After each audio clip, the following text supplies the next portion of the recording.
It's the CU pod. No, I'm just kidding.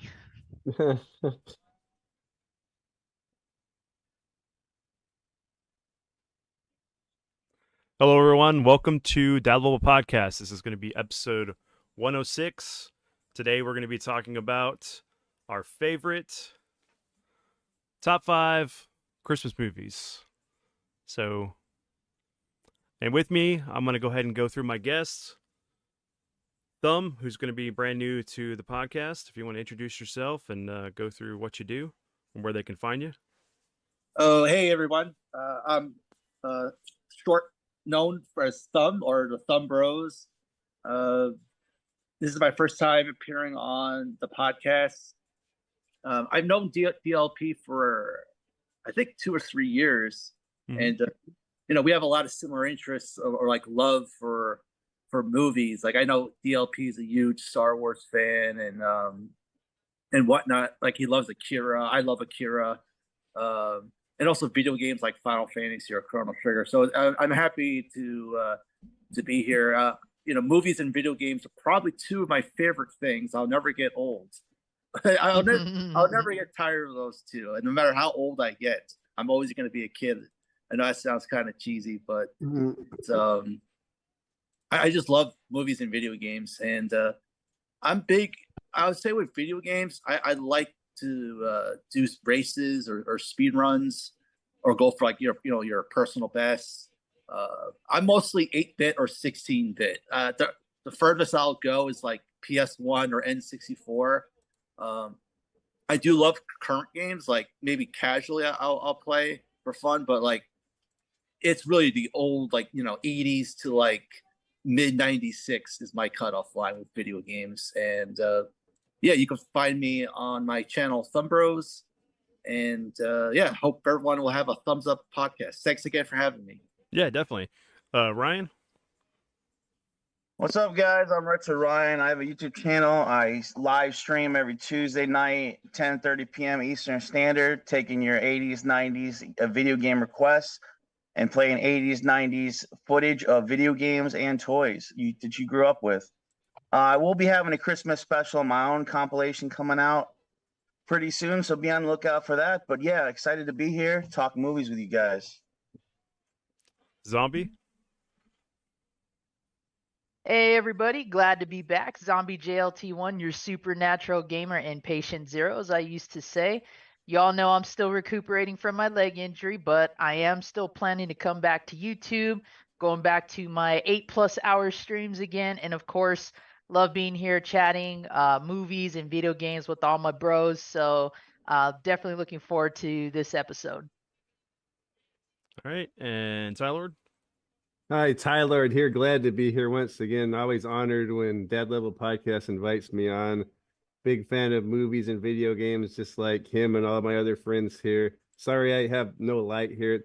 Black Christmas wasn't one of my movies I picked, but it is a Black Christmas here. I don't have any lighting over in this area. The family's home, so yeah, great to be here. Don't have anything planned except for my James Bond. Best of Bond with Wubbs and Tylord. I have a few episodes planned of that. And I'm going to be doing my games I finished in 2024. Not to brag or anything, I probably beat about 25 to 30 games, but I have a ton of games I'd love to share with everyone that I've beaten for the first time in 2024. I'll have that video out within a month. Nice. So yeah, as we discussed, this is going to be our top 5 favorite Christmas movies. I want to tell everyone so far hello in the chat. We got Chris James and Great White North. A couple other people probably watching as well. I think we were up with like 5 people. But yeah, so guys, this is a great time of year. What do? We watch Christmas movies. There's a lot of them we grew up with. Some movies that may not be considered Christmas movies, but we do because there's Christmas elements in it. And actually, this is what I'll do for going through this. Is we're going to go over our top 5. We'll start at 5, go all the way down to 1. We'll give our honorable mentions after we get to 4. So after that, let's see what we got. So for the number 5 spot, let's go with Thumb Brothers, and we'll move on to Ryan, Tyler, Zombie, and me, and then we'll go from there. Keep going. So number 5. This is a movie that's a little bit of a dark comedy. You could say it's sort of like a anti-Christmas movie in a way. It's not like the traditional campy Christmas style movie. Just I guess I'm giving a short hint of what it is. This was from an actor who recently just did Ghostbusters, and that was his prior movie in the 1980s. He took a little bit of a hiatus, and he came back with this movie, a little bit of a take, like a twist on A Christmas Carol. The 1988 Scrooged. Yep. Yeah, and anyone else could chime in on your opinions on this pick or movie as well, because I know like this is a bit of a dark movie. It's a little bit raunchy too in a way. It's not like a traditional kids movie. But I guess for me, I'm a big Bill Murray fan. Like I loved him from Caddyshack. I also liked him from What About Bob. I feel like that's a little of an underrated movie. If nobody has seen that or haven't seen that in a long while with Richard Dreyfuss, that was really good. And I am a huge fan of wow man, what's her name again? Carrie Allen. She was in Raiders of the Lost Ark. Yeah. She was in Starman, and Yeah. she plays like the romantic, I guess, interest in this movie. And I just like the movie because it's like a little bit of a twist on like the quote unquote commercialization of Christmas, and the character, his worldview on Christmas is like it's just another day. Like I just want to just make as much money as I can on this day. I don't really care what my coworkers or people, you know. I mean, he's I guess he's a manager or boss of the company. He's a little bit like just not a fan of Christmas. So I do like how his character does kind of change. I could see why his character could be a put off for some people, but yeah, I think that I could go a little more detail, give some more examples. But if anyone else wants, if you've seen the movie, or if you think it's overrated, or do you think it's a hidden gem, or do you think it's No, I'm with you on that. I love Scrooge too. First of all, let me hit you with the quote, Thumb. If you touch me again, I'm gonna rip your goddamn wings off. Okay. yeah. I love that line. He says to the fairy godmother or whatever, the ghost. What was she? The Christmas past one or Yeah. the present, right? present? Okay. Or, Yeah, or no, I get confused because I know the past was his boss. No, not his boss. That was his future. Ghost of Future was the past was the taxi driver guy, I think. Yeah. right. Yeah. Right. And then the present is her, where she's kind of like very bubbly and like, you know, High pitched voice. yeah. Yeah, she was great in Taxi, the TV show, and as the mom in License to Drive, among other movies. But one of my favorite scenes in Scrooge is when he's going through with his assistant and deciding who gets the VCR, who gets the towel as Right. the gift. And he gets to his brother and he's like, towel. And she's like, your only brother, towel. Just shows how cheap he is, and you know what a Scrooge he is. So yeah, that's a classic movie. And you know, you say dark. I'm glad you mentioned dark, because they literally show him before he has his like reawakening and reemergence in a fucking coffin about to be incinerated. I mean, if that's not dark when he's trying to beat himself out of there, kick out of there. If that's not dark, I don't know what, you know, like they took it to I love it. Yeah. And Yeah. there's another little scene in there where it's like his last name's Cross, right? And he has a quote on the wall, Cross, something to hang someone on. It just shows how like cutthroat he was as a businessman, you know. But anyways, yeah, I'm with you. Scrooge is great. And it's also very vulgar too. There's a lot of profanity in that movie that just enhances Bill Murray's character. You know, like you're listening to him and you're seeing how he interacts with everybody. Like we all know that Ebenezer Scrooge is like the most hated person in in the Christmas Carol.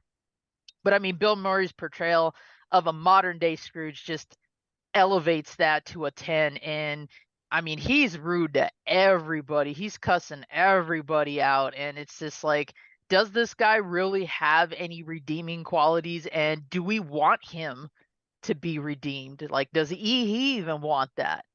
So it was definitely a good take on a very old story and definitely fit the time period that it came out in, for sure. Yeah. I hate to pull a Tiburon, but I have yet to see this. Sorry, no, How it's dare on you, it's on Tyler. How it's dare on you. my watch list. I'll try. I promise I'll watch it before the end of the before Christmas. We also got to note that's that's Richard Donner. Richard Donner, Yeah. who did Lethal Weapon, Wow. Yeah. who did Goonies, Two. who did, yes, ton of great movies. Yeah. yeah, I'm pretty sure there's going to be a good amount of your picks that I haven't seen, and it's good to just be honest about it. Like, yeah, that's I'll be interested to looking at your movie pick and Yeah. be honest. No. Like instead of like asking Alexa or something or Yeah. No, I do want to watch that because I'm a fan of Bill Murray and I like the Christmas Carol story. And I know that's what it is, and I like vulgarity, so I'm sure I'm gonna love that. It's nice to kind of put yeah. off all 80s movies because every time I go back to an 80s movie I've never seen, like it warms my heart. So that'll be a good one to be on my watch list. So yeah, it's Yeah, definitely into my number 5 as well. So Oh, okay. Oh, Yeah. really? yeah, Wow. this- So we have the same pick. Nice. right. So I'll just go ahead and get my Fun. spew out of the way real quick and everything. But yeah, I love this film. I mean, this is one of the ones that me and my dad would watch like every Christmas. The puppetry that's in it is amazing, Yes. especially with Death in the elevator, and you see all Yeah. the souls. But yeah, no, it was very, very dark humor, but it had a realistic take on this life of the character he played and stuff, or why he hated Christmas, Mhm. how he became this hated person, and just even hating life and Christmas. It was a very good modern take. But yeah, that's my number sure. 5. So Mhm. I'll have to do mine later. I think I first saw Scrooge like I think like a family member like rented it from Blockbuster, and then it was just like I was like probably in junior high when I first watched it. I knew Bill Murray from Ghostbusters, Caddyshack, and What About Bob, and then I first saw this movie. It was like I thought it was I didn't think it was that great. I was like, it's okay. And then when I got older, I guess like into like early college or whatnot, or a young adult, so to speak, I started to really appreciate the movie, and I really liked the cynical humor about it. Mm. And I think for me, what gives the movie like really good rewatch value, again, I have such a soft spot for Carrie Allen, so I think the scenes between her and Bill Murray are so good. Like they're like, I'm not saying they have like great chemistry because like Mhm. two different characters, but like, yeah, she plays like the lighthearted type personality, like a totally opposite worldview of his. Mhm. And yeah, like those scenes when you see them in the past, like it's so it's, I don't know, it's like it's kind of innocent. Like when you see like a young this cynical guy, he hates Christmas, and you see him like when he was like in the 1970s or something, totally different hairdo or something, like totally different outfit he's wearing. He's in the dog outfit. Yeah. Right, yeah. Yeah, he's doing the show where he's the mascot. And yeah, I just I like those little quiet scenes or Mhm. and as Ryan pointed out, just the whole that like the humor with the towels and stuff, like that gives it rewatch value because it's something relatable, unlike when you try to get a gift for people and it's like, oh, I got this guy got me this, because you got to send a gift for someone's wedding, you got to send a gift for this occasion, that occasion, and yeah, he just sends like, it's interesting, like a VCR, especially now when you look back, it's like Mm-hmm. must have been like the big thing back in the day with a VCR. there's like one scene. Was that guy from Police Academy who taught? Yes, Yeah, he gets fired from. Oh, Bobcat Goldthwait. Bobcat. Yeah. Yeah, it's like I know that scene might be a little bit off-putting, maybe to people, but I thought it was good to show that character, kind of play that role. Mm-hmm. So is Bobcat the Bob Cratchit of the Yeah. movie? Yeah, that's him. Yeah. Oh, Yeah, technically. Yeah. Yeah, he gets screwed over. Well, technically yeah. Well, isn't it his secretary technically? Oh Yeah. yeah, he doesn't have Yeah. the guts. He doesn't have the guts to fire him, so he has the secretary fire him. I believe. Yeah. Right. Yeah. But all right, so Ryan, let's get into your Trading Places, baby. dude, Trading Places. What a cast! I mean, Dan Aykroyd, Eddie Murphy, Eddie Murphy. Yep. Jamie Lee Curtis, Mm-hmm. looking really hot as a prostitute, by the Mhm. way. Topless scene. I heard that's part of how she got the movie. They were hesitant to cast her. You know, she was known for Halloween and stuff as the Scream Queen and all that stuff, but they didn't know. But believe it or not, what sold them was that she was willing to do that topless scene for. You know, we got to remember this is the '80s, and topless scenes weren't everything. Gratuitous tits, Yeah. gratuitous TNA. That's what the '80s was built on, basically. Mhm. I mean, but no, like a life swap kind of a movie. He's put in so many hilarious situations. You know, this kind of elitist rich guy gets thrown out. You know, I mean, the maniacal old men in the movie, which I was also looking at something. I guess those guys had done 100 movies. Wow. Point by the time they were done Trading Places. I couldn't. Let me look up the actors' names. But yeah, and you know, as we know, Dan Aykroyd and Eddie Murphy were just kind of getting, started after their fame from SNL. But Yeah. Oh yeah. the two old crotchety rich guys, I believe Ralph Bellamy and Don Amici. So, and this is a Yeah. John Landis movie, dude. So Yeah. John Landis made so many classic movies. He made Blues Brothers. He made let's see here. Come on, man. Really? I mean, Well, I don't want to get him. I don't want to get him Yeah. confused with Harold, because Harold Ramis made some movies that Yeah. I'm gonna want to confuse those. correct, Werewolf. yeah.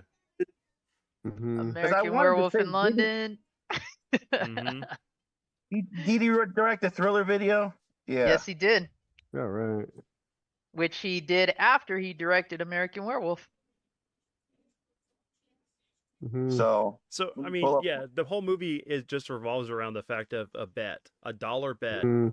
that Mhm. to see if they can take a man off the street and make him into a successful businessman.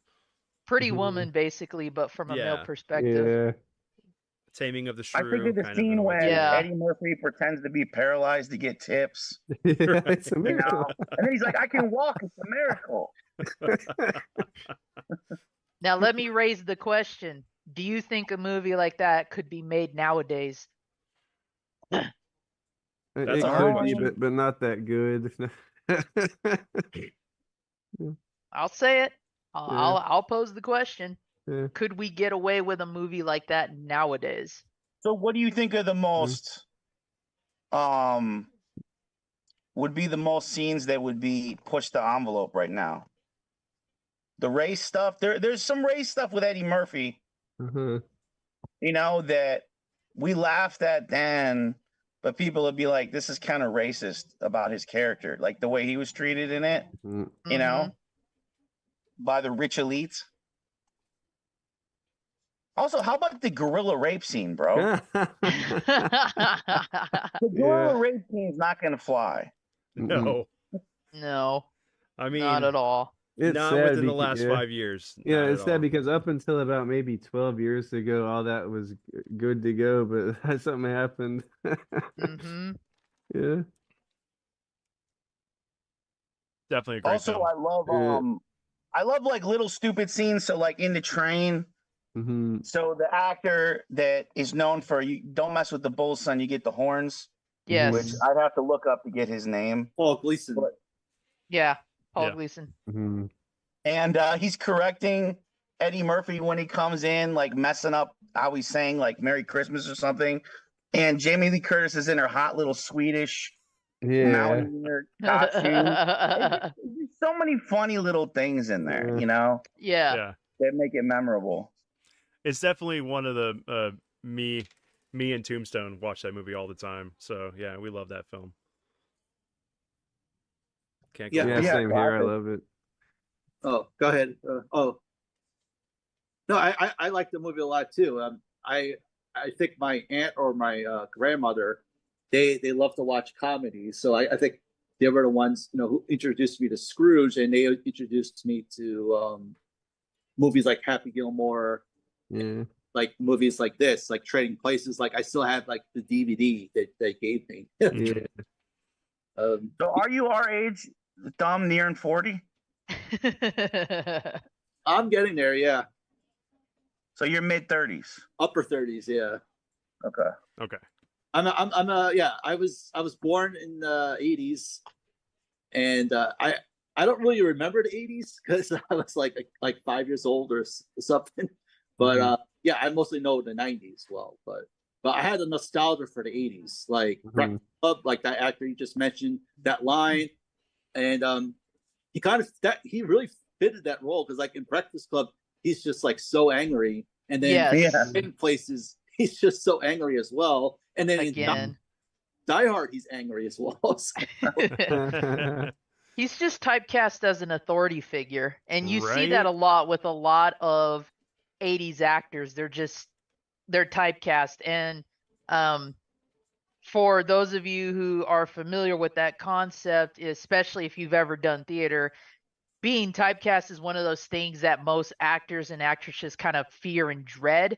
But honestly, it's consistent work. So I'm Yeah, sure yeah. while he probably got tired of playing the same authoritarian, he's kind of like, well, I got another job lined up. I got another acting gig. Yeah. Mm-hmm. All right, so Tylord, you want to give your Okay. number 5? I'm sure someone else is going to have this, so I probably won't talk too much about it. I couldn't leave this off the list.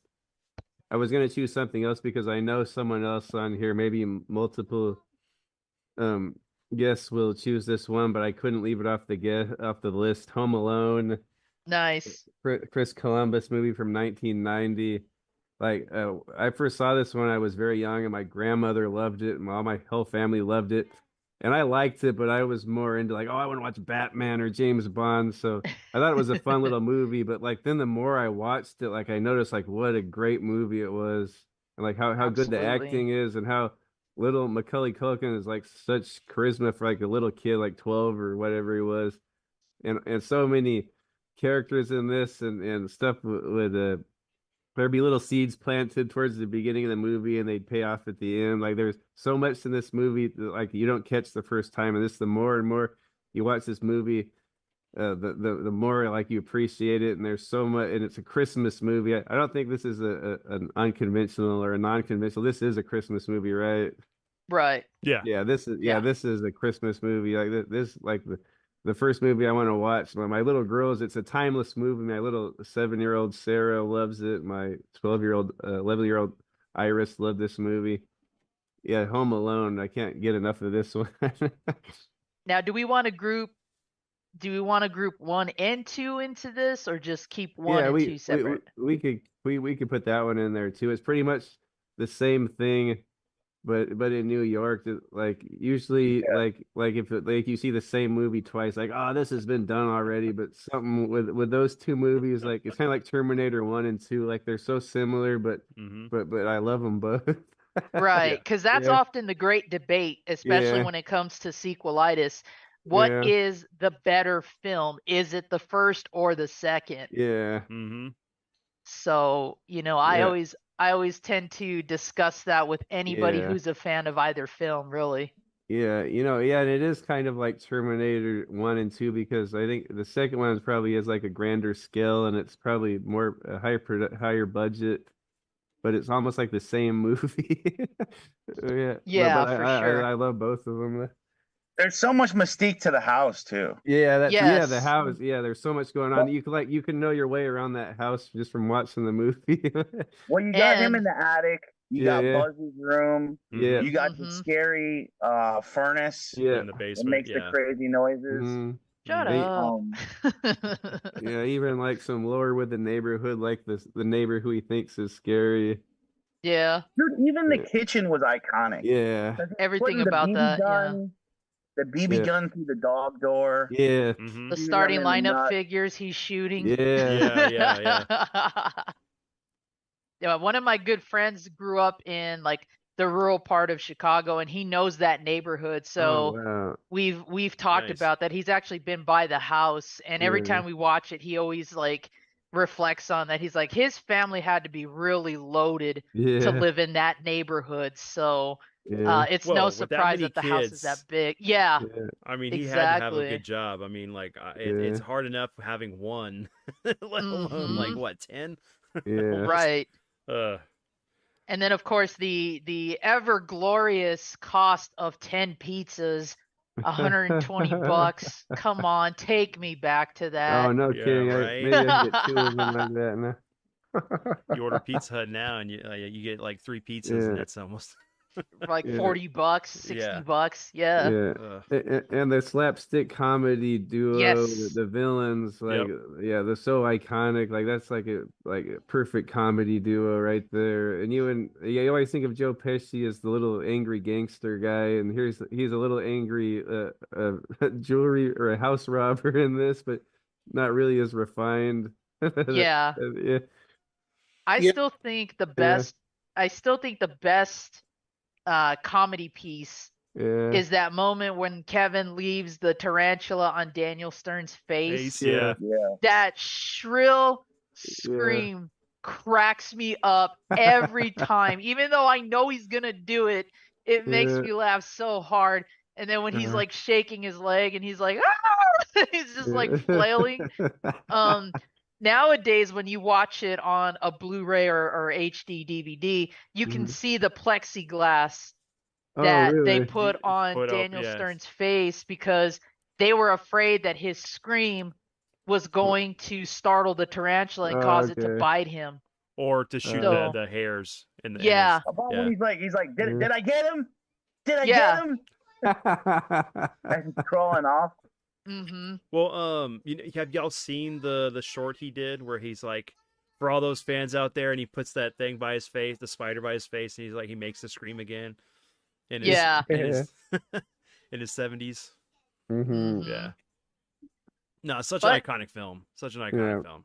And it was great And- getting to share that with my son last year. Yeah. Yes. It's in our rotation now too. My son Mhm. loves it, but we have to watch it when we have a pizza too. It's just kind of tradition. And he's the cheese only kid and I'm like, God, you're so boring. So is my son. It's like, I love Yeah. pepperoni or Supreme. I just want cheese Right. pizza, Dad. Okay.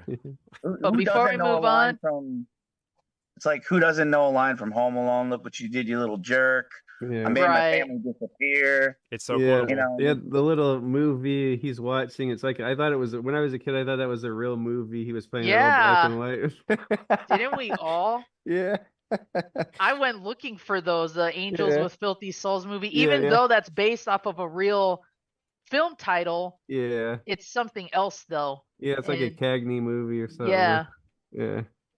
But I gotta say, shout outs to Home Alone 1 and 2. They are great Yeah. classics. And shout outs to Part 2 for marketing one of the most overhyped items ever. Yeah. God bless the Talk Boy. Man, Yeah. that thing right there, like, God bless the Talk Boy. lucky you have that, Dom. You're lucky you got that, dude. I'm jelly. Still in working condition, my friend. Wow. Childhood item right here. Wow. As soon as we went to go see Part 2, we left the theater. My mom looked at me and she's like, "You want that, don't you?" It's like Hi, kids Ness. were home. Hi, kids were home early. Mm-hmm. Right.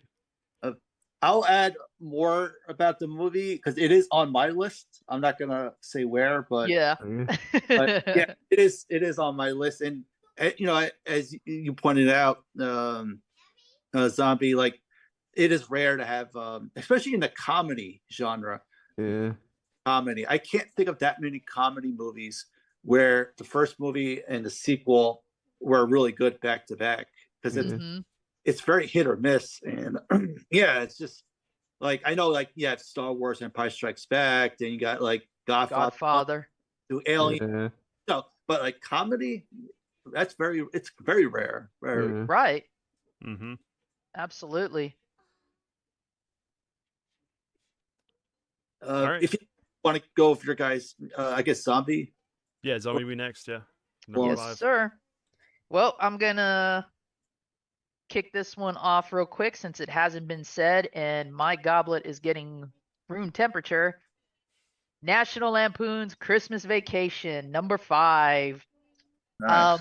Nice. I'll be the first to admit that as a kid, the only part that resonated with this film was the squirrel and the cat scenes, because those were kind of similar childhood experiences we had with like a rodent being in our tree and just all of that. But now that I'm a dad, it definitely resonates with me a lot more, especially when you look at everything the family's been through with the first film, and then Clark has these plans of grandeur to really, heighten the mood and give everybody this, swimming pool, and then just everything goes tumbling down after that. He gets stiffed on his bonus. You've got the in-laws coming over that he really didn't want to see, and we've all been through that. Then you've got the extended family members that nobody invited, but then they're like, how the hell did they show up here? And all just for the sake of embracing traditions and giving your family, that glorious Christmas. I relate to that wholeheartedly because my family has definitely changed. I won't say evolved because that would mean ascending to something greater. We have de-evolved in many ways, but when I talk to my son about the traditions we used to have, like drinking eggnog and making the cookies and doing the lights and decorating the tree, it's so sad that a lot of those have fizzled out over the years. Yeah. And like Clark, I kind of struggle to keep even the smallest traditions alive, but everybody is just either too self-absorbed or absorbed in the marketing of the season and everything that we just can't sit down and enjoy it like we used to. So I definitely relate to Clark on that and just all the stuff that he goes through that entire film. So I'll put that as my number 5 for sure. Excellent. It's a great one. Yeah, it's so much different than the other vacation movies too. Mm-hmm. Yeah, for sure. Yeah. I mean, they all have their place. They all have like Yeah. their different pro and con, but Christmas Vacation is my favorite one out of all of Oh, them. right on. Randy Quaid is such like the kind of uncelebrated like magic though too of that, right? Because as the counterpoint to Clark's like saneness, you had just Randy Quaid's just redneck ass just doing the most white trash bull crap.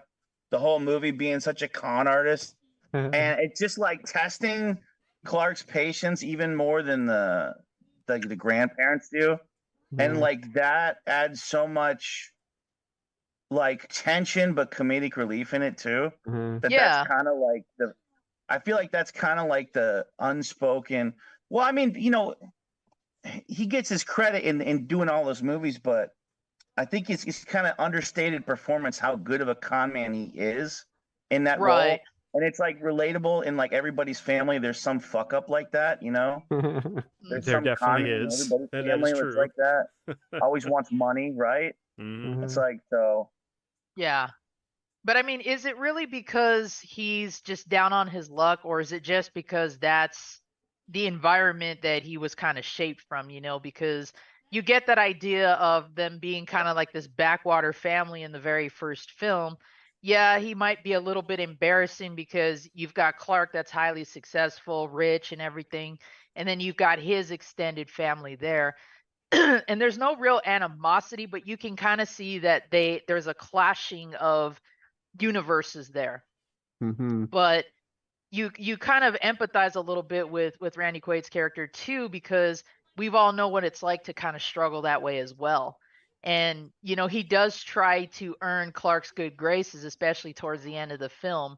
So Bringing his while boss back. yeah, exactly. So while we may have those family members that you kind of are just like, keep at a distance, at least in his case, there were a lot of redeeming qualities for him if he could just, hit the ground running basically. So, Yeah. Yeah, I can see that. Yeah, so my buddy Josh said that Aunt Bethany was the voice of Betty Boop, Felix the Cat, and olive oil, and more. So she was a big voice actor. Wow. I love the opening song to that movie and the animation also. Oh yeah. It's one of my favorite songs. Christmas time is here. Yeah. I Good love, one. love Chevy Chase. Like such a wow, he's such a I guess like a quirky comedian sort of speak. And yeah, he just plays that role really well. And I really think as I've gotten older, that movie really resonates with me more and more. Like with what Clark has to go through, like sucking up to his boss. right. Try to impress his boss, and his boss just doesn't even notice him. He gets his wrong and stuff like that. And it has one of the best cursing scenes in the movie. Yes. Like After the Jelly of the Month Club, yeah. Breakdown. Yeah, I might give a little. Yeah, we'll see if it makes my list. But yeah, I knew some of you guys were gonna have similar picks. I guess interesting to see. I guess at the end why we placed it differently. I guess, but yeah, that's a movie. Another movie I did not see in a theater. Like I think all my picks and all your picks so far, everybody's picks, I have not seen in the theater because I was like barely a kid. So all these movies, was another movie that I saw on VHS that my aunt and my grandmother introduced me to. And I remember the cat scene was, I'm not sure if that was edited a tiny bit, but that scene, man, I feel bad for that cat though. Like that, how well that scene holds up. Like, man, I feel bad for the cat. Yeah. So, and then, yeah, for my number 5, of course, we already talked about it. It was Scrooge. So we'll move back to Thumb. Oh, wow. What's your number 4? Yeah, because I already talked about it, right? I was trying to, so that's what we'll do. If your numbers match somebody else's, doesn't have to mean whatever your pick is. You can just add on to whatever your thing is. Just let people know, hey, this is my pick also for this number. All right. My number 4 pick. The last 20 minutes of this movie, I do not like at all.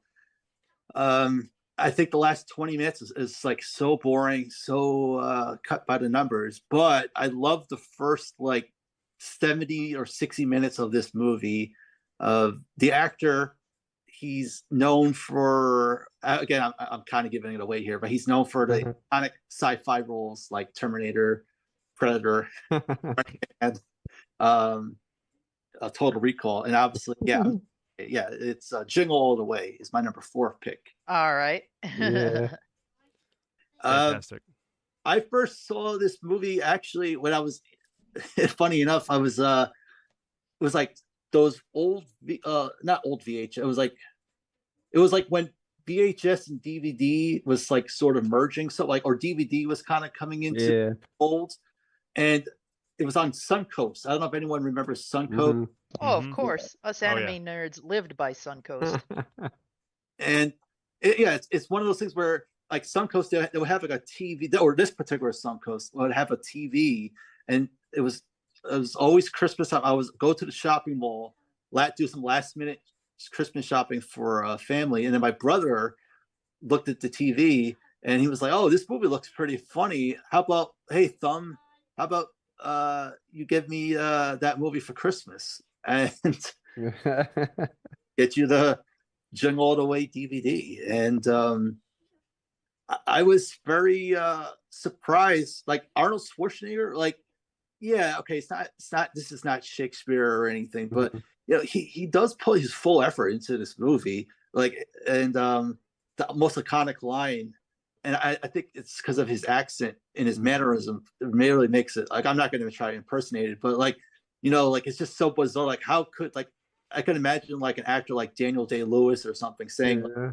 put that cookie down. Put that cookie down. Yeah, there you go. This I'll is do it. so good, and it's saying on a payphone too, which makes me a little bit nostalgic also, because like now we have everything's done on like Amazon Prime, Prime Day.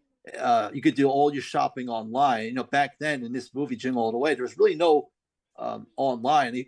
You would find stuff by chance, like yeah. an article, like in a coupon, and it really does capture like the frenziness or the chaoticness of Christmas, and it's also a little bit of a cynical. Oh, sorry. Oh yeah, if you wanted to say something, go ahead. No worries.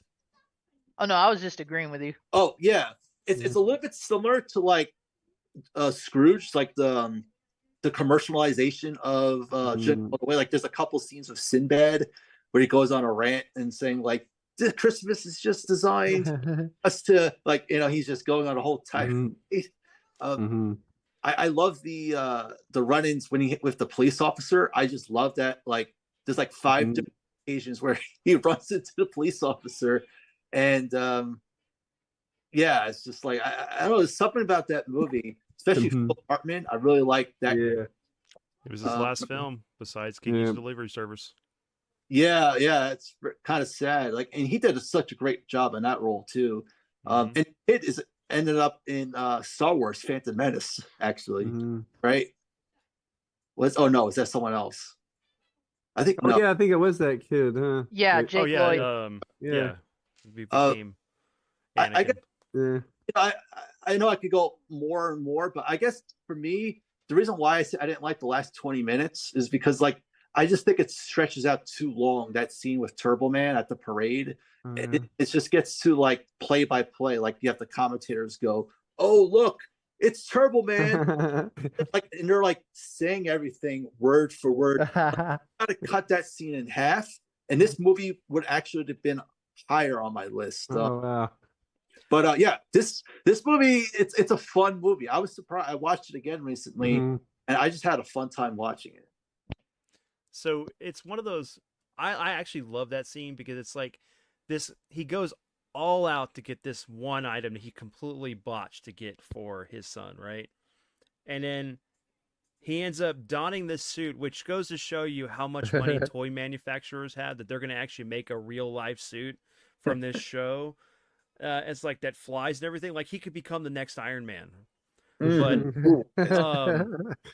and then all he get, the best gift that he could give to his son is just being his dad, being there for him, and then like being a part of this thing that he enjoys, which is what like most of us as parents want to be able to do for our kids, is be there for them and be that into what they're into. Right. But I don't mind it too much. I enjoy that movie a lot. It's not on my top 5, but it is in one of my honorable mentions. But I love it. Same. Yeah. Oh yeah, I get a kick out of that movie. Would you shut up about this Turbo Man? I've had it up to here with this Turbo Man. This Turbo Man doll. You have Turbo Man. Sorry. The funniest part I thought was when Sinbad's like rampaging through the parade trying to get the Turbo Man, and there's a guy dressed up as a Christmas package, and he knocks him over like, "Get out of my way, box!" He puts that poor guy over there. And again, one of those things, one of those films where you relate to it more, especially if you have Yeah. kids who are Yes. wanting that unattainable, item. I think when I look back on my childhood, I don't think I ever asked for anything that was ever in high demand like that. Mhm. But I'm always fearful that this is going to be that one year where kiddo asks me for the one thing that is just, oh my Mm. gosh, you had to ask for that now kind of thing. Yeah. Yeah, last Um, minute. Yeah, and as a survivor of Black Fridays for nearly 20 plus years, that movie just kind of brings back a little PTSD of what that was like, having Mhm. to go shop at the last minute for things, and at a time when we didn't really have cell phones or good ones for that matter, Mhm. and just the chaos that ensues with last minute and Black Friday shopping altogether. Mhm. Hmm. My favorite Schwarzenegger comedy, it's not a Christmas one, but I think the precursor to maybe why Jingle All the Way happened was Junior? because Kindergarten Cop was so funny, Oh, and he's yeah. so funny with kids that they thought of him for that, like, Yeah. and Not then a that tumor. script worked. Yeah. No, I agree with He's that. actually really good at comedy, Arnold. Hmm. Yeah, twins. Yeah. And Well, if you ever look at any of the documentaries, he's a big fan of like comedy. He just goofs Oh, off all okay. the time on the sets. Yeah. Mm-hmm. He proved he could be versatile. That was Yeah. the cool part about his action stardom was, he didn't just stick to one genre like Robin Mhm. Williams too when Yeah. he shifted to dramatic film. Yeah. All right, Ryan, you want to go view number 4? I'm going Batman Returns. All right. There you go. Yes. I love how it's like, okay, you got to top Nicholson with the first one in the Joker. How are you going to do it? It's Mhm. almost impossible. But look, when you put Michelle Pfeiffer as Catwoman and Danny DeVito, you got the dual villains that he's got to face off with. You got the Christmas, the snow setting. I feel like Burton killed it with the first two. I mean, I would have loved to see what a third one would have been like. I'm not in love Mhm. with the Joel Schumacher ones, even though Batman Forever Hate 'em. Batman Forever's kind of underrated. That was an all right one, but Mhm. yeah, the Batman Returns is just amazing, Yeah. and I love how dark the story is that he does. Like Penguin, they just send him down the river, dude. Yeah. Mhm. And Paul Rubens is as his dad. As his Yeah. in that dad, scene. Right. And that was Simone from Pee Wee's Big Adventure, huh? The for mom. sure. Yeah. Well, I mean, you're forgetting like Christopher Walken. Yeah. You know, Yeah, he's in the Christopher movie, Walken's too. amazing. Yeah. I'll drop out a higher window. Yeah. Did you injure yourself on that ski slope? Is that why you That cut way you short cut your short vacation? Came back. It's All the a moms blur. across the world Yeah. had this big obsession with Danny DeVito having black shit come out of his mouth and Uh, complaining and whining about that. Yes. Just like the stupid moms needed to complain that the first Turtles movie was too violent and it wasn't, Mhm. and they needed to, shut That's why up. they didn't use any weapons in the second movie, and then Yep. they barely did anything in the third movie. We get Yeah, they Casey watered it back. down. We'll have a rant about the Star Wait, you Wars. just get the moms of the '90s to The shut the fuck neutering of the up. turtle films. Yeah. Let's just call it that. But I loved it, man, and I think those movies. I've heard people say like that the Burton Batmans didn't age well. I think the opposite. I think they aged I think they amazing, did. They're yeah. fantastic. and they still. feel like a comic movie. Yeah. And Yes. the Nolan ones are great too, but those Nolan ones feel more like Mm. action movies than comic movies. Yeah. Mhm. And like I love that era of Batman Returns, Dick Tracy, Yeah. just the colors and the Yeah. set. Yeah, it And has that. Yeah, it has so almost like that gothic and also like Art Deco look. Oh Yeah. yeah. For And sure. and you can't tell if it's like the old timey like the 40s or if it's the 80s. Like it's a mixture of the 80s and the 40s or something. Mhm. Yeah, Absolutely. Burton Yeah. nailed yeah, what I thought Gotham City would look like Yeah. even at that time. In the Mhm. first Yep. film, the dark grittiness of it, Yeah. there's no Mhm. hope in this city. Yeah. and then Batman emerges, and now suddenly the city's bright and vibrant again. It's got its crime, but the citizens know Batman's there to Yeah, protect defend them. him. Yeah. Yeah. Plus, Michelle Pfeiffer was looking very wow. Oh my Very nice in the gosh. leather, right? Oh Oh my god, Yeah, yeah. I loved it gosh. in that one. He was really good as the Penguin. Yes. Oh yeah. I loved when he says when he takes control of the car. And Yes. he goes to the button and he says, "Start your screaming," and then Helpless old lady at 12 o'clock and high. like this is probably a bad time, but my license just got expired. And he's all like, and then the trailer's moving back and forth, and yeah, everybody's yeah. just like looking at what the hell's going on in there. Mhm. It has one of my favorite villain deaths of all time. Yeah. Not really like a spoiler, but it's like, man, that scene is really touching. Actually, like when the They Penguin drag him in. The Penguins drag him in. I agree. Yeah. I love that too. and that Oh. is so Yeah. good there too. And then it's like you see this like turnaround shot of Michael Keaton, and like the Penguin just like he sees that like, oh, he actually knows who the Batman is, but he's so like he's Yeah. really about to die that he just wants to get any revenge he can. But it's such a sad scene because it's like goes like, I picked the wrong one. I picked the cute one. Shit. I picked Yeah. the cute one. Such an underrated movie. Like that's a movie Yeah. that like gets some hate for some reason, and it's like Mhm. that's such an awesome movie. That those first two movies are so good because you also have great actors. Of course, Mm-hmm. Yeah. Jack Nicholson in the first movie, Yeah. and then this one you got Michelle Pfeiffer, you got Danny DeVito and Michael Keaton again, and Christopher Walken. I mean, such a Yeah. great cast. So it's Absolutely. and Yeah. a great song. They knocked it out of the park, man. Like Yeah. that movie still resonates.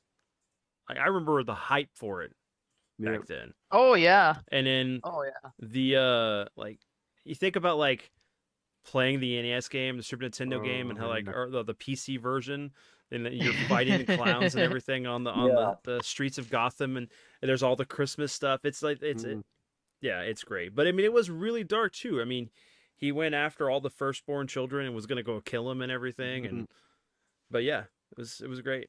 Yeah. And was that a R or was that PG-13? It was. I believe it was PG-13. I think it was PG-13. Yeah, he was getting really pervy. The penguin in there, like he'd be groping the women.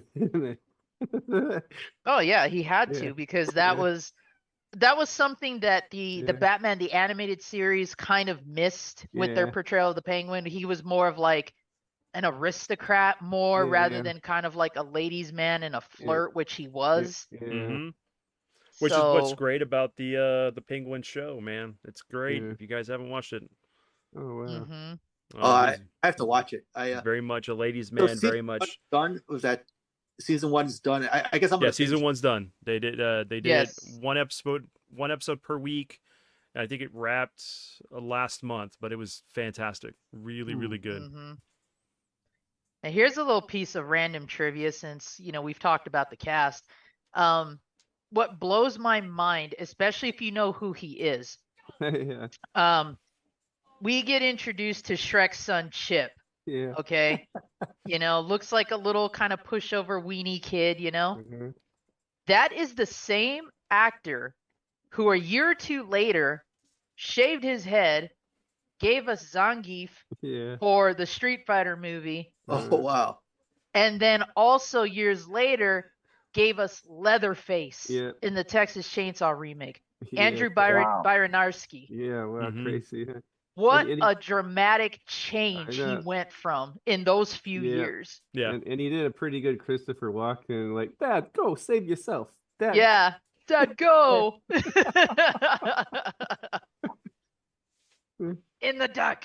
I got a fever, and the only prescription is more cowbell. Anyway. right. So, anything else more about Batman Returns before we move on to Tyler?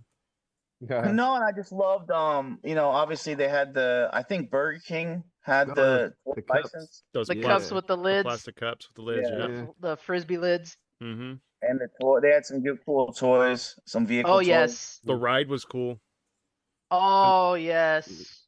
I Yeah. RIP that ride. I don't Yeah. even know if it's still in existence. I know Not for they here. opened they opened the Riddler's Revenge in its place. Uh-huh. Yeah. Dude, the Sega CD game was impressive. Oh yeah. Yeah, driving Mhm. the that skill Batmobile. spriting, yeah, or sprite scaling The looked really drives good. the drive Yeah. scenes, yeah.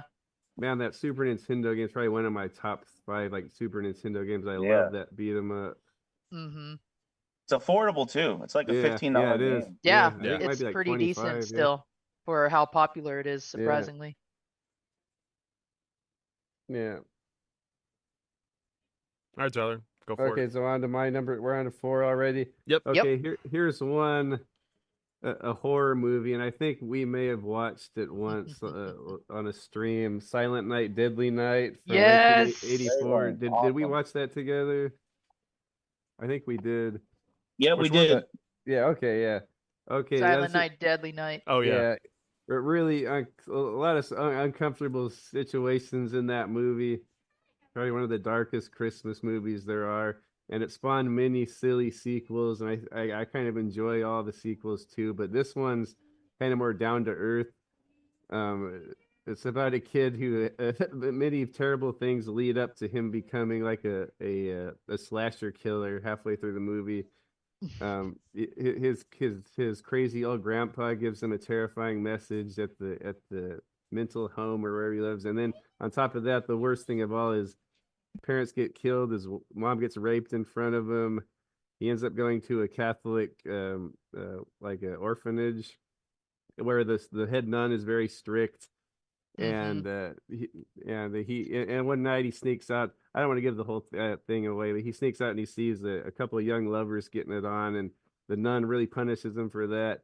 So this guy, he's trained to be nice and not naughty, pretty much like he's been through a lot, but he's really forcing himself to be not naughty, and something snaps with him later on. He's working and he hates Santa Claus, of course. I forgot to mention the guy who killed his parents was disguised as a Santa Claus. Right. So he ends up becoming working. He ends up being like this handsome, big, strong young man that gets the nuns get him a job at a department store, and it's back in the 80s, so you see like a lot of like Star Wars toys in there. I kind of like seeing the department store there in the Christmas time in the 80s.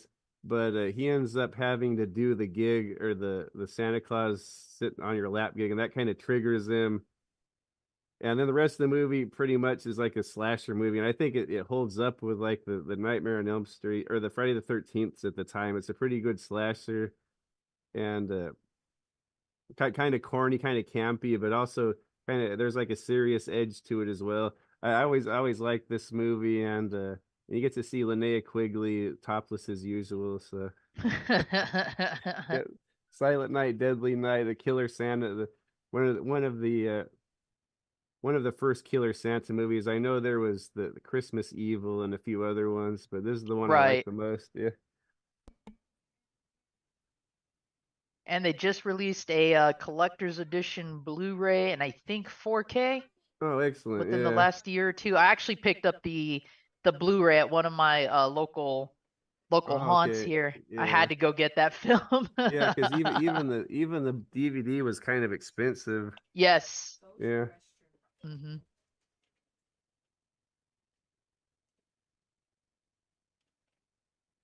Actually, that's Yeah. one I've never seen. I know of it. Oh, you haven't seen it? Oh, I Mm-mm. thought you watched it with us. No, I missed that. I missed that night y'all did it. Oh, okay. Yeah. Okay. I'm being silent. Oh, okay. Either. Yeah. Guess we're gonna turn it into a deadly night for those who Yep. haven't seen it. Uh-oh. It's gonna take a turn for the worst. But yeah, Santa's sleigh. I like the recommendation. I'll definitely put it on my backlog. And Yeah. like, is there is there on any streaming platforms? You know, it's on. I think for a while it was on Tubi. It might still be there. Yeah. Yeah. I think When all in of doubt, Tubi hosts yeah. a lot of horror films. Yeah. It's on Then this- Fandango. It's on Amazon Prime. Oh. Nice. Oh, excellent. Yeah. And if you want to watch the second one, it's just pretty much the first half hour of the movie is a recap of the second movie. Right. Or the second movie is a recap of the first movie, like the first half hour. Kudos to Prime for having that film Yeah. on there. I know we Yeah. we all say Amazon is an Yeah. evil, unnecessary evil, but I guess Yeah. that is kind of the luxury with subscribing to Prime is you get the free movie channel and TV Yeah. shows. Mhm.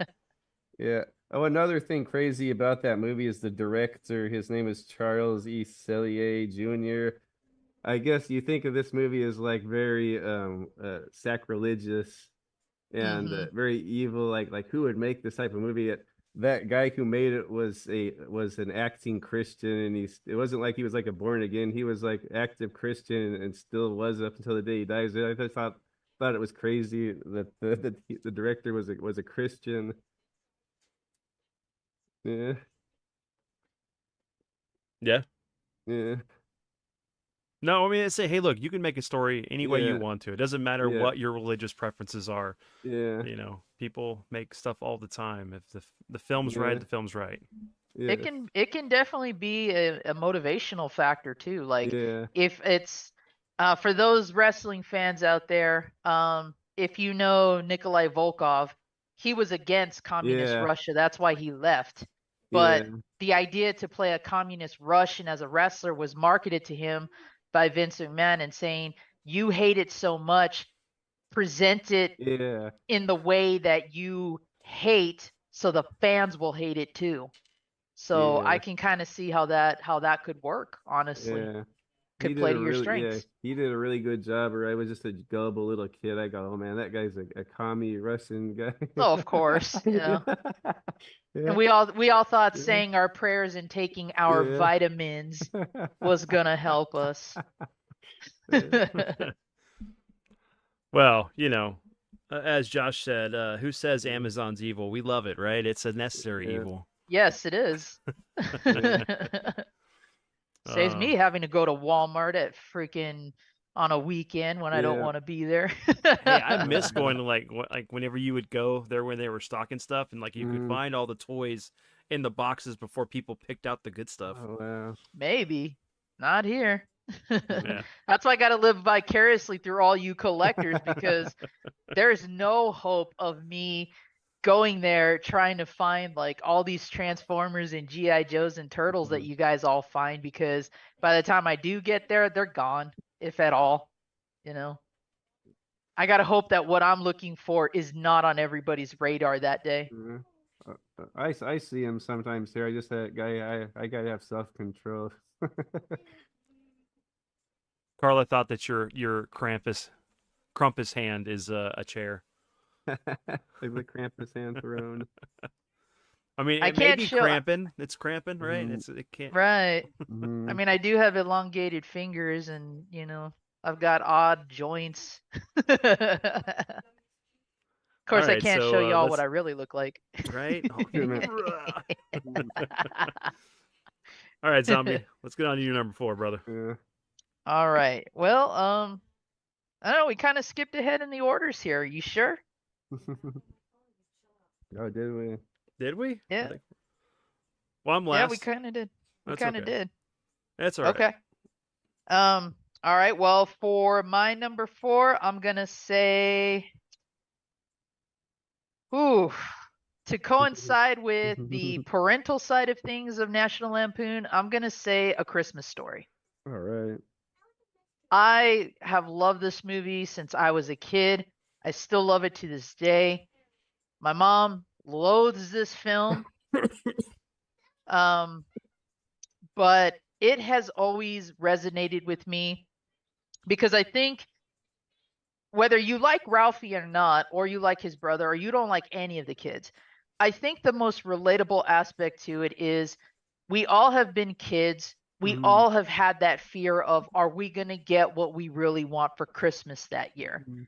You know, this is where we spend a lot of our early years, you know, kind of hoping and learning and earning what it is that we all want. And I can tell you every year what was on my Christmas list. I can tell you everything. And the one year I didn't get what I wanted, I'm glad I didn't, because the Gamecom is not that great of a system.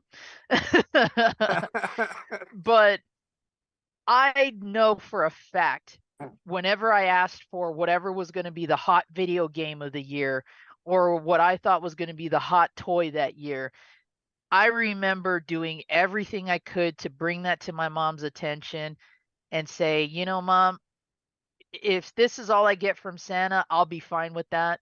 And that's really all Ralphie wanted, was the BB gun. Of course, you go through, the parents, why do you want that? You'll shoot your eye out, of course, the iconic line. So it's one of the films that I think everyone, despite whether you like anyone in the film, you can relate to. And it's just very moving, and you're hoping that Ralphie's going to get that. And God bless his dad. Yeah. Because if y'all seen the film, you all know what the dad puts up with too. Especially when his prized award is damaged, and the controversy that arises because of that. And then even to this day, I still talk with friends about, like, he got that to spite the wife.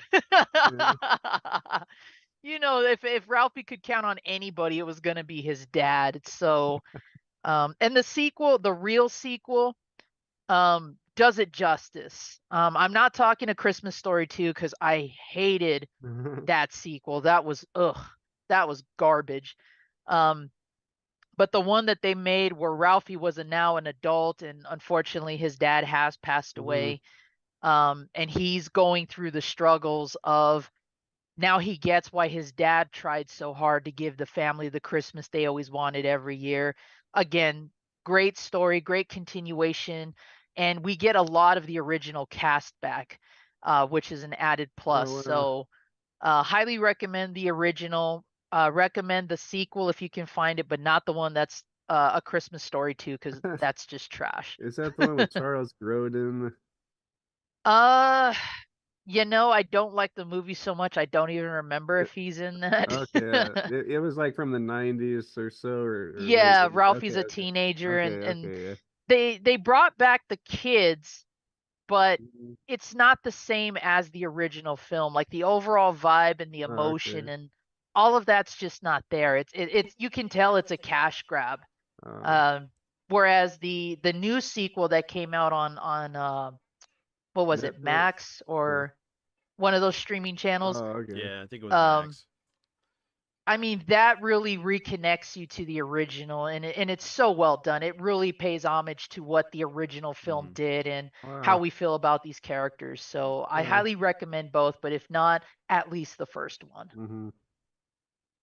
The first one's that one that always plays like 24 hours on Christmas Day. Or Yes. Christmas Eve. Yes. And it's yeah. Go ahead. I just want to. I want to jump in on this one because I have PTSD from this as well. Go figure.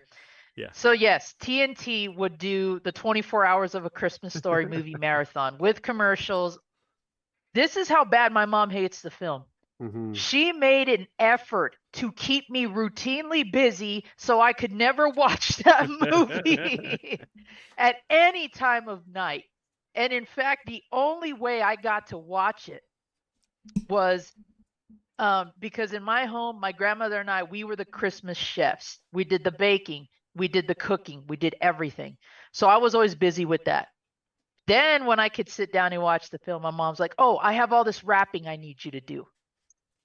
Son of a bitch, And again, Ralphie says that in the movie too.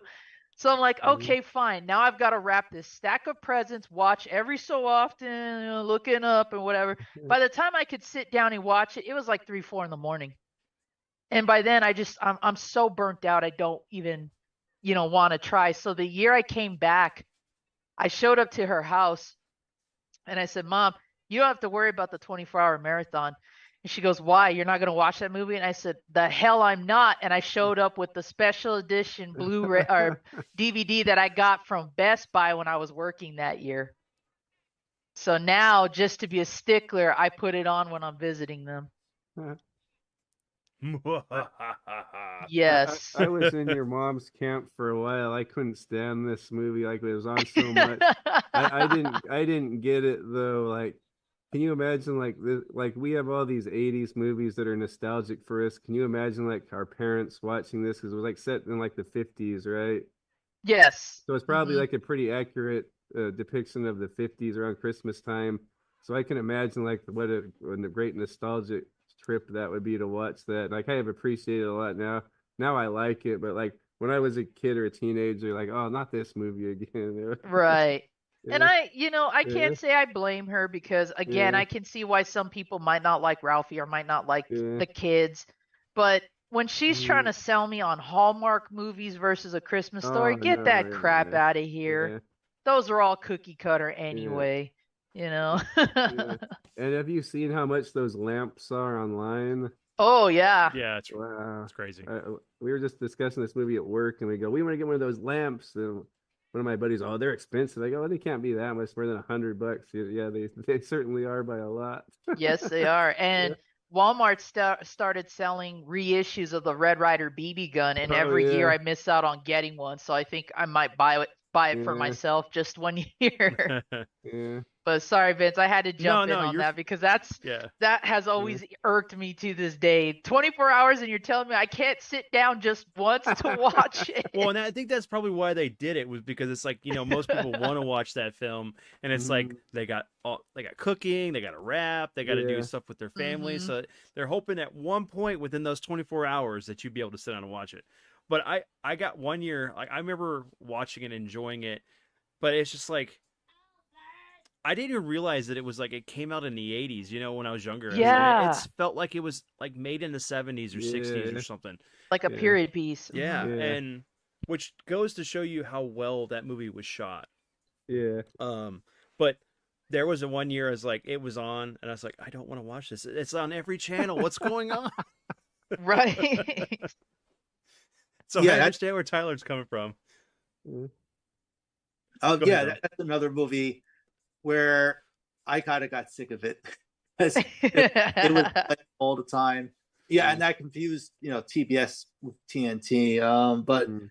that's a movie I would like to see from not like without commercials. 'Cause I have yet to see that movie like in one sitting. Mhm. Like well, I mean, yeah, if you want to pause it, that's different. But like it's so annoying watching movies with commercials. Like I used to watch those Saturday afternoon movies that would play. And it's like this is the last interruption or something, and it's like Mhm. it'd be nice to kind of just I'll be looking forward to kind of giving it a fair because I never really gave it a fair chance. Although it was a good movie. It's just that like I'm like really is this movie Yeah. that good to be played for 24 hours? I'm actually kind of interested to watch it again. But yeah, I thought the movie reminded me of Wonder Years a little bit because like Yeah. Yeah. Mm-hmm. I thought it had a great use of narration. I thought anytime I like when a movie kind of takes a risk like that. Like I'm gonna use. Did it have narration? Yeah, I'm pretty sure it Yeah. did. Yeah, Yeah. It had It a did. inner monologue. Mhm. So I really like the narration, and that's not easy to pull off in a movie. Narration, like narration could make or break a movie. So another movie that kind of reminded me of A Christmas Story was this movie called 8-Bit Christmas. Yes. It came out a couple years ago. It takes place in Chicago, and it takes place in the 80s. And the big thing, sort of similar to A Christmas Story, it has a narrator. Neil Patrick Harris is the narrator. Oh, okay. And the big plot of the movie is this kid wants to get a Nintendo. Similar Yes. to Ralphie wants to get this, was it BB gun? Or Yeah. Yes. The So- Ralphie BB gun, wanted yeah. the BB gun. Mm-hmm. yeah, it's very similar to that. Which is funny you say that because that is my number 4. Oh. Yeah. But I know like me and DLP, we're just like in sync, Although that's not all. It's not number 4 for me, but Yeah. Ryan, you got anything to say about Christmas Story before we move on to my number 4? It's actually not one of my favorites. I can understand that. It's good. It's good, but it's not one of my favorites. Woohoo! I stand alone. All right, so my number 4 is 8-Bit Christmas. I mean, I love the whole idea because I got to watch that with my dad, so it was really cool because it is a father-son and Yeah. a father-daughter movie, you know, because you follow Neil Patrick Harris with his daughter and him telling the story of how they tried to accomplish getting an NES, and then but then the relationship between him and his dad and stuff. And so it was really good. It made both me and my dad tear up because it's like both of us were parents at the time, but we could relate being that kid. Not, I wanted an NES. I ended up getting an NES because of my my uncle, but it was originally bought for my sister, and I just took it over. But no, I don't know. There was something about that film, like just the friends. You know, I didn't have, because we lived in an apartment. I didn't grow up like having some kid that had everything that all the kids wanted to gravitate to. I had friends that just came to my house to hang out, you know. Right. So, but we would get into shenanigans, and I'm sure just similar like what they were doing. But it's just a really well made movie. The only problem I had was like there was the scene where all the kids were bidding for their toys to be able to have 5 minutes with the NES, and there was like stuff from the 90s, and this is a movie supposed to be set in the 80s, and I was like the Power Glove. The Optimus was it? It was, I think it was Optimus from the Beast Wars. Yes. Was one of the toys the kids were hanging out. I'm like, what is this, a time travel movie? Did they just randomly grab toys from somewhere? But other than that, it was really cool. Like just like even like I think with his brother having issues back and forth was like me and my sister having issues back and forth. So it was like very similar. I mean, I didn't get a treehouse, but you know. Right. But I mean, it was a really good movie, and it really captured. I felt it was a really good gamer movie. You know, it like captured the moment of what it was to be a gamer back then. You know, right. Like, you just wanted to play these things. It wasn't about the hype. It wasn't about like who could beat these games or whatever. It was just like being in the moment to, you know, to play these games. And like, and it kind of gave you the feeling of like, you know, hey, have you played this game yet? I'm stuck at this part. You know, the whole thing of like carrying information back and forth because there was no strategy guides at the time. Yeah, I didn't even know about this movie. I gotta watch it. It's good. It's How really does it good. hold up with The Wizard? I think it's better than The Wizard. Oh, but wow. yeah, because it's a little bit more believable than. Okay. I mean, there's some fantastical moments in 8-Bit Christmas, Yeah. but like these kids traveling across country to get to this to California, I love it. a little weird. Yeah. Not That's believable. what I will. That's what I will agree with you on, Vince. Is that it is actually a movie about just wanting to play the video games. Like we all said that The Wizard is a 90-minute Nintendo commercial, and it practically is. Mhm. I mean, there's a family story there, but Yeah. you know, not like what 8-Bit Christmas showed. Just you know, the struggles again with being a kid at that time, but also being a parent and an adult at the same time. And even though his dad was kind of an ass, I love Steve Zahn for what he brings to the film. Because even I have to be harsh with my son from time to time. I have to be that strict with him.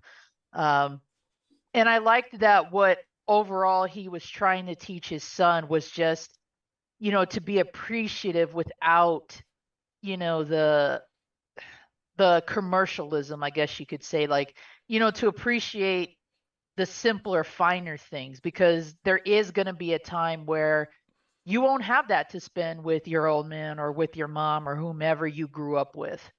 So I like that he is trying to instill that into him. And Steve Zahn is just an amazing actor. In my opinion, if they ever make a movie about us YouTubers, that's the guy you hire to play Freaka 4. I'll say it. Well, yeah, he reminded me of the guy from Back to the Future. Who played, you know, the dad in Back to the Future. Crispin Glover. Yeah. Yeah. But you know, as Zombie pointed out, like for me, I don't want to gripe about 8-Bit Christmas too much. I was hoping it was going to be a better, but because like I wish there could have been a little bit more of Nintendo stuff related. Like it wasn't like what games does this kid like to play? I didn't get into like, it wasn't much into that, maybe because of licensing or something, or you know, because I know Nintendo. Oh, you can tell. Nintendo's a stickler now, I'm surprised they even got to use Nintendo. yeah. Well, So they got to say it, but on the box it's blacked out. Oh no kidding. Yeah, you Yeah, get to see and- like the boxes and stuff of the games, but and then like Uh-huh. there's a couple moments, but other than that, like the And box that's- they get. That's how you can tell who's a nerd like me, because I'm sitting, like Vince pointed out with the Optimal Optimus figure, which I noticed that too. I was like, wait a minute, my brother had that toy, damn it. I was sitting there going back there and like Narc, Xevious, listing all the Yeah. titles just because I know the box arts. And a lot Mhm. of those were third-party games. So they could get away Oh. with that, but the Nintendo box did not have Nintendo on it. They just got away Oh. with saying it somehow. Wow. but I was hoping the movie would be more.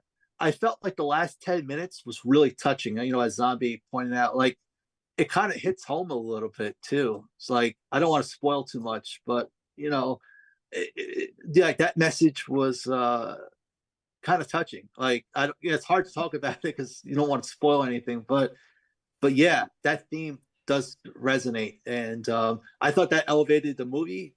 Like it gave the movie it definitely elevated it a little bit. I was like, again, I was expecting a little bit more nostalgia, but yeah, I do recommend it. I do like the back and forth with present day. It's also funny seeing Neil Patrick Harris in it too, because I just remember him from Harold and Kumar, the first one, and it's just interesting seeing him in this movie. Doogie Howser. Yeah, Right, Doogie Howser. right. Yeah. And as Yeah, Josh pointed out, That's Harold and Kumar Howser. Christmas was one of his picks too. So I mean, that's one of the things too about it is like the backhand deals that were going on, especially like when the dad's trying they're trying to get it from this guy or whatever. Oh God, that's crazy. Uh-huh. And do any of us, because I know I had one, do any of us have a friend that was like that asshole kid who had was that? practically Was that? everything and would love to rub it in people's faces? That was I did. kidding. No, I mean, I get called that now, but I don't rub it in people's faces.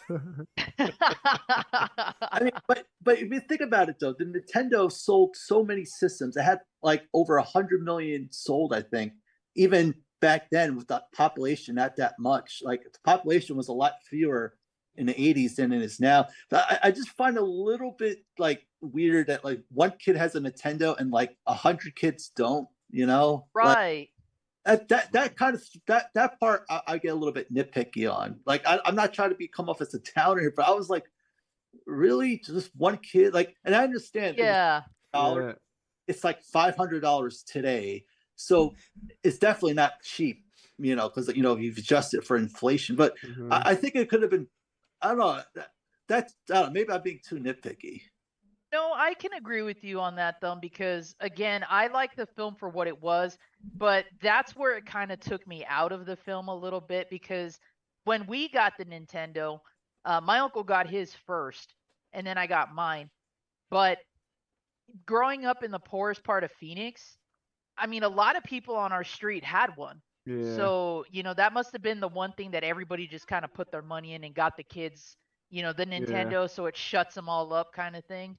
So I kind of felt like, yeah, that was probably exaggeration on his part, because maybe he felt like that as a kid because, Yeah. his parents weren't as well off. Mm-hmm. And I remember how we used to just swap carts with each other in the neighborhood. Like, hey, let me borrow your Ninja Gaiden. Mhm. Okay, let me borrow your Contra then. Which was one of the things that I dearly miss about gaming and collecting nowadays. But there were some moments too that kind of took me out of the film and made me think, was it really that hard, to kind of get one of those? I mean, everybody must have been like dirt poor. If not a single other person could afford one. But I mean, that kid was loaded. He had stuff that, I mean, didn't he have like a jukebox and like a soda machine? And Yeah, he had like a man cave before man caves Yes. existed. Yeah. yeah.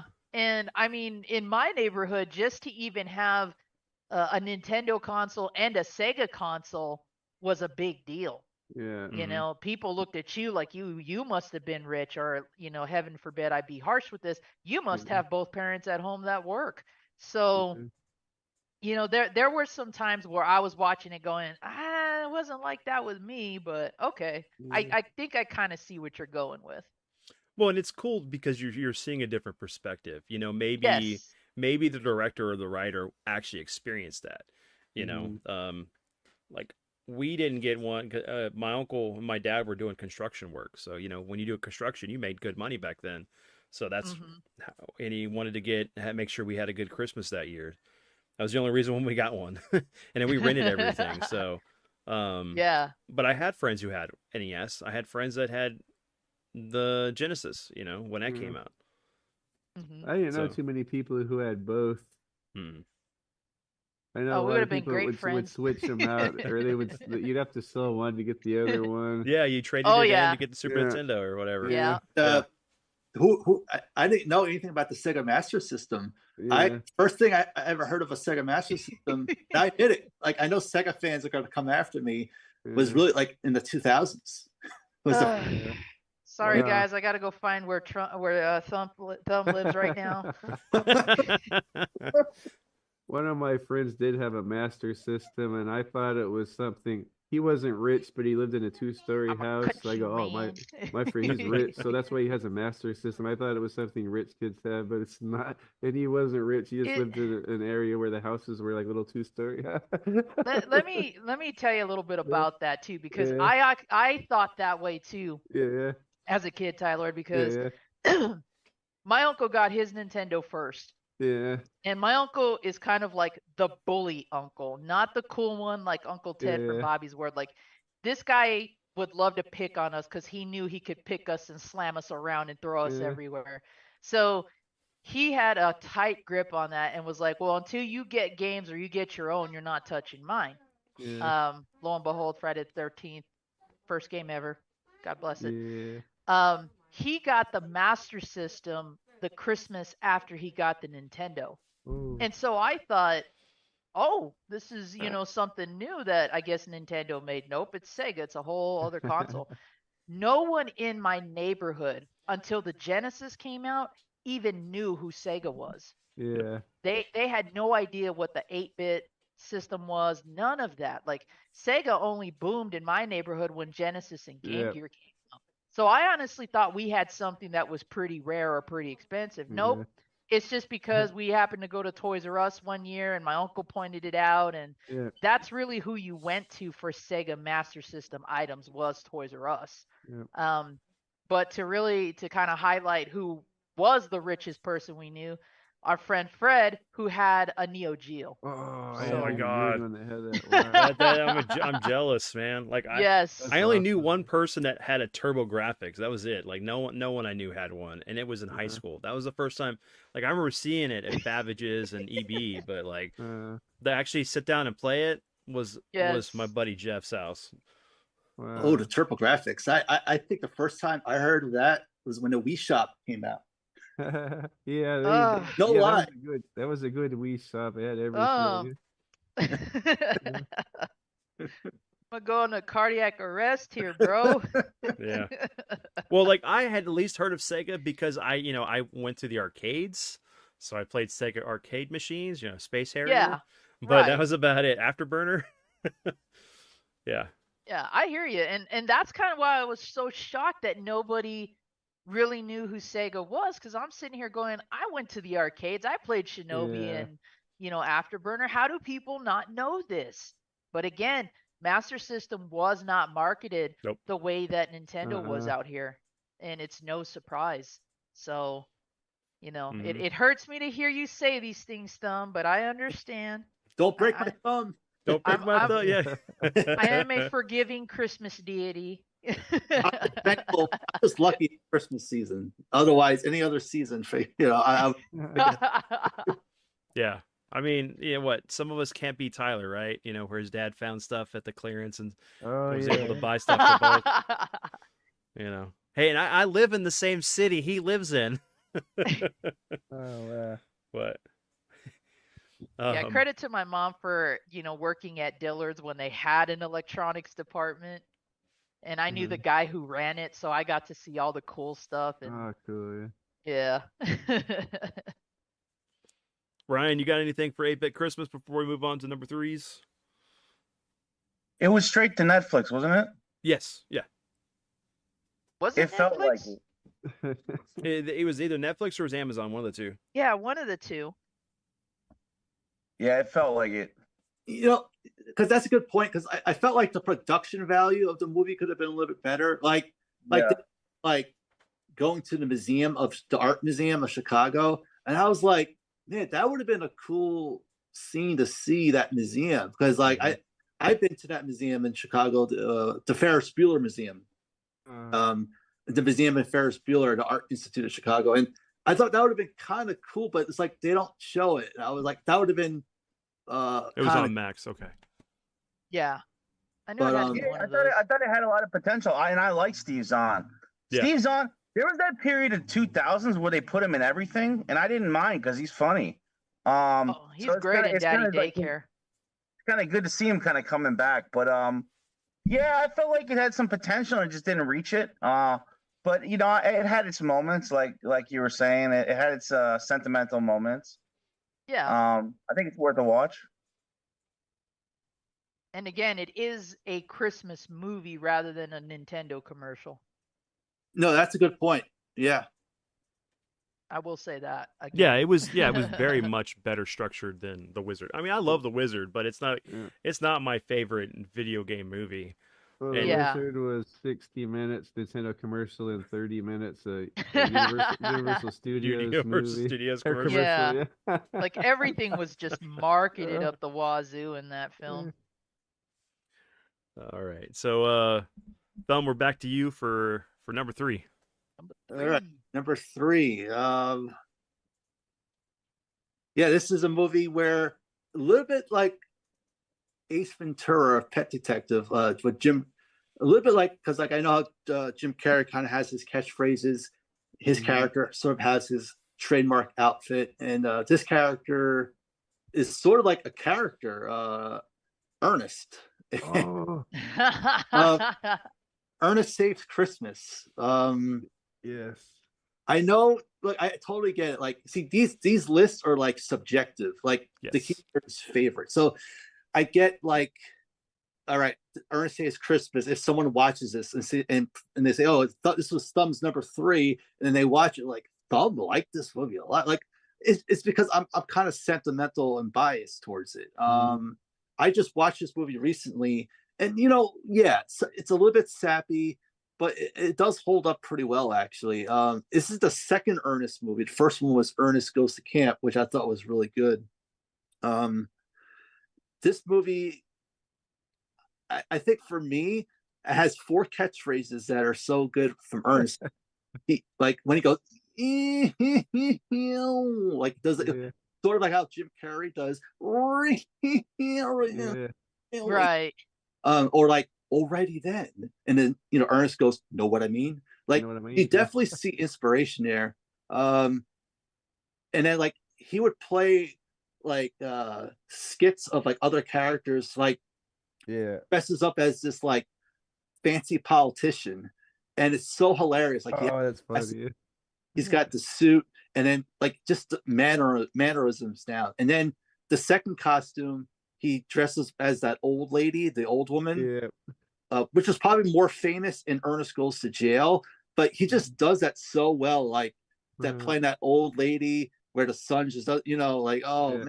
Or the old redneck guy with the snakes. Yeah, I was just about Yeah. to say, yeah, so funny, just like because he was a Shakespearean actor, Jim. Yeah. Mhm. Surprise, surprise.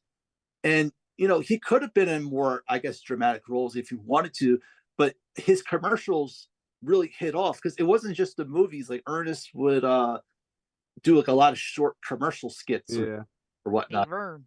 Yeah, and then Vern would talk to that character off screen, and that's sort of Right. amateur and expert kind of Yeah. got inspiration from, like where you know, it's from on my channel where you know expert is just this this other duo, I guess, and I just like the whole Vern's is his you know off-screen presence, Yeah. because like you know Ernest acts like an expert sometimes, but then he's kind of more like an amateur, so he's kind of both.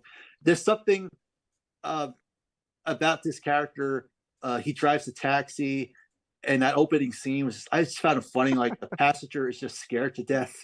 Literally. It's a character. He means well. Like he has the biggest heart, but like he just kind of just fumbles, and I find that very relatable. Yeah. And that's a character flaw of his. Like he's like he's just too nice of a guy, and that's his character flaw. And it's kind of relatable in a way. Like how nice can you be? It's quite an undertaking to save Christmas. That's so he's like, but there's an old guy who plays Santa Claus. I don't know that actor, but he was good. There's like this like young girl, and then this other guy in his 50s. Fun fact: there's an agent that plays like a movie agent. Yeah. He plays the opening scene in Die Hard in the plane. That same actor, I believe. Oh yeah. I could be wrong, but yeah, I was like, whoa. I was like, what? This is kind of cool. I guess just for me, it's just like it was an good introduction to Ernest and what that is. Yeah, I mean, definitely one of the. He's very reminiscent of like Jim Carrey, of course. Pee Wee Herman. Yep. He almost like even Eddie Murphy with all the different characters in his movies. It's very very similar. Yeah. But it was definitely very silly, very for kids.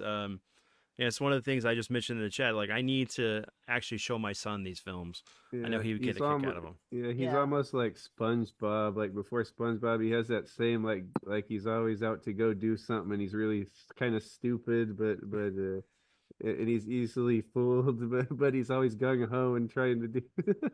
Yeah, and it's interesting how a lot of these characters that these actors probably don't think anybody would take a liking to, or probably would never, hit it off so well, end up exploding. Ernest, Pee Wee, even Howie Mandel's early stand-up where he would do the voice for Bobby. Yeah.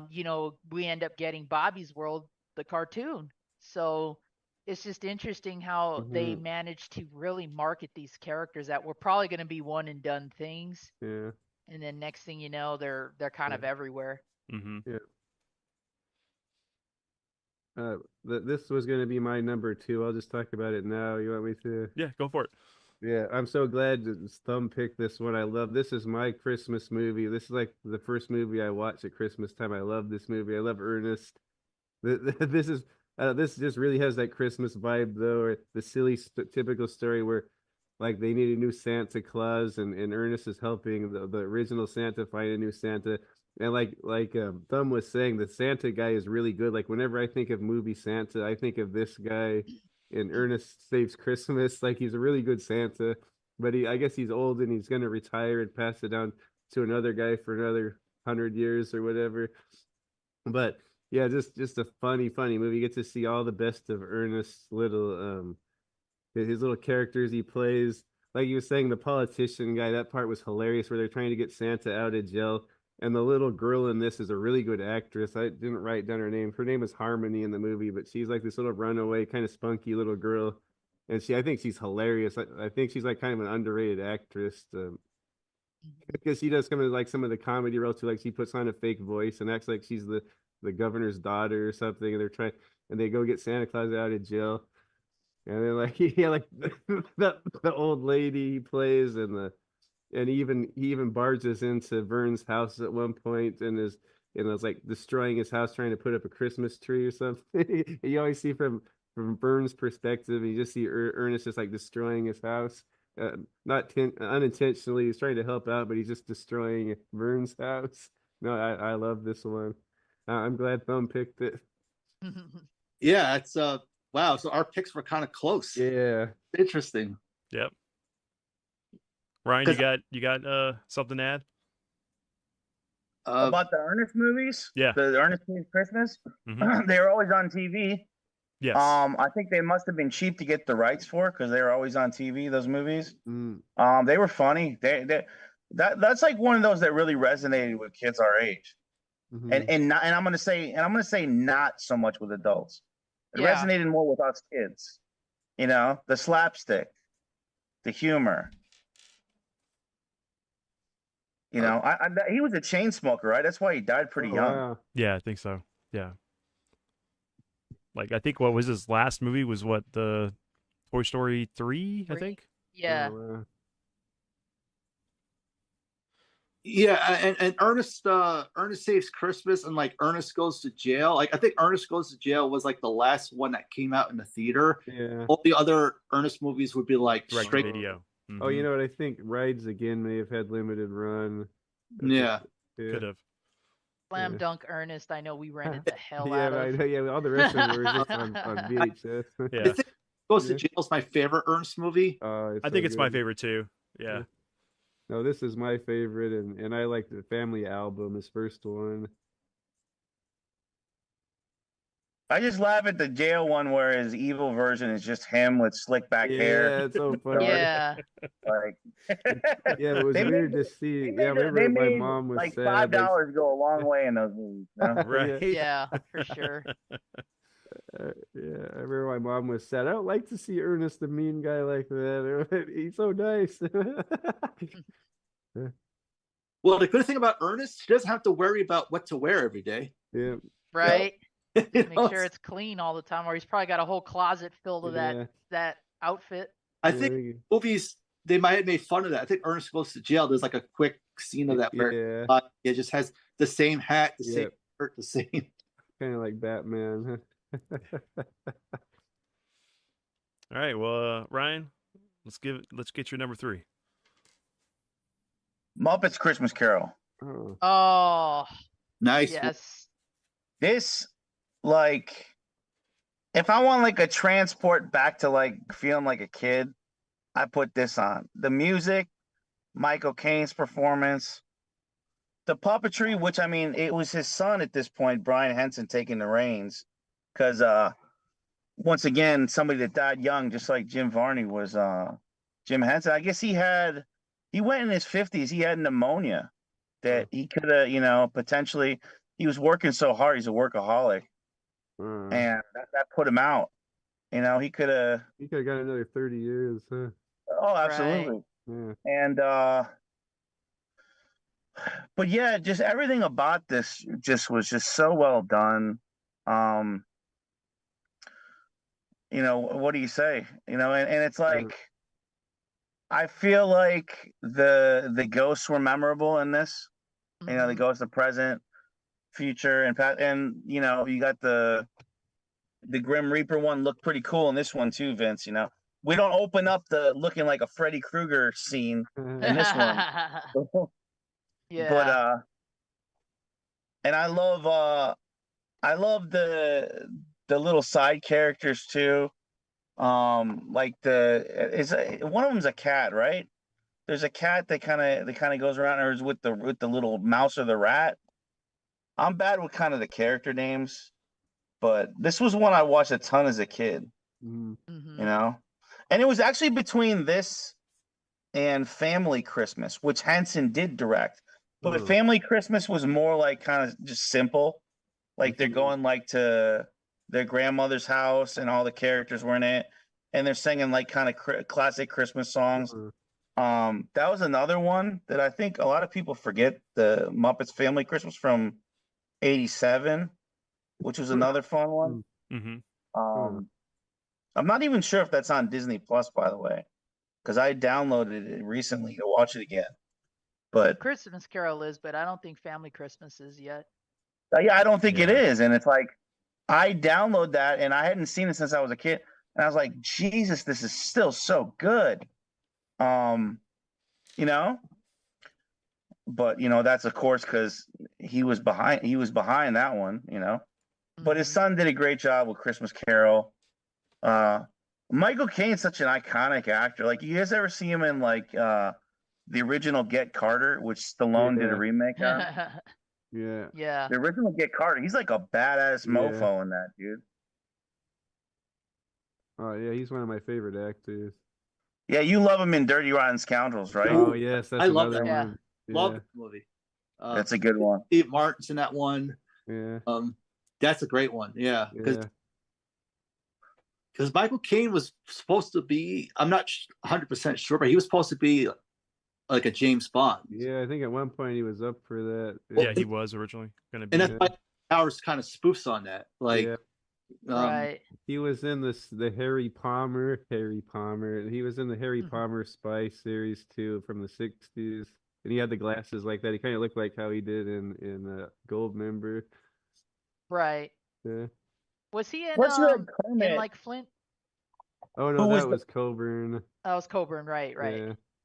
Wasn't Kermit's persona like the perfect match for a Scrooge boss employee relationship too? Like that was just Oh, yeah. made for that. Like, Yeah. Yeah.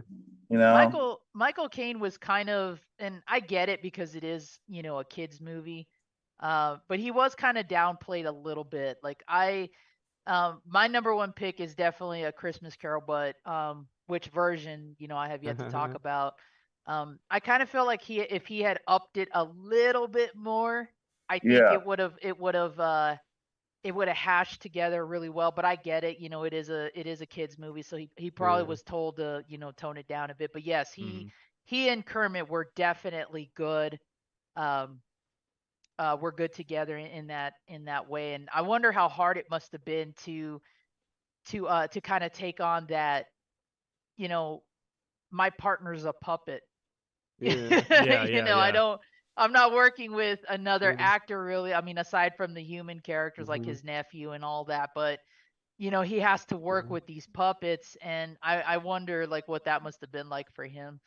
Um, and another credit to, you know, Jim Henson's son, because like you said, he had taken on the reins and he made that movie very vibrant, very lively. The Wow. score, the songs are amazing, and kudos to them for not toning down what happens with Tiny Tim, because you see that a lot. It's Oh, almost wow. like they skip over Tiny Tim's existence or what exactly happened to him. Yeah. And the Muppets actually they tell us, you know, he Wow. died, Oh. and Yeah. they show that to us. Again, films and shows of the 80s and early 90s, not toning down adult concepts for children because they knew we were smart enough to understand. Mhm. Like, kudos for that dark imagery as well. Yeah. it That hits you in the was a- feels, man. Yeah, Yeah. it With does. his little, It does. with his little baby Kane. Oh. Mm-hmm. They leave it there with the empty chair he used to sit in, Oh, and yeah. they talk about how, you know, Kermit walks slower nowadays, and like they can't even bring themselves to talk about like Tim is dead. They're like, you know, no, this is just a part of life, and they don't really say it, but they emphasize it well enough that kids watching it know that, you know, he has passed on. You know what's a shame? Just to kind of not leave on a bummer note with this movie, but it's like I'm not sure that they've translated successfully Muppets to this new generation. I don't think we get it, we remember it, No. we know this new generation doesn't even know what the fuck the Muppets is, unfortunately, Oh. because they haven't really managed to transition it into this. Mhm. Not in the last 15 you know, years. no, they haven't, man. Mhm. I do you mean, think CGI has something to do with that? Maybe. Maybe. I mean, I know puppeteering is still done. I know they still. I think Jim Henson Studio still has hands in like Sesame Street and stuff like that. But I know it's owned by Disney now, so it's kind of hit and miss what they're gonna do with it. But I think like that magic is gone. I mean, it could be done easily. We see puppets showing up in like TV shows all the time with certain things. Like I just finished rewatching Ash versus Evil Dead, and there's that scene where there's the puppet Ash, and it's hilarious. Yeah, right. Yeah. But maybe, you know, it's kind of like with Ivan Reitman and Jason Reitman, you know, kind of like he even didn't do Frozen Empire, you know, because you know he didn't feel like comfortable doing it after his dad passed. So sometimes when children take over the studios or what the projects that parents did before, they don't want to continue doing that magic sometimes. And did he do Kermit's voice too, or he just Jim took over Henson? the puppets, or you hear his son? or did he just take over the puppetry? I would imagine he took over voicing Kermit because that was Oh, wow. Jim's character. Yeah. Mm-hmm. But that's a very good point. And Mhm. also Vinny brings up a good point too. CGI has everything to do with it, I would imagine. We've talked about how CGI tends to dominate practical effects, and even though they want to sell us on all the flashy lights and gimmicks, nothing's gonna take away Mhm. from um, true standalone special Yeah. effects and practical effects like that. And I think that's why the Muppets still resonate with us, because again, we grew up at that time when it was in its heyday. And I think if we can get younger audiences to appreciate what Jim Henson brought to us as kids, like people are still discovering Labyrinth and are praising that film. Yeah.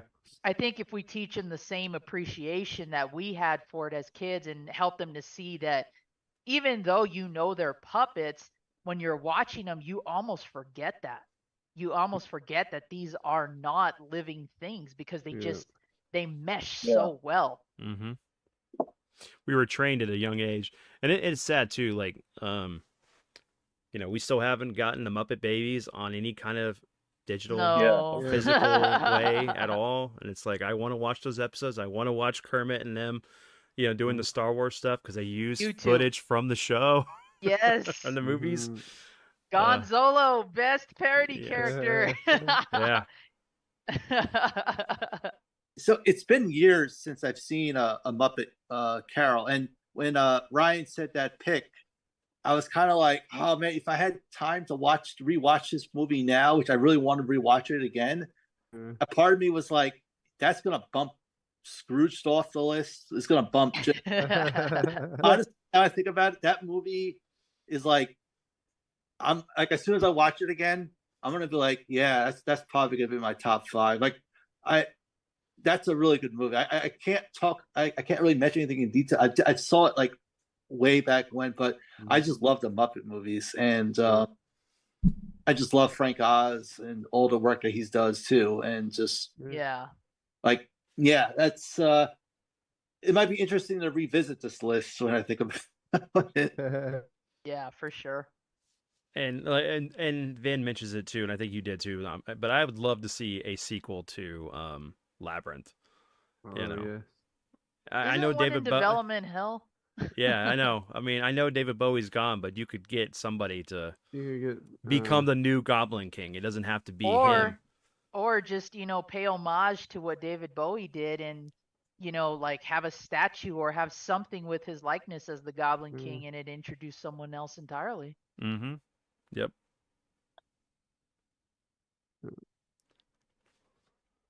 So, all right, let's move on to Ty Lord's number 3. Okay. Well, speaking of Michael Caine, I got a Christmas movie for you here. Jaws: The Revenge. It's heavy on the Christmas, maybe up until the halfway point. It covers like Christmas all the way to New Year's. So Christmas movie. I got to put a Jaws movie on here. 1987, the underrated classic Jaws: The Revenge. Takes place during Christmas time. It's not really a type of Christmas movie you think of at Christmas time because most of it's in the Bahamas and it's bright and sunny. But there are Christmas carols and a lot of Christmas songs and Christmas trees in this movie. The beginning of the movie back in New York or wherever Amity is supposed to be, it is snowy and it's very Christmas season and there's Christmas lights and everything up just like shortly before Christmas. And the scene that always gets me is there's the son, Sean Brody, the son, Roy Scheider's character's son is the new deputy, and he's going out to get this log off of a buoy, like out in the ocean at night. And as he's going out there, he's passing the Christmas carolers, and there's like a Christmas choir going on, and they're all practicing and singing Christmas songs. And they're always messing up. And I just think this scene's hilarious. Like the whole scene, he's just the cameras or the scene's following him past this Christmas choir, and they're all messing up, and the director's yelling at him like, "What the hell's going on? You people you can't stay in sync." And he's yelling at him, and then and then he gets on the boat, and then he says, you hear the director as Sean's getting onto his boat, you hear the director go, "Joseph, where the hell is your costume? Where the hell are you? You're supposed to be in costume. Jesus." And then right when he says Jesus, you hear someone off to the side go, "I'm over here."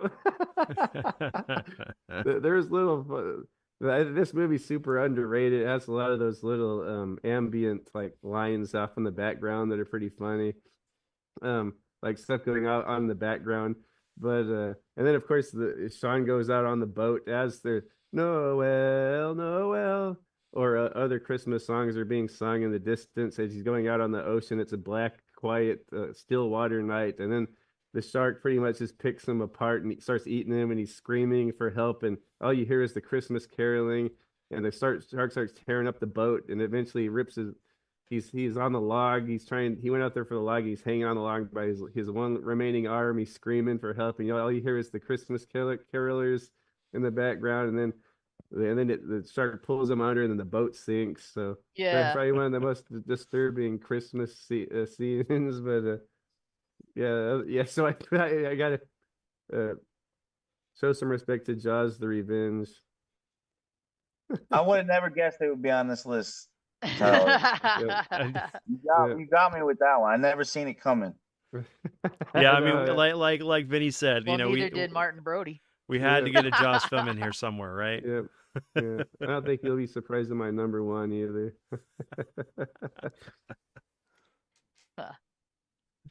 Yeah, I just picked up the Jaws collection, from Jaws 2 to I guess Jaws 4 on like 4 Blu-ray. It was on sale on the Black Friday Prime Day, and I never seen that movie. Okay.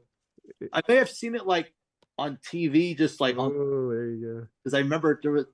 That's not the one that's 3D. That's no, that's the one after that. Yeah. But I know that's the one that gave us the video game. Yeah, Jaws Revenge gave us the video game. That's where you gotta kill Jaws with the I don't know what you call it, not a harpoon, but you gotta you gotta shoot him with a strobe light and then stab him with the bow on the stick on the end of the bow. Too bad we didn't get the roar from the film. I know. Yeah. Right? Yeah. Oh yeah, I remember those little audio clips in there. It gets killed. The roar. Yeah, it roars like a friggin' T-Rex. It's like the same one from He-Man, like when the dinosaurs or the dragons would roar on He-Man. Yeah. Yeah. All right, Zombie. Well, I was gonna add another, I guess you would call it black comedy to the list, but I have a feeling this is gonna appear on someone else's list, so I'll go with my other recommended black comedy, and that is, of course, Krampus. I freaking love this movie, not only because it really popularized the idea and the character of who Krampus is in the States. Like Gremlins, it nails that mixture of horror and comedy.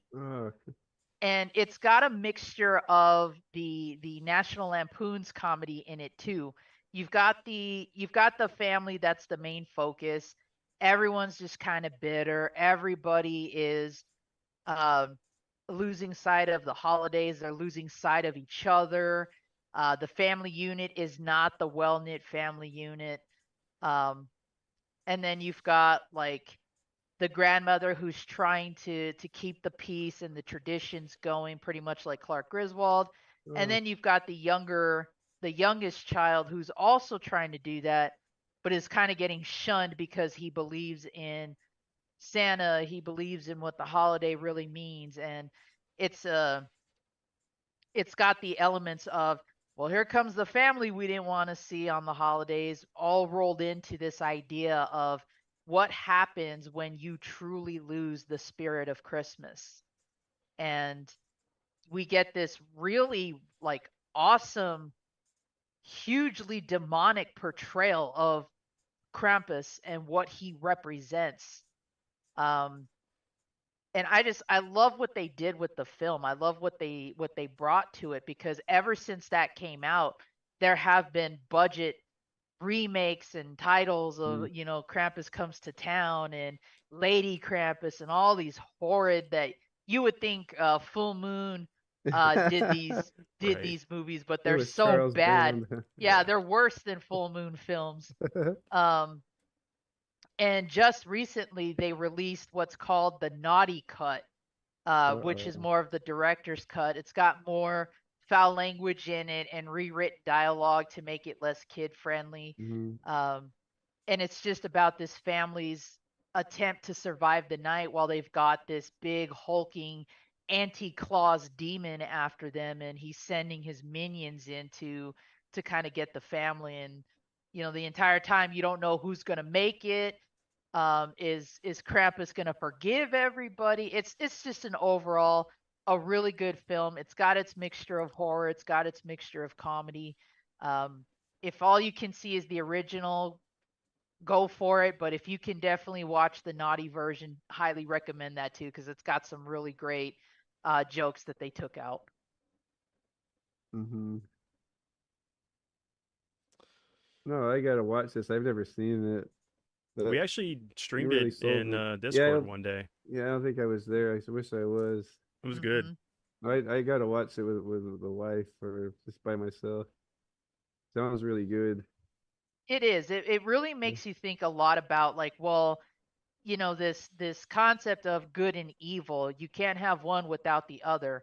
So if Mhm. Santa rewards you for being good, does somebody punish you for being bad? And Oh, yeah. that's where he steps in. That's kind of where he makes it known, I'm the guy you answer to, you know? And is he It's really cool looking? The monster. I'm thinking like something like Pumpkinhead, or what's he look like? he is very, very well done. Right. A lot of the early uh German postcards and artistry and depictions of him usually show him as like this kind of like thin, tall satyr kind Uh, of creature. Whereas in this film, he's like a freaking Hulk. He's well, huge. He's got like the goat hooves, he's got the horns, he's got like this gaping maw and like shackles on him. Like, he makes it known he's here to fuck you up. uh, Like, there's no escaping this He thing. wants your soul. Yes, it's very hellish. It really, especially very near dark. the end of the film, it's very Yeah. dark. Yeah. So yeah, and it's not CGI, which is oh, great. excellent. It's like you said, it's like a Pumpkinhead portrayal. It's like part Mhm. puppet, part costume. I mean, it's beautiful. And Oh. Vince actually showed me the NECA figure that had come out Yep. for that, and I still want that thing to this day. It's awesome, but it's So- expensive, man. I'm like, oh, Yes. yeah. And so as you can see, you know, I am all about Krampus. It is definitely my third pick of a Oh, must yeah. see. And that's the 2015 one, or is it a different one? Mm-hmm. Oh, Yeah. okay. It's Okay. got some well-known actors in the film, mostly some of the cast from like The Office and stuff, but The guy from everybody does Step it. Brothers. Yeah, everybody Yeah. does a great job Okay, I with the gotta see film. it. All right, so my number 3. Let's see. I mean, this isn't a surprise. Technically, it should be my number 1, but it's fine. Gremlins. I love this film. Yes. I mean, down to Howie Mandel with doing the voice of Gizmo, the father son duo. You know, Uh-huh. it starts off with this father going to go find something special for his son in Chinatown. Uh-huh. Doing a backhand deal in the alley with this kid because his grandfather wouldn't let him have the Mogwai, and then down to the 3 rules when you own a Mogwai, which are. Why don't you guys answer this? What? Feed I- them Get 'em wet. I think we what? should all know this. Yeah. Come on, guys. Don't put water on it. Yeah. Yep. Don't Mhm. No feed bright light. fuck. No bright lights. Yep. Yeah, feed them after midnight. Yeah, after midnight. Yes, correct. And my dad's in the chat now too. Hey, Dad. All right. Another movie Hey, with Floyd. practical All father. effects. Yeah. You know, this Yeah. movie had amazing effects. Yes. The puppetry, like it starts as is your generic, you know, run of the mill Christmas movie. You know, this kid gets this mystical creature. You know, you got Corey Feldman in it, and you know, With the mushroom cut. Yep. Dick Miller. I mean, but yeah, like so this is the thing. I talk about this right now, but me and Ryan just did a covering the Gremlins toy line yesterday. Yes. On the collector showcase. We had a blast doing that, but it's a great film. Like I you know, you think that the mom's going to be mean too, but she's like just a sweetheart. Like all the characters are great except for the evil lady with the dog.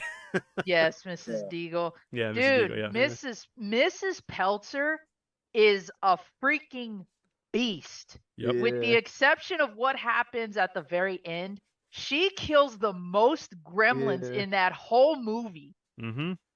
So kudos to her, because most of the time, you know, you get the mom figure who's all like, you know, let's get together for Christmas, and you know, is kind of like ditzy. As soon as she starts hearing noises, what's the first thing she does? She grabs a fucking knife. Yep. Yeah. That was And so then awesome. Yeah. when she takes out, like, what is it, 2 or 3 of them, then she grabs another one and she's dual wielding. I'm like, yes. Shoves one in the microwave.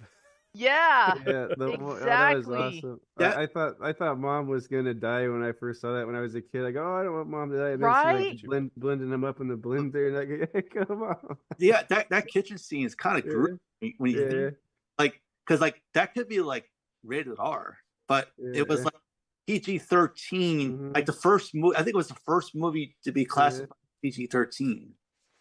Like, I believe so. It was one of the ones that started that. You know, we can't forget about Phoebe Cates, you know, everyone's dream, especially for those that grew up in that time, or my dad who watched Fast Times at Ridgemont High. Right. But no, I mean, it's a fantastic film. Like it embodies Christmas, you know, family coming together, but then you're dealing with this extraordinary experience of gremlins going around destroying everything. And then you know, they're in the theater and they're watching the Snow White and the Seven Dwarfs, and it's like, hey, that's a trick to be able to beat them maybe in the future, right? No, but one's got the Mickey ears too. He's just rocking it in the little chair. Yeah. I mean, like even just like the buildup, right? They're chasing Stripe to the YMCA, and he just they gets the pull, and he goes and it dives in. And, you hear the cat's sound for the man. Yeah, I love this movie. And of course, all the gremlins are voiced by the legendary Megatron voice actor, Frank Welker. Oh, Fred himself. Yeah, go to Los Angeles. If you have a chance to visit Los Angeles, you should check out the Warner Brothers Studio Tour, because you see the set of they have a main set that they use for other movies, and their main outdoor set is where Gremlins takes place in that that town. So that was kind of cool, and also Back to the Future. The town from Back to the Future. And you know, it makes sense because Steven Spielberg, you know, has ties to both movies. Right. Joe but Dante's. Yeah, go ahead. Oh, sorry. I was gonna say, how hard is it just to keep these guys away from, you know, food after midnight? Yeah. Probably I don't pretty feed hard mine if after they're midnight, and I've never got these guys wet. Why is it so hard? I guess to play devil's advocate, like, what if your alarm clock goes off? Like, because that's what kind of happened, right? Like, you know, it gets unplugged. Actually, the gremlin unplugged it, I think, purposely. He unplugged his alarm clock, so he didn't know what time it was. So they chew the wire. Yeah. Mm-hmm. Hey, I love my guys. They're not mischievous at all. Why I have 2 gizmos, I have no idea, but I have never gotten them wet. Of course, you know Howie Mandel, right? For Gizmo. That's the Bobby voice. And it is the Bobby voice. Yeah. to this day, my cousin still cries with that. Like, Aw. and the music cue just like, Yeah, yes, whatever, yeah. just tugs at the heartstrings. It really does. Aw. Oh, I mean, like the Mogwai song too. Just the humming it does and stuff. Mm. Yeah. Oh, yeah. And then my dad mentioned the fact that like I think Red Dawn was actually the first film, August 10th, 1984, PG-13. that had a PG-13. Did we mention how dark it is? The story of how her dad dies, Phoebe Cates. Yeah. Oh yeah. The war. Yes. My dad came down the That's like chimney. He never came out. Isn't that always like?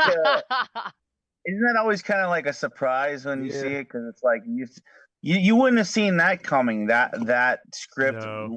line at all. It's just you're like, really? Oh shit, That's why she hates Christmas. Yeah. dude! The Yeah. bar scene. The bar scene should have won a fucking Oscar. Dude, Okay? that was amazing. For the stuff Yes. that the Gremlins do Yeah. in that scene, the orchestration of that, and how many characters are in there. You got one spinning on the fan. You got the poker game. You got them playing Star Wars Arcade. You got them yes. beers.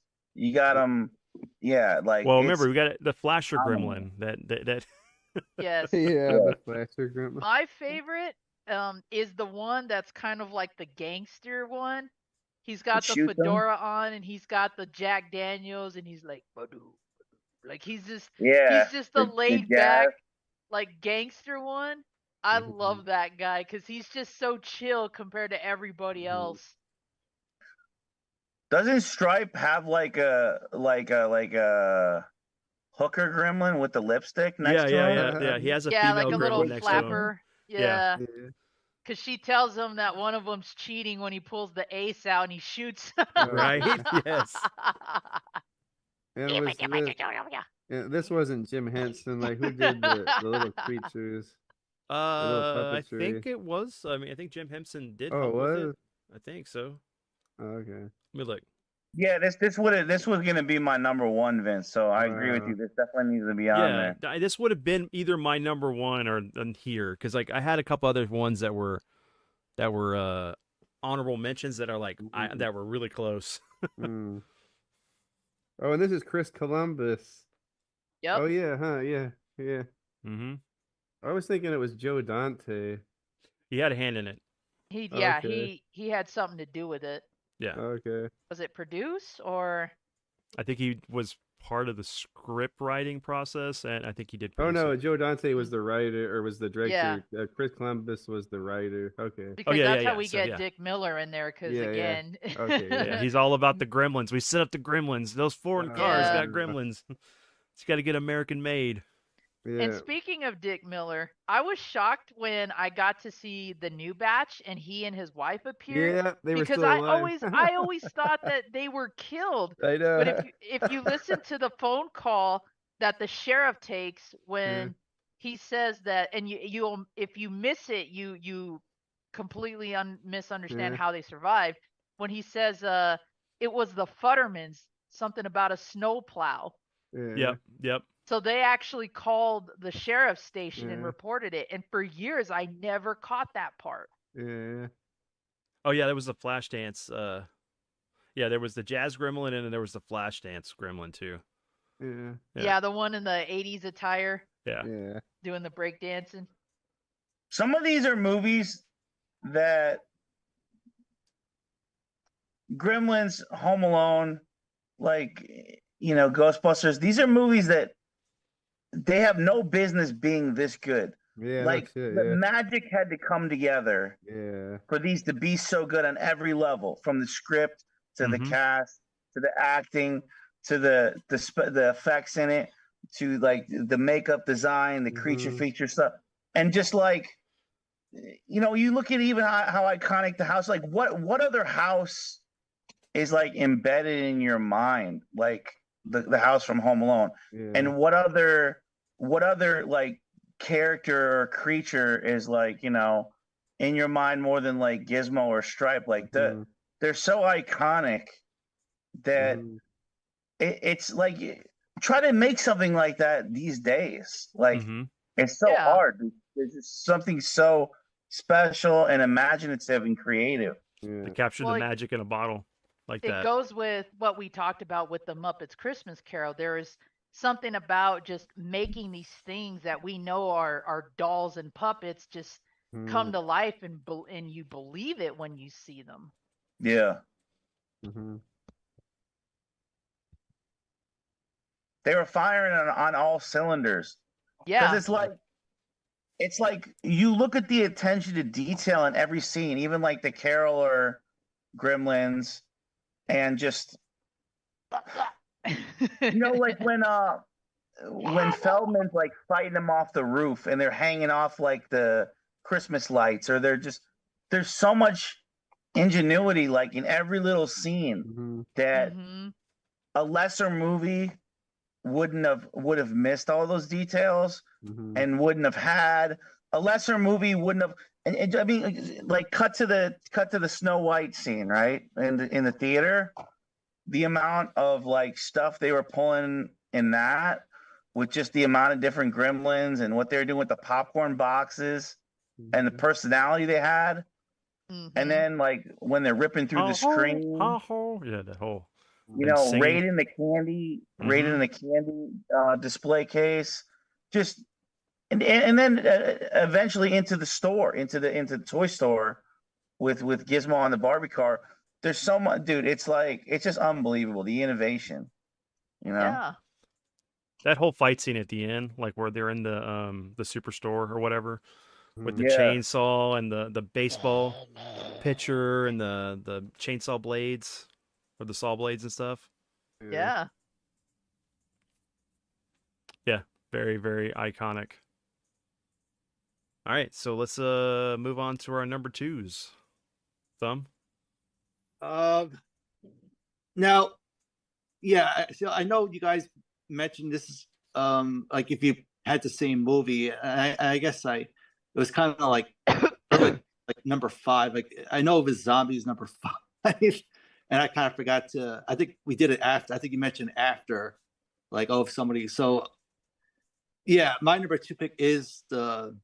But I mean, I could add a little bit more to it. It's similar to Zombies number 5. And that's a great movie. Zombies number 5. One of the best Christmas. Just kidding. That's not the name of the movie. Mhm.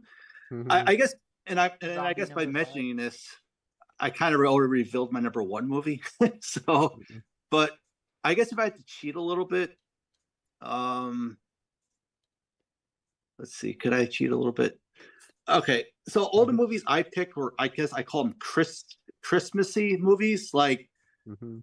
where the theme is a lot of Christmas present, like so like a movie like I'll just go for my number 2, but I can just add a little bit more to it. What I like about this one, A Christmas Vacation is my number 2. All right. And it's Zombies number 5, is that I guess I could add a little bit more to the background, is that I feel like this writer doesn't get enough like appreciation, in my opinion. Like I'm a huge John Hughes fan, Mhm. and like he made like 3 of the best movies of all time, in my opinion.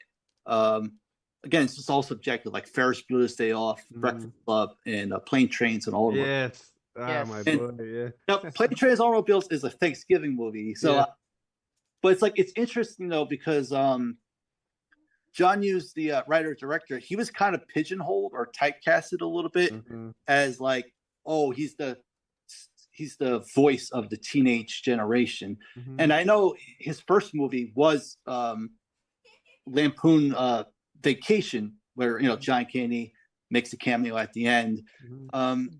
And like Ferris Bueller's Day Off, which came out like a year or 2 before Christmas Vacation, was Mhm. sort of like his goodbye, saying farewell to the teenage movies. Okay. And I think he wanted to kind of go back to like the more adult-centered movies, like Plane, Trains, and Automobiles. And that's Mhm. why I feel like Christmas Vacation is just like an interesting period of his work. I think Chris Columbus directed it, because Chris Columbus just directed, he directed Gremlins. I just think for me, what makes that movie also kind of funny, if I had to add something that if I forgot to mention it, the thing with the neighbors. Yes. The neighbors is so great. I just love that because it's like it's something that we kind of resonate. Like we don't really, this might sound kind of. I'm just gonna be honest. Like, how well do we really get along with our neighbors? And it's just like I love the two neighbors in it because they don't celebrate Christmas. They don't like the whole Christmas festivities at all. And it's actually Elaine from Seinfeld. Yeah. in it. And I just think all the timing of the movie is so great with those two. And it's just interesting how like the Griswolds just don't interact at all or get along with the neighbors. And I just like that aspect. And it's just something that I find kind of relevant to today in a little bit. So believe it or not, Christopher Columbus didn't direct it. Him and Chevy Chase fought. Oh, and wow. he wanted to do Home Alone. It's a funny story though. They got along so bad that they had this other director come in. His name was Jeremiah Chechik, and wow. he had to take over because they got along so bad. Oh, wow. There's some stories like this about Chevy Chase. Yeah. career. And what's funny? Earlier, Thumb, you mentioned What About Bob, and actually that was a case of two actors that didn't get along. Bill Murray and Richard Dreyfuss didn't get along. And in one of the scenes, Dreyfuss talks about Murray throwing a glass ashtray at his face that barely missed him. So what's funny is like, you think of like What About Bob, the tension they had together playing those roles, it was real, dude. They hated each other. Yeah. But yeah, but Christmas Vacation, yeah, it's crazy. They got along so bad that they brought in another director to take over. And Christopher Columbus didn't do it. Wow. That's pretty cool trivia. Because I know Chevy Chase had a run in with at Caddyshack, before Caddyshack with Bill Murray. It's just like those Saturday Night Live actors. Sometimes they just clash. And I know in What About Bob, that character just annoys the hell out of Richard Dreyfuss. Yeah. I guess if I had to add something about Christmas Vacation, it's like I know. I think in some of our picks, most of the movies probably take place like in the span of 1 day or 2 days. Like Jingle All the Way takes place just 1 day. Yep. Well, I guess Trading Places takes place in a long time. It's over a period of time. I think it's over the whole month of Christmas. Yeah, but December. Is like a couple weeks. Like it starts like December 14th or something. And I guess it's I just like those. I know I mentioned the marketing scenes. I just like how they show like 3 or 4 of them kind of showing back and forth, like showing his family life. And then like over the weekend and during the weekday, he's back to the grind, working in a marketing place. And then he goes back, then he show back to the weekend, then he finally has time off. Sometimes I debate which cursing scene is better, his rant or Steve Martin's rant playing Trains Automobile. And I guess it doesn't really have that many like touching scenes. If I had to be critical of it, like it doesn't really have that many like character building scenes, but maybe that was designed purposely. There was a nice little touching scene with Chevy Chase and his dad, where his dad kind of like, it is kind of brief, but his dad says like, let's just try to have a good Christmas. Like you can't make everything perfect. Like I know you're trying to please everyone. Right. Yeah, you just don't want to lose it. Scene in the laundry room. Yeah, because like Chevy Chase is like, how did you do it? How did you manage all those years? It's kind of funny because it's like hosting. I would say it's like, would you rather be a guest or a host?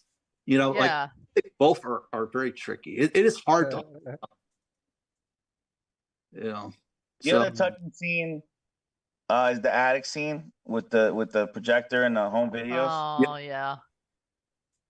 Yeah, when he was a kid. Yep. It breaks up with the comedy because then he's trapped, which is kind of so it's like a nice combination. Like that movie has a nice combination of like some touching scenes and then a nice mix of comedy. So a lesser we talk about details that make stuff iconic. A lesser movie would have just put a blanket on him in that movie. But what did they do? Because they're comedic, like geniuses in that. They dress him up like a old grandma woman, right? In that scene, because he's putting on drunk. any he can find, right? So he's dressed up like an old woman trying to Right. stay. And a lesser movie would have just gone with a blanket in that, but it's just like stuff like that that make it so hilarious. These movies. Oh, and I forgot the lights. He's so eager to get the lights going. Mhm. And like he fails several times. And then like also the relationship with his father-in-law, like the father-in-law just they can't stand each other. I just love little details like that. Yeah. They nail the authenticity. Yes.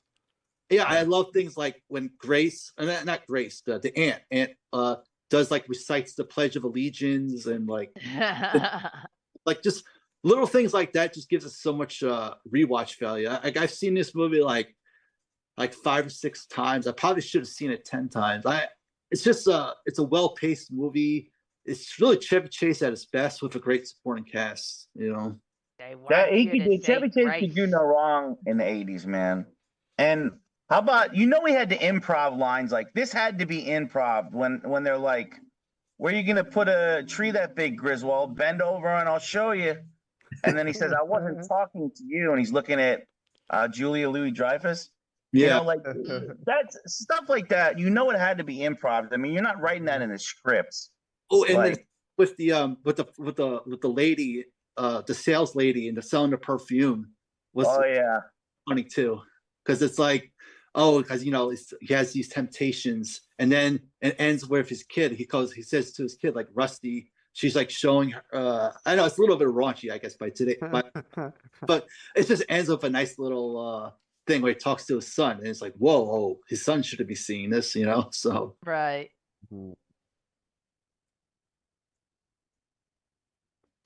All right, Ryan, what's your number 2? How the Grinch Stole Christmas, man, and the cartoon. All The right. cartoon animated Dr. Seuss version, or OG. We're going Yeah. OG. I mean, when that's on, first of all, I love cell shaded animation, and I love just the way the characters look in that. First of all, also we all grew up with Dr. Seuss books, dude, Oh, Yeah. really? and that was a part of our childhood. I mean, I don't know anybody that didn't, So Kids of today. that was part of what taught us to be imaginative too. The wordplay that Dr. Seuss would use, the rhymes, and just how they hit it out of the home run out of the park with that as an animated feature. And once again, iconic. The Jim Carrey live action one was good too. I'm not gonna downplay that. It was great. But to me, I just got to go back to the animated version. Yeah, I mean, what do you say about it? It's perfect. Mhm. Mm-hmm. That's the. I go-to recently Christmas got movie. I was excited to get the blow molds of the Grinch and his dog. Then dressed up as the reindeer with just the one that he hodgepodged together with like the one antler. Which is hilarious to me. Yeah. So I got that set up in like my little porch movie theater projector room that I've been watching movies in. Next to the fireplace there, it really just puts me in a good mood, man. But yeah, dude. And the song, man, for You're Rotten, Mr. Grinch, you're the Yeah. king. So, just Mm-hmm. everything about that movie. You put that on, it's nice and quick. What is it, 30, 40 minutes? So it's like a short, Yeah. Yeah, it's not more long. than a full length. Yeah. But I'm still going to have it on my list because how can you not? It's Yeah. the Grinch, dude. But yeah, I mean, I love it. And as the Allfather pointed out, the Grinch and the narrator were voiced by the Boris Karloff. Oh wow. Absolutely. And the singer of You're a Mean One, Mr. Grinch is the original Tony the Tiger. Yeah. I can never Nice. pronounce his name, but yeah, that's the original Tony. Yeah. Did y'all ever see somebody had taken it to that Jack Skeleton and Zero is actually the Grinch and his dog after they die? That I could Yeah. believe it. Yeah. I could It's believe not that. real, but I mean somebody made a drawing like making it like it was a theory. hmm I like that Like idea. how the Simpsons theorized that Casper is the ghost of Richie Rich. Right? Yeah, yeah. Oh man. Yeah, I think the Grinch is definitely a staple even to this day. Yeah. I know they've tried to remake it, um, and it's just it to me nothing goes even close to what the original animated film did. Just like the original book, like there's actually a sequel book now where he goes back to being evil, which I'm like, that just contradicts the whole story in Yeah. the first place. But um, yeah, the Grinch cartoon is definitely a staple to this day. Mhm. And I love it and Jim Carrey's live action version almost equally. I think they complement each other really well. Um, the film obviously is longer and goes into uh, deeper storytelling and focus with some of the characters, the Grinch and Cindy Lou and all that. But I mean, everybody in that cast was stellar too, and Ron Howard definitely sold me on that film. So I watch both of them hand in hand, honestly. We always start with the cartoon Grinch, and then we go into the Jim Carrey version, and I think those are the best ones out there. Oh, wow. Yeah. Yeah. I didn't realize there were more. Yeah, Benedict Cumberbatch did another live action, or not live action, CG Oh, animated yeah. film, and I watched it for continuity's sake, but yeah, Yeah. it's out there. It doesn't really contain a lot of what made the original great. Did the Grinch ever show up in more Dr. Seuss cartoons, like with Cat in the Hat? Oh yeah, Okay, that's absolutely what I he thought. did. Yeah. There was an attempt to kind of popularize him in the same way as Cat in the Hat. There was a film called Halloween is Grinch Night, which was supposed to be his own Halloween special, but it really has Okay. nothing to do with Halloween. Yeah. So now it's just called Grinch Night if you find it. Okay. Still worth the watch because he does a lot of creepy and like acid dropping stuff in that film that if this came after Christmas, where was all this cool supernatural abilities that he had apparently? And then there was also the crossover with the Grinch meets the Cat in the Hat. Okay, that's And the it's one all I'm about thinking of. them pestering each other and stuff. Okay. So, but he is just as popular, probably if not more so popular than the cat is. Yeah. Because Yeah. I see more and more merchandise of him nowadays. In fact, freaking Funko pulling me back when I'm trying to escape this damn world. It's an Amazon exclusive. It's a flocked set of the Grinch and Max, and only nice. Amazon is selling it. Nice. So I can't escape it, guys. I really can't. Well, I just bought the all the Winnie the Pooh ones for my wife, so she loved those. Those were, but they're small. They're not like standard Funko Pops. So, but yeah, no, this was definitely a staple in our house to watch that. And I remember watching it in school all the time. So, Oh yeah, yeah, classrooms especially. Yeah. Yeah. I always look forward. This is like the thing that made me look forward to Christmas. Oh, the Christmas specials are going to be on, and this is like the top one. I always look forward to this one and Rudolph and Garfield Christmas and the Peanuts. Right. Yeah. right, yep. I'm surprised if any of us have that on the Christmas Peanuts movie. I can't separate them honestly because growing up as a kid, especially on CBS, there was just that solid time frame where you would see all those puppet cartoons and usually grouped together with like one or two, like Rudolph only played by itself. But the shorter ones, like Little Drummer Boy, was often paired with like Mr. Cricket's Christmas or something like that. I mean, you can get all these nowadays on DVD and Blu-ray collections, which I recommend you all do. because my mom was pissed to find out that Apple owns all the Holiday Peanuts films, and she doesn't have the Apple channel, so I rub it in her face that I bought the DVDs before they stopped airing those. So that's the only way you can see those. Mm-hmm.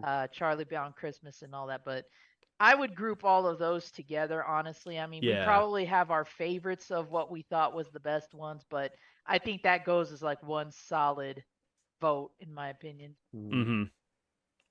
And that may be an episode where we do kind of like a seasonal thing like that, right? But Yeah. Damn you, store exclusives! God Right? damn it! shake the fist.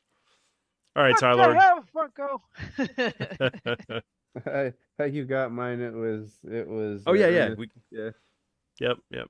All right, so Zombie, you're number 2. My number 2, we're gonna go with some classics. And that I'm gonna start things off with "It's a Wonderful Life," 1946. Martha Stewart. That movie, as a kid, it really didn't resonate with me. I had seen the classic films with my grandparents all the time, Bing Crosby's White Christmas, all of those. But I kind of liked "It's a Wonderful Life" because of the happy, kind of sappy ending. Lo and Yeah. behold, as an adult, it definitely is way more relevant Yeah. nowadays, and it did something different that most films didn't do, and that was start us near the end of the film. And we get a retelling of George's life, played by Jimmy Stewart, of what led him to where we are in the film. So it's kind of like we go backwards in time and kind of bring the audience up to speed with what the guardian angels know. And nowadays, especially with, the things that, not to be melodramatic, but the things that have kind of hit my life within the last, 10 years or so, it's made that movie way more relevant for me. And again, I think we've had those kind of dark moments too, where we sometimes question our existence and, well, what if we had done things differently? Or what if we really didn't exist? Like, how would that have really have affected anybody? I've had those moments too, where I thought, well, have I really, shaped anyone's life in any good way? I've had those dark thoughts. And, the way that the story is done, the way that it's paced, and you really feel bad for Jimmy Stewart. Some people still don't like the character. They feel like he's still an ass and all, but overall, it is a definitely heartfelt film. It lives on for a reason. There's so many remasters of it. There's a colorized version of it. Nothing beats the black and white version for me. And to this day, that ending still makes me tear up. I'll admit that. I love the way that things kind of come together, and just the way things kind of in the end how they resolve for him. So just a very heartfelt story, highly recommended. At least see it once, And then another film that has been parodied like no other in terms of TV shows and other holiday specials. Again, used the same courthouse lot as Back to the Future did, and Gremlins. Bedford Falls is what they call it in the film, and Jimmy Stewart's running through the whole city, basically. So another great tie-in to that. And then if you watch Gremlins, it's the film that Billy's mother's watching in the kitchen. Yeah. Yep. So it always manages to sneak its way in somehow. Yeah. Oh, yeah. Weren't they watching it in French on the Home Alone? when Yes. they were- Yep. Yeah. Yes, they were. Yep. Yeah. And the whole guardian angel story too. Yeah. There's just so much going on in this film, and Yeah. you really wish that in the end things play out well for Jimmy. And I can't stress enough, just if you can't watch the movie, at least watch like the last 15 minutes, because that ending just gets me every time. Yeah. Yeah, good one. What's up, Thumb? What you got? Oh yeah, that's a movie. it's a little bit similar to not a Christmas Vacation, Christmas Story, where it's like it's sort of maybe it could be kind of seen as like the mainstream Christmas movie, but I feel like it is more to that. Like it is like a Zombie said, like the those last 15 minutes can hit you kind of hard. Yeah. Like it's such a great theme though too, because it's like what if like you didn't exist? What like you could have an impact on friends or family or whatnot. Yeah. I mean, what I liked about the movie though is like the first 2 hours is kind of like you actually see that setup, which I feel like you have to watch the first 2 hours to really appreciate the last 15 minutes, because you really see like his whole life in that slow buildup, because he wanted to travel. He always wanted to do these things, like when he was like in early college, he's like, I'm gonna tackle the world, I'm gonna rain down that moon, and it's something relevant, because not relevant, it does resonate, at least to me, because it's like, don't we all kind of had these wishes and dreams and plans. stuff, and then we kind of get stuck in the rut, so to speak. And it's saying, but then it's also a little bit like Up. If you've ever seen the movie Up, the animated, like one of the themes of that movie was, okay, you didn't go to all these exotic locations, but you still had a good relationship with somebody or an impact with somebody. Yeah. I guess if I had to put on my griping lens, my just a little nitpick on the movie. I love the movie. Just one little nitpick. I feel like the examples having an effect on someone's life is a little extreme though. Because like me, I never saved somebody's life. Like I never saved my brother's life. I never saved someone dying from poison. Because he saves the pharmacist from taking blame. Like some of those examples are a little extreme. Like I never saved a whole bank and forego my vacation or honeymoon to get my own money back to the townspeople. Like maybe you have done stuff like that and you just don't realize it though. I think that was kind of like the point, or like you didn't realize, like you don't know what you did. You have done something that would affect someone's life, so you just don't realize it. Yeah. Absolutely. And even when you think that you're down in your luck and you really don't have anything, Clarence's message to him, reminding him that you're never a failure as long as you have friends.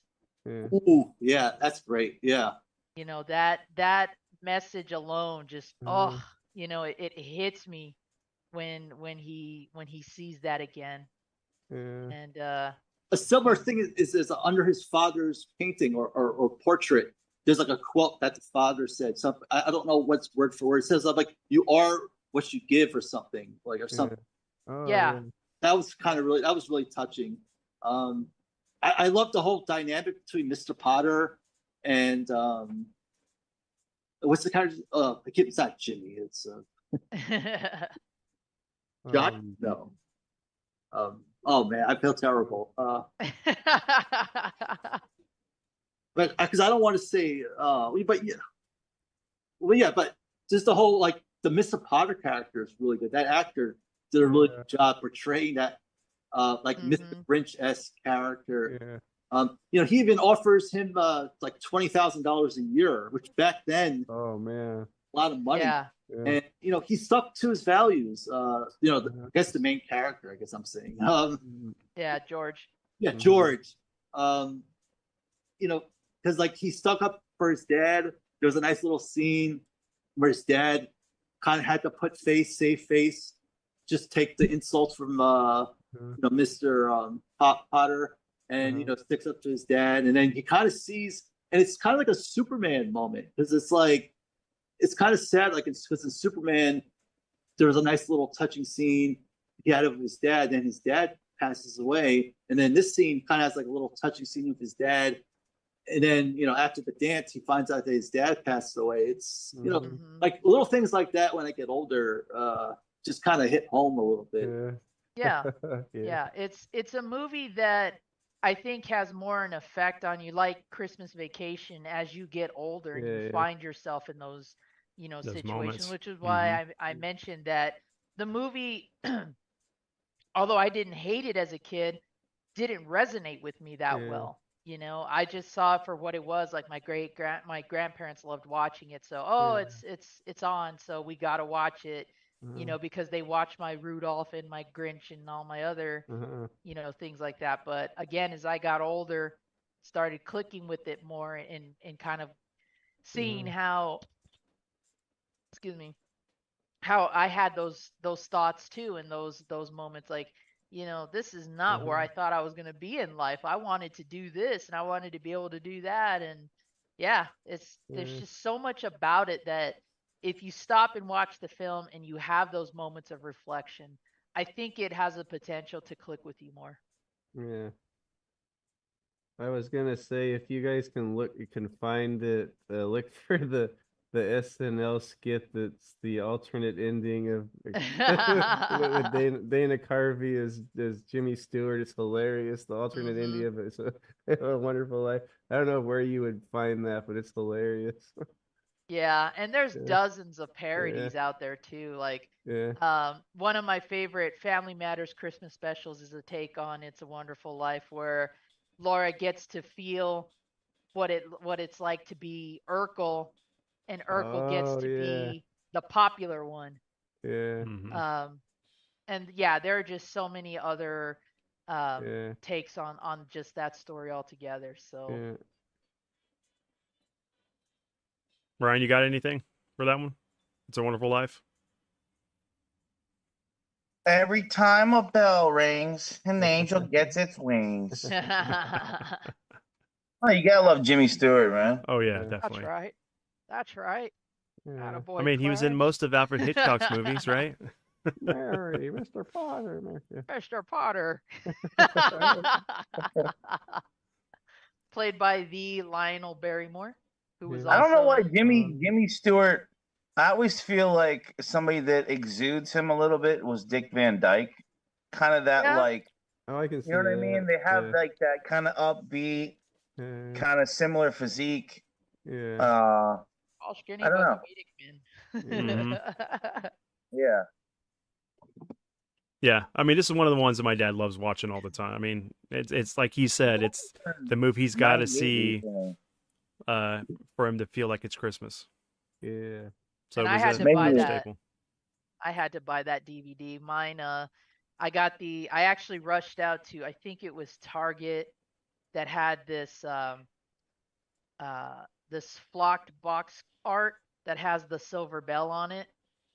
And I was like, yeah, that's coming home with me. Nope, don't give me the standard DVD. I want this one. All right, so I'm going to break up this this sentimental moment with my number 2. And I know a lot of people usually go with Die Hard is a Christmas movie. Now you agree, it is a Christmas movie, but I'm going with the other film that came out around that time, and that is Lethal Weapon. Oh, I knew it. Nice. Yes. I mean, come on. What's not to love about Mel Gibson, Danny Glover, buddy cop movie? Themed Gibson around with Christmas. the At least the sets were themed around Christmas. But it did have a lot to do with family, and that was a big thing too. And coming to terms with PTSD from situation of losing a family member due to an assassination, but you don't find out kind of about that until the second movie. But Lethal Weapon is one of my favorites. I love that. It's just action, but it's one of the ones I watch all the time during Christmas every year. So, but and Danny Glover was getting too old for the shit, and he was in his 40s, huh? Right. In the movie? He's our age. He's getting too old for the shit, right? He was probably like 38. Right. Yeah. But like that was the whole thing. He turns 40 or 40 something in the movie. Yeah. It's like he's an old man. Yeah. I see grays, but I'm not old yet. Yeah. But yeah, no, that's my number 2. Yeah. Heck yeah. You guys got anything to add to that? No, it's a great movie. I love it. Yeah. I think Lethal Weapon 2 is my favorite. Yeah. Yeah, it's the better film. Oh wow. I think I was just, as a kid, I was drawn more to just like the action and the comedy of it, much like Die Hard, Mhm. to actually sit back and say, hey, this is a Christmas movie. Yeah. I mean, Um, like the fight scenes were great. Like the whole fight scene with Riggs and Joshua or Josh on the on Murtaugh's lawn. Break his Yeah. freaking neck, Riggs, and Yeah. yeah, yeah. with the Christmas tree in the background because the car Yeah. ran into the house. And definitely helped get me into the buddy cop Yeah, that- genre for sure. That is the ultimate buddy cop right there. hmm Mhm. I'm sure if we thought about it, like I could throw in not Red Dawn. What was the one with Schwarzenegger and Belushi? Oh yeah, Red Dawn or no? Was it Red Dawn Heat. or Red Heat? Heat. Red Yeah, Heat, Red Red Heat. Heat. Yeah. Like I could Yeah. look at that one as kind of a buddy Yeah. cop movie too. And- And Tango and Cash. yes, Tango Okay, and Cash. cocaine. You know, he's got to I do. could- You Cocaine gotta 'em. do cocaine. There you go. I gotta get my little voice out. Or And let's not forget about the ones with Piper and Billy Blanks. That. Yeah. 48 Hours with Nick Nolte. Yeah, that's another good one. Yeah. Yeah. Yeah, Walter Hill. I mean, Oh, technically, in a way, a Beverly Hills Cop is a buddy cop movie. 'cause Kind of, he's- yeah, like Yeah, a three kinda. buddies. Yeah. It's a vacation meeting two cops, right? It's yeah, it's, it is. you know, It is. Yeah, yeah, Mhm. Tango and Cash is so good. yeah. That was my uncle and his buddy at the time. That was their laser tag names were Tango and Mhm. Cash. That was a I- movie that definitely needed a sequel. Mm. That's Lethal Weapon. I really need to get the whole series, the whole Yes, on Mhm. physical. Like Yeah. so do I. I don't have. I'm ashamed to admit this. I don't have any of the movies on physical. I admit it. I just have that one from Walmart that has all four of them on one disc, or like two discs. Oh yeah. I remember those types, like double disc, like two movie, like Yeah. a double sided. Yeah. Really, Mel Gibson, just like because Mel Gibson was a relatively unknown. Like I know in hindsight he was big in Mad Max and Road Warrior, Yeah. but that was still a little bit. I think Thunderdome was Mad Max at his most mainstream. He did like a movie called like The River or something Yeah, that was like very not Mhm. obscure movie, but it's like a hidden gem. I would say it's like Yeah. a very drama movie. Like nobody like he wasn't like I think Lethal Weapon was sort of the movie that kind of household name them. made Yeah, him it did. more Yeah. yeah. You could see his acting range with the situations Mhm. between him Mhm. and Danny Glover, and like just the, like even the scene like when they go inside the shop after they stop the dude from committing suicide. He's like, Mhm. "Here, take mine," you know. Yeah.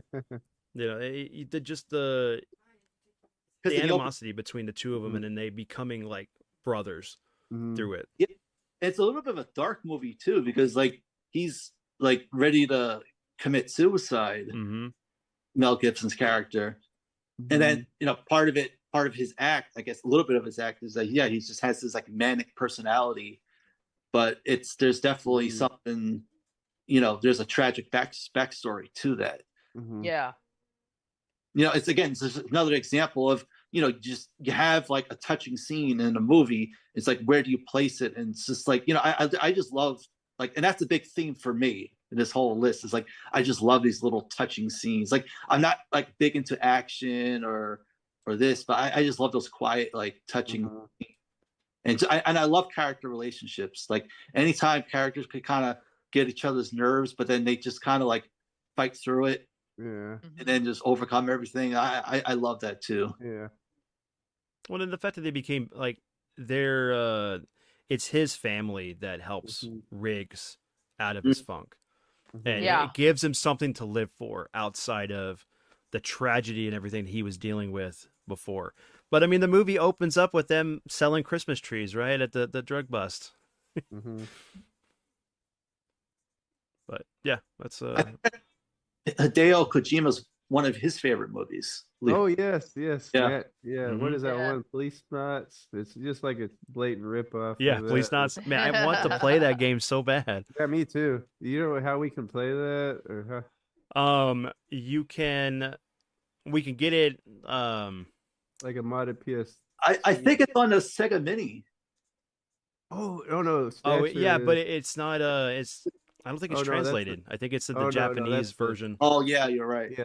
But I thinking of think the you can buy a TurboGrafx, yeah. modded version of the game that has the translation pack, but you have to have Yeah. the pseudo Saturn cart to be able to play it. Oh, okay. Oh, didn't it come out on PS2 as well? It did, but Mhm. unfortunately, we didn't get it here. It's just like, Yeah. Oh, that sucked. Yeah, I really want to play that. I love Snatcher. I love the dude, Snatch. Snatcher's so good. Oh, Mhm. Oh man, Grail. I could gush on Yeah. that game for days. Mhm. but thanks to Master Tylord, I now have Rise of the Dragon. Oh yeah. Yes, that's a great This- one too. Yeah. Yes, it is. Y'all were talking about a game Cam you should Clark, play. and man. I'm looking Oh, at my yeah. copy of Lethal Weapon on Super Nintendo over here. Like, are they gonna Yeah. say that game? Yeah. But all right, let's do our honorable mentions and we can get into our number ones. Thumb, you want to go started with yours? How many can you list? Like just like 4 or 5? Just Yeah, quick- 4 or 5. That's what I put, just 4 or 5. You can just list them off, and then we'll talk about all 5 of them real quick, and then move on to the next person. Mhm. Yeah. So, let's see. Yeah, It's a Wonderful Life was on my honorable mentions. I know I talked about it. I would say the only thing I would add, I think the first time I seen the movie in full was in junior high. There was a class I took, a media class in junior high. This really cool teacher. It was a really cool class. I was in 6th grade, and the teacher kind of like would do some stop and pause, like he would stop the movie, kind of talk about it, and like he also showed Jaws. I know that sounds crazy to 6th grade, but he gave us a warning before Yeah. the Robert Shaw, where Robert Shaw gets eaten. Mm. But I just remember, yeah, It's a Wonderful Life. See, because I know you would always see that on TV or something with commercials, but it was Mhm. kind of cool just seeing that that movie. Mhm. What else? Now, this was some of the more Christmassy movies. Yeah. They take place in Christmas. The movie called The Holdovers. It's a movie that came out this year, actually, or last year. It's with Paul Giamatti. He was it's more of like a drama movie Mhm. with some light comedy. I highly recommend it. It's Hmm. it's a little bit like The Breakfast Club meets Scent of a Woman.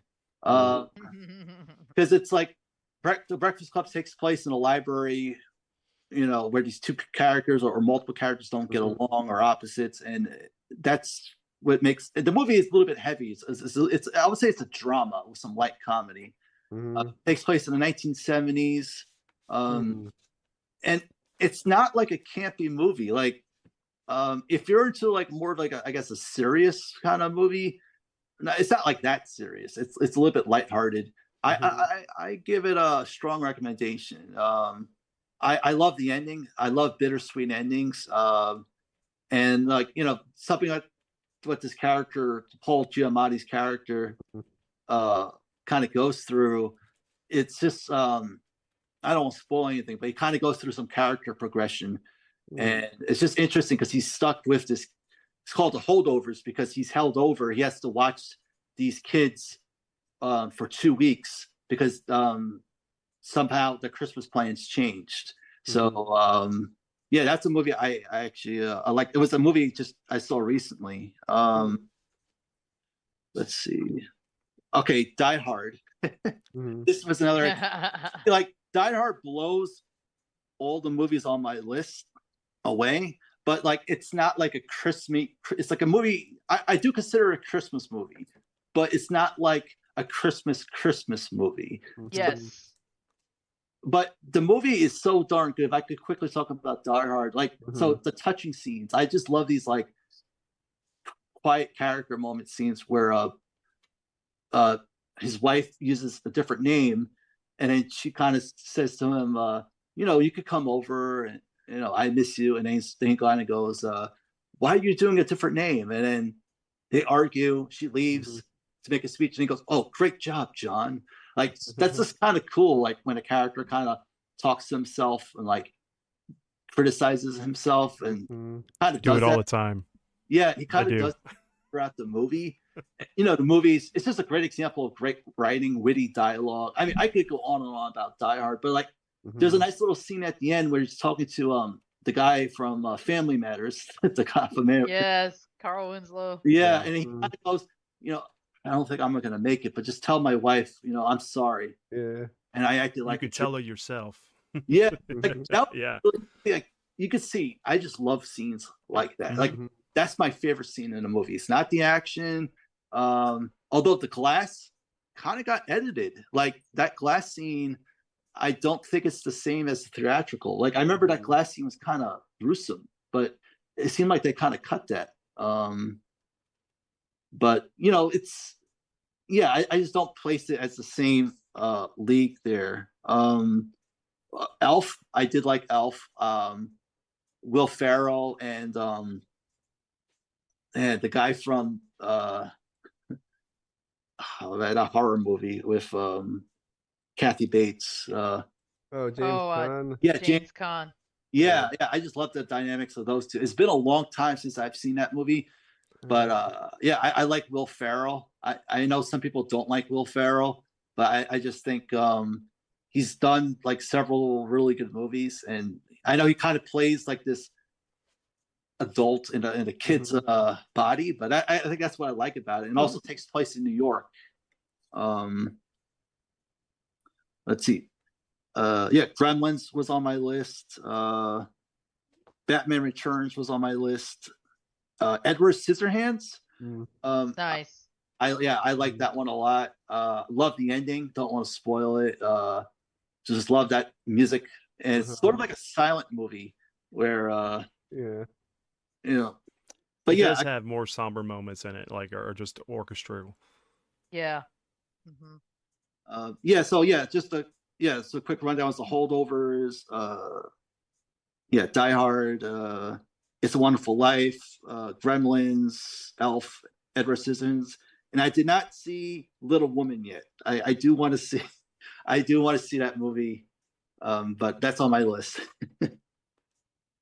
All right, Ryan, what's your honorable mentions, man? One of my honorable mentions is such a, well, those of you that know me are going to know how this represents me. Surviving Christmas, you got Ben Affleck in it, but the ones that you're going to love that are in this, Christina Applegate. So you know how much I feel about Kelly Bundy and any Christina Applegate thing. James Gandolfini, fucking Tony Soprano, dude. And a great actor in so many movies. Is in the cast. But this is a funny Christmas movie, man. It's got the mom from Home Alone. What's her name? Catherine O'Hara. Catherine O'Hara. So he basically like pays them to be like his like perfect storybook family. He's like a business executive, and they're kind of like unhappily playing along with it. But it just, I guess a lot of it was improv, the movie. But it's pretty funny, man. I mean, this is not a masterpiece, but that's not the point of this, right? It's like, what's a good kind of honorable mention Christmas movie? This will make you laugh. The other one I want to throw in there is Four Christmases. I like Vince Vaughn. I like Reese Witherspoon a lot. She's gorgeous. And Vince Vaughn's always just funny, dude. Anytime he riffs, anytime he's just like going on a tangent, he's really great playing up on like improv humor. But his brothers are professionally trained UFC fighters, which is hilarious. You got a Jon Favreau appearance in there. You got it's an underrated one, man. There's a lot of laughs in there. Again, not a perfect movie, but A lot of people haven't seen it, and nobody ever seems to mention it. Hmm. There's one called Mixed Nuts, and Tyler, I don't mean these nuts, but it's called Mixed Nuts with Steve Martin. Yeah. Yeah. That's a really good. There's like you got like they're working at like a suicide hotline over the holidays. You wouldn't think there'd be laughs there, but there is. Let's see what else here. I like that you mentioned The Holdovers though, Thumb, because that's so recent and it's a good movie. And I couldn't stop looking at Paul Giamatti's cross eye in that, which I don't even understand how they did that, made that so convincing, his little cross eye thing. Yeah. But, I don't know how they did that. Must have been some type of prosthetics. Contact lenses, guys. Yeah. And so Trapped in Paradise, man. You guys ever seen Trapped in Paradise? Wait, which No. one's that? You got Nicolas Cage. You got John Lovitz, Dana Carvey. So they're like three idiot brothers trying to rob a bank on Christmas Eve. It's kind of a silly movie. Oh, okay, yeah, okay. It's another one that's like, look, when you get sick of watching the classics, you need to put something else on you haven't seen, right? Yeah. It's like, because it is. That's the thing about Christmas, okay? I love all these movies. A lot of these are masterpieces we mentioned. You could rewatch them numerous times, not get sick of it. But again, to quote a bit, like to reference a Bill Murray movie, isn't it kind of like Groundhog Day sometimes? It's just like, okay, we're going to see the same movies every year, or do we want to throw a new one into rotation? And sometimes what happens is, if you ask me, you throw a lesser one, maybe a lesser Christmas movie into rotation, though, it's worth more than its weight, because it's like you haven't seen it, and it's a fresh one to throw in there. And that's why I think it's like, I love even when a new Christmas movie will come out and I go in with low expectations, because even one with like little laughs is still like cool to have a new one. And so probably the least of the ones I'd recommend, but just we love a lot of these actors, right? Is Deck the Halls. You got Matthew Broderick in it. You got Danny DeVito. It's kind of your classic, like they're competing who has the best like Christmas decor, and it's not great, but once again, it's like, I'm a guy. If I like the cast, let me give it a whirl. Yeah, no, that's a recommended movie. If you want to see a good guilty pleasure, like that's a good example of a guilty pleasure. Deck the Hall. Yeah. Plus, the woman that plays his wife, and I guess she was in. This actress was in Seinfeld and like in Sex and the City. I never watched Sex and the City, but goddamn, if Broderick's the actress that plays his wife wasn't hot as hell in that. I'm trying to see what her name is. But I just loved her, and Danny DeVito's always good, right? Danny DeVito always delivers. But yeah, this was a movie from 2006. Let me just see what that actress's name is. Her name is Kristen Davis. So she's a babe. I mean, just if not just for Broderick and DeVito, give that one a shot too. Those are some honorable mentions that I think you guys might not have heard in chat. So great list there. Tyler? Most of them you guys already covered. A lot of my honorable mentions were ones you already chose, like Batman and Die Hard and It's a Wonderful Life. One I really liked, I don't think no one mentioned, was the Disney Christmas Carol. It was like from the 80s or the 70s. It was pretty short. It might have only been like 40 minutes or so, but that was a good one. I think that was the first introduction to that story I ever saw. It was one with Mickey Mouse and Uncle Scrooge. I think that's the first time I ever saw Uncle Scrooge from DuckTales. Right. Yeah. Come on, laddies. Yeah. And they didn't shy away either from showing what happens to Tiny Tim. Like the fact that they're visiting his gravesite and Mickey is, clinging on to his cane for dear life. Like, damn. Once again in our face with, death can even happen to children. So life is unforgiving sometimes. Yeah. And then of course they say that it's the introduction of Pete, But I remember seeing Pete in some of the even black and white Yeah, that's what I thought I think too. so. Disney He was the cartoons. Ghost of Present or Christmas Present. Or Like which I one always was thought he? that was weird because Didn't he he was show up as Ghost Steamboat of Willie stuff? I thought there was yeah a Pete version That's of what I him. thought too. yeah. Yeah. He's the ghost of Christmas yet to come or future, Oh, depending that's on right. what you Yeah, call that's him. right. Yeah, Yeah, and he's got the stogie and yeah. he introduces himself with that hearty laugh of his. Yeah, Mhm. and it was and I was Jiminy Cricket was like Jacob Marley, right? Or was Yeah. he? Yeah. hmm All right, so Zombie, what's yours? Oh, see, we did all our honorable mentions. Wow. Mhm. Yeah, we're the last two, me and Zombie. So Zombie first. Yep. Oh, I'm gonna group all of those Rankin Bass and old puppet Yes. cartoons into one group. Honestly, I don't have the heart to separate them. Do I like some more than others? Absolutely, but they were staples of my childhood. Mhm. I still remember hunkering around, our piece of shit TV with the rabbit ears, eating a big bowl of Yeah. popcorn every time, Christmas rolled around. Nowadays, I'm a little different about some of those films like Rudolph. Like, I'm sitting here going, I wouldn't take that shit if I was him, Like, go Mhm. kick their asses, dude. What's stopping you, Yeah. Um, so I would group all of those together as Yeah. definitely an honorable mention. I have gone some years without watching them all, which is kind of why I know I'm out of that phase, but Mhm. you really can't go wrong with any of those classics. I would group the Home Alones the same way, Home Alone 1 and 2. Mhm. I can watch those films at any time, so that's why they're honorable mentions rather than Mhm. specifically Christmas movies. Um, we've talked about the Grinch. As much as I wanted to place this in my top five, I just like these films more. But I'm gonna say the Santa Claus with Tim Allen. I think the first one is still the best and the funniest Mhm. Mhm. out of all of them.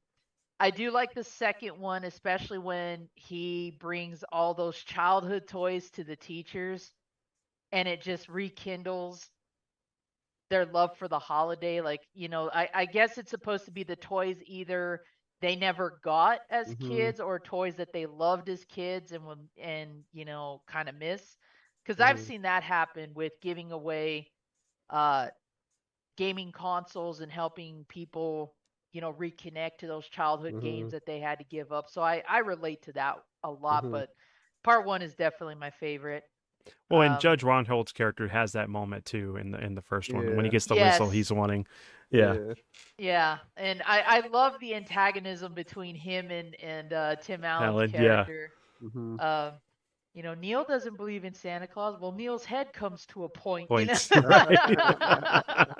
There's just a lot of good adult humor in it Mhm. that Yeah. I love, and I quote that film a lot just because of that. Mhm. My son likes that film too, and he'll sit there and he'll say, "I'll have chocolate milk, please," and he'll expect me to go, "We're out. Plain milk's fine." We like to quote that scene. So I would put that as an honorable mention. We've talked about Die Hard, Gremlins, all of those. Um, for a little bit of, I would say the religious and spiritual aspect of the film. I would recommend Jesus of Nazareth or the Nativity story that came out in the early 2000s. I think both of those are really Yeah. good biblical storytellings of the story of Jesus and the Nativity. And who'd have thought the Nativity story was not only done by the director of the first Twilight film. I can honestly say I love a movie of hers now. Um, you have two future Star Wars actors in it. Keisha Knight Hughes, who was in not Attack of the Clones. She was in Revenge of the Sith. She's the new queen in that brief snippet. Mm-hmm. And then you've got Oscar Isaac, who has blown up, especially at Marvel and Star Wars. Oh So yeah. it's funny seeing those two and being like, oh yeah, you're gonna be in Disney projects later. Um, And then, of course, I'll group together all the variations of the Christmas carols because, again, I Yeah. like them all for different reasons. Muppet yeah. Christmas, Mickey's Christmas. So All right, so for me, Edward Scissorhands is definitely one. That was one of the ones I was having trouble with, like trying to get in this list because I love that film. Johnny Depp, Winona Ryder, like just going in with the fact that this mom who's an Avon person going around trying to get everyone to buy from her, goes up to the mansion on the hill from this old toy maker who died and finds Edward there, Johnny Depp's character, and brings him home, and he becomes the obsession of this suburbia of women that are because their husbands are not home. But I love that film. I love the scene where he's carving the ice angel and stuff, and she's just dancing in the snow. But let me see. What else did I had? Because I had like Die Hard on here. I had Batman Returns, Jingle All the Way, Trading Places, but Family Man with Nicolas Cage and what? yeah, that's a good one. Tia Leone. Man, she's I love gorgeous. I love that. I can't believe I forgot that at my honorable mentions. But yeah, that because that's technically It's a Wonderful Life in a way. It basically retelling. It's like if this guy decided to, he didn't want to have it happen, but ends up with the girl that he had passed up in his younger years, and has a family and has to decide if he wants to stay with us or not. And then, yeah, it's a great film. Yeah, I love the ending to that. I don't want to give it away, but it was it's just Don Cheadle's in that too. I remember. Yeah, I just love. Yeah, I love Nicolas Cage, and just that's like one of his underrated movies. Oh yeah, definitely. It's a great one. Yeah, and as you said, Edward Scissorhands. Like I just had different criteria. Like if I had a different, like for me, Edward Scissorhands is probably like number 2 or number 3 if I had different standards. But like I don't consider it like a Christmas, But man, if it was like it just blows my blows Ernest Case Christmas. It just blows Jingle All the Way out of the water. But yeah, because I mean it doesn't start out as a Christmas movie, but it's the last half that like you find out why there's snow in this town, that because of the location they're at, they never get snow. Like, hey, we don't get snow here in Texas either, unless you're in the Panhandle area. But we all think it's stuff that's made in film. It's not real. It's all CGI. Yeah, and it's also impressive because Johnny Depp doesn't say anything in the movie.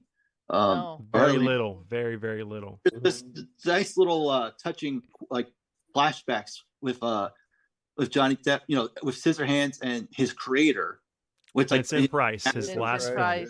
Yeah, like those, even though those scenes are kind of quick and brief, like those were some of my favorites. And obviously Winona Ryder was really great in it, and that end kind of. I had forgotten that was her. Yeah. As a kid, I had honestly forgotten that was her because I was used to her with the black hair and like in Beetlejuice or in like what was it, Mallrats and Mermaids, where she had like the black short hair.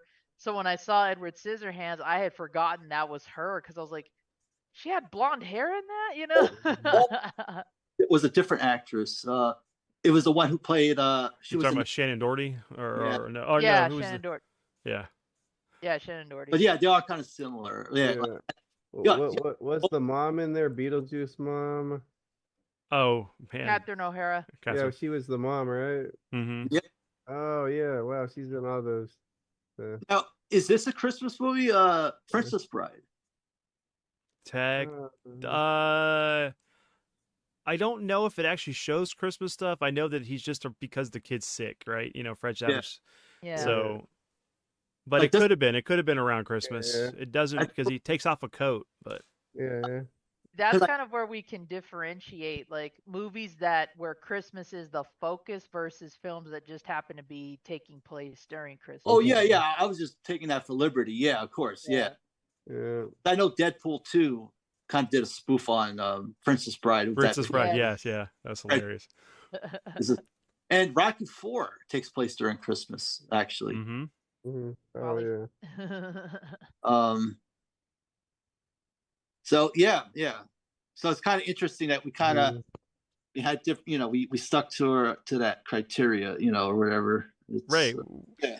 Because like that was one of the things that Ryan was afraid of, is that we may have a lot of cross pollinating, but luckily we've only had that happen like twice. So Yeah, I've been writing our lists down and kind of seeing these reappearing trends, which is actually kind of cool. A lot of what would probably be considered our dark horses were actually higher on the list for some of us. mhm. Yeah. All right, so let's get into our number ones finally. Thumb.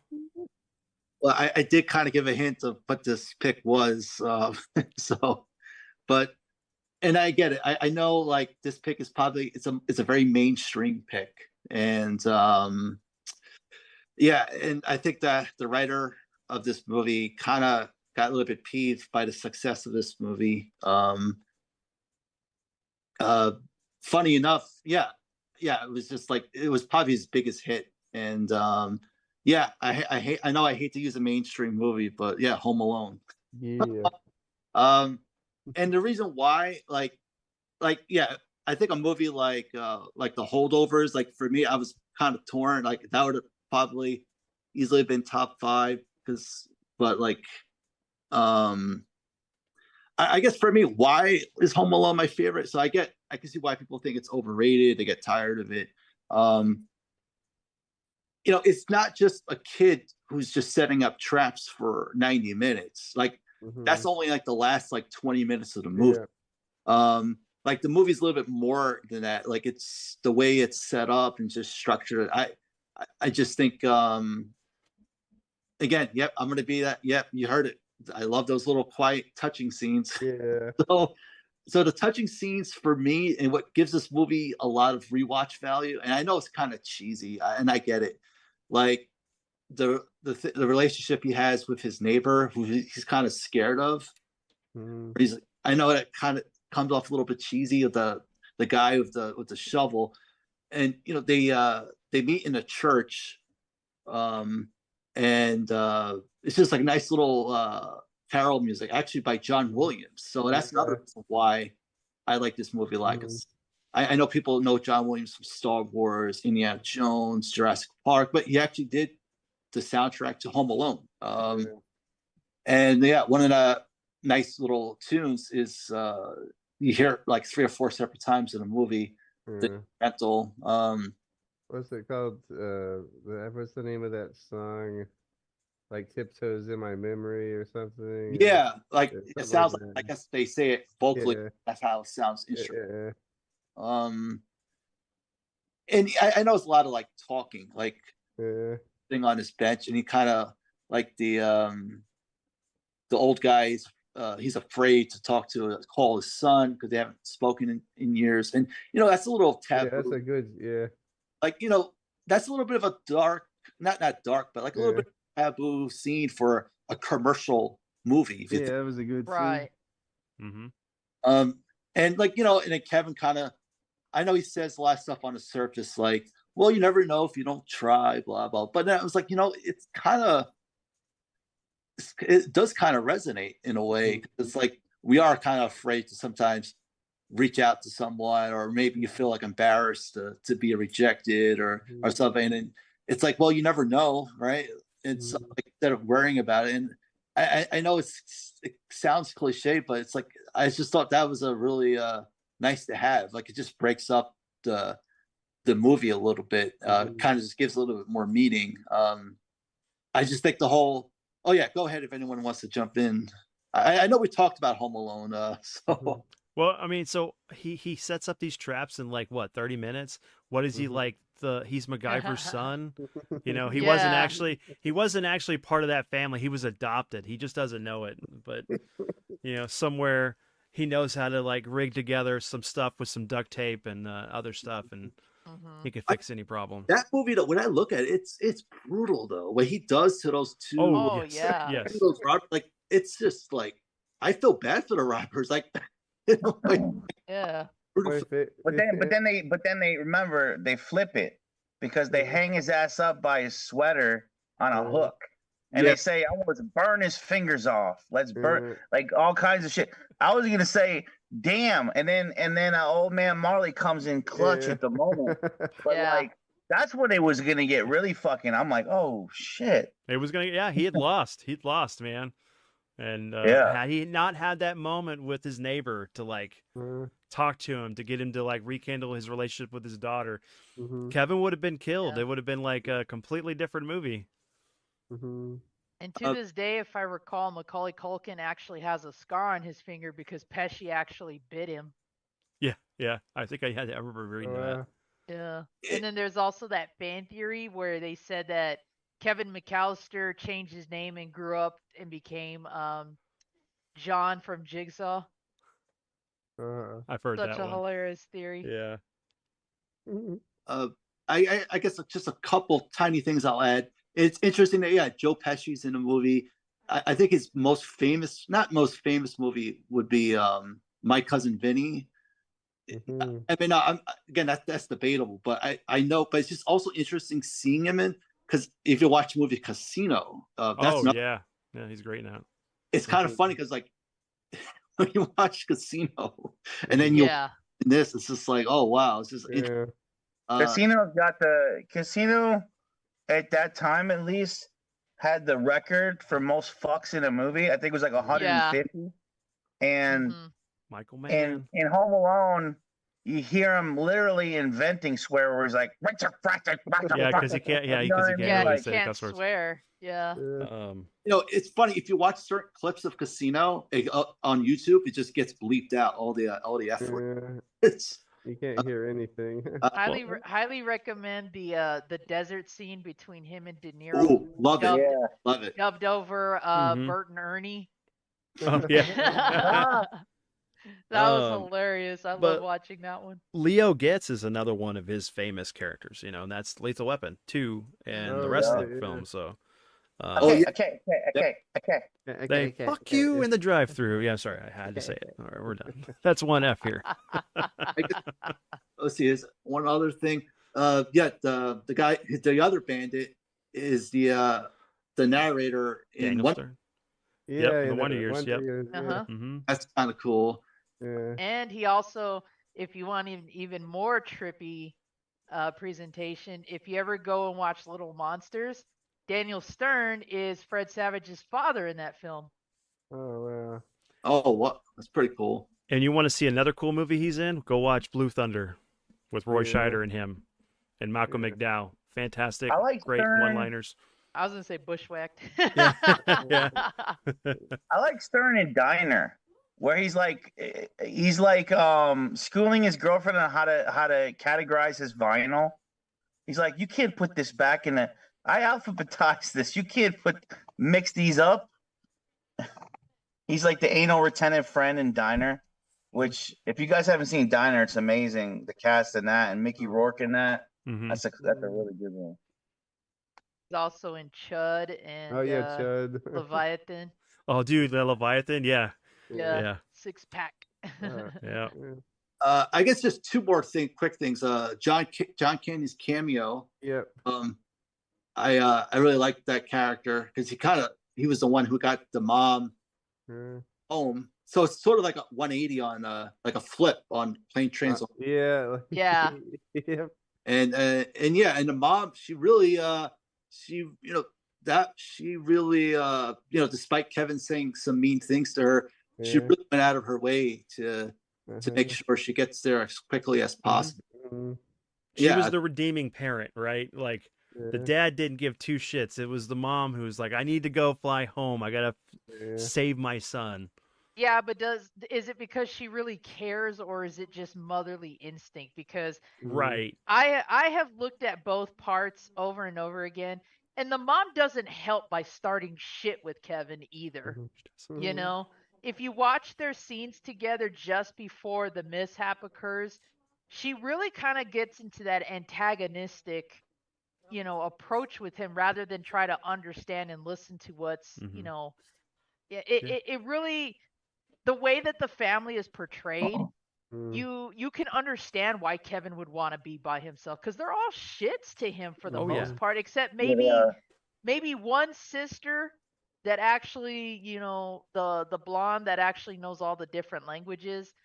At least she kind of has redeeming and like you can tell she kind of cares about him, whereas everybody else is just kind of pissed off for no reason. I really blame Buzz.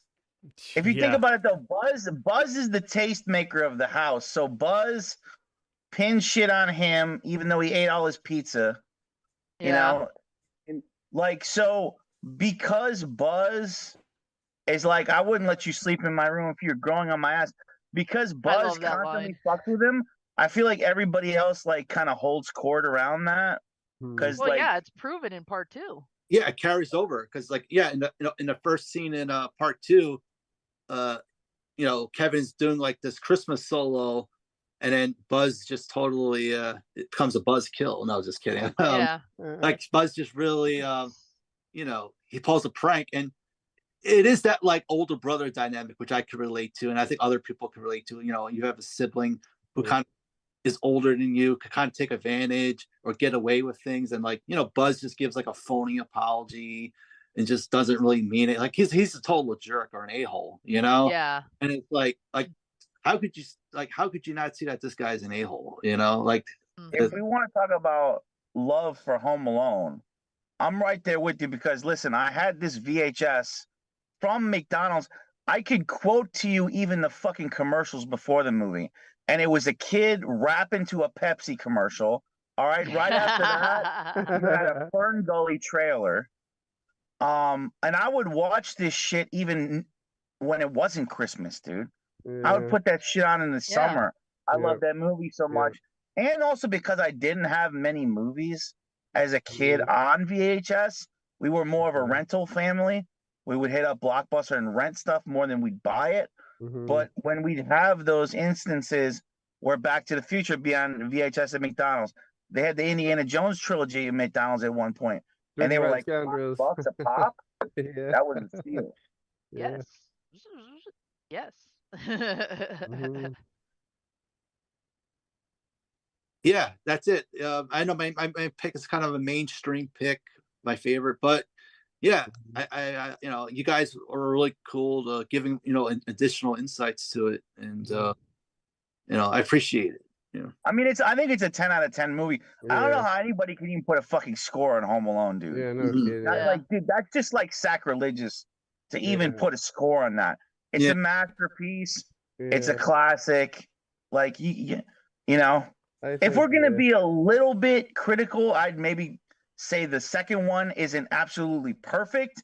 It's maybe like a 9 out of 10, an 8.8 out of 10. But dude, you can't even fuck with the first one. I mean, that's just what I say. It's more of a scarier situation though with the second one. Yeah, where you're completely on your own. You're in New York at that time, like during that period of time of New York and stuff. Yeah. Oh, I'm more scared by the toys suck in that store, Vince. I don't want Turtle Dove. Right. This is FOA Schwartz, right? It's FOA Schwartz Light. It's not even. I want G.I. Joe. I want Transformers. I want good stuff, dude. Right. Yeah. Turtles. There's no G.I. Joe, no Transformers, no Star Wars, no nothing, no He-Man. No keyboard for Tom Hanks to play on. Right. It's not right, it's not big at all. That's what she said. No, but since we overlapped on Gremlins, Vince, I'm doing a switcheroo. I'm going Grumpy Old Men for number 1. Oh, wow. Nice. Here's why. I love Jack Lemmon, especially, and I like Walter Matthau a lot too, but I think that this is the best laughs they ever got since Odd Couple. And if you guys haven't seen Odd Couple, it's kind of older. It's like 60s or whatever. That is hilarious, dude. It's like polar opposites, friends getting stuck together. You got Walter Matthau playing the slob, and Jack Lemmon's the neat freak who just got divorced. But like, so preferencing that as the first movie there, and it was really amazing. So many laughs. I felt like even as a kid, I related to this movie that's like senior citizen based, but they're just constantly pranking each other. Burgess Meredith is even in it. Like, He's has his hilarious dad, like huh? dirty lines. Yeah. You got Daryl Hannah in Mhm, it, who's always a babe. mhm. Love Yes. seeing her, and it's just My favorite like blonde. it's heartwarming, man. The movie's just covered in snow too. By the way, they're just snowed in the whole Mhm. fucking time. It's totally Mhm. got that vibe. Mhm. You feel for Lemon's character. He's behind on his payments. His wife passed away Mhm. long before, you know, in the movie, and it's like you just got that's a cozy movie, man, to put on for Christmas. Mhm. Good Um, morning, dickhead. Hello, moron. Mhm. so yeah, that's the one I'm gonna swap in since we overlapped on Gremlins. Yeah, that's a I'm good saying one. Grumpy Old Men's my Mhm. my number one. Okay. I saw that at the show. Even when I was a kid, like you're saying, that was a funny movie, relatable. Dude, the ice Yeah. fishing scene. Yeah. Yeah. Mm-hmm. Yeah, it's Yeah. been like Supposed to be 20 something smoky. years since I've seen it, so Yeah, I it's been can't a while. detail, but it was a great movie. Like Mhm. recommended, and I feel like I have to own it physical at some point. Mhm. Supposed to be smoking filtered cigarettes. I'm 94. What the fuck do I care? And it's like, you know how you have the as the catalyst for old man Marley to kind of rekindle with the son. You have Mhm. like Anne Margaret snapping them both out of like their slumber of Mhm. senior citizendom. You know, they're Mhm. both kind of stuck in their ways, and you got this hot new chick moves down the street. Mhm. Anne Margaret, they're both competing for her affection. Yeah.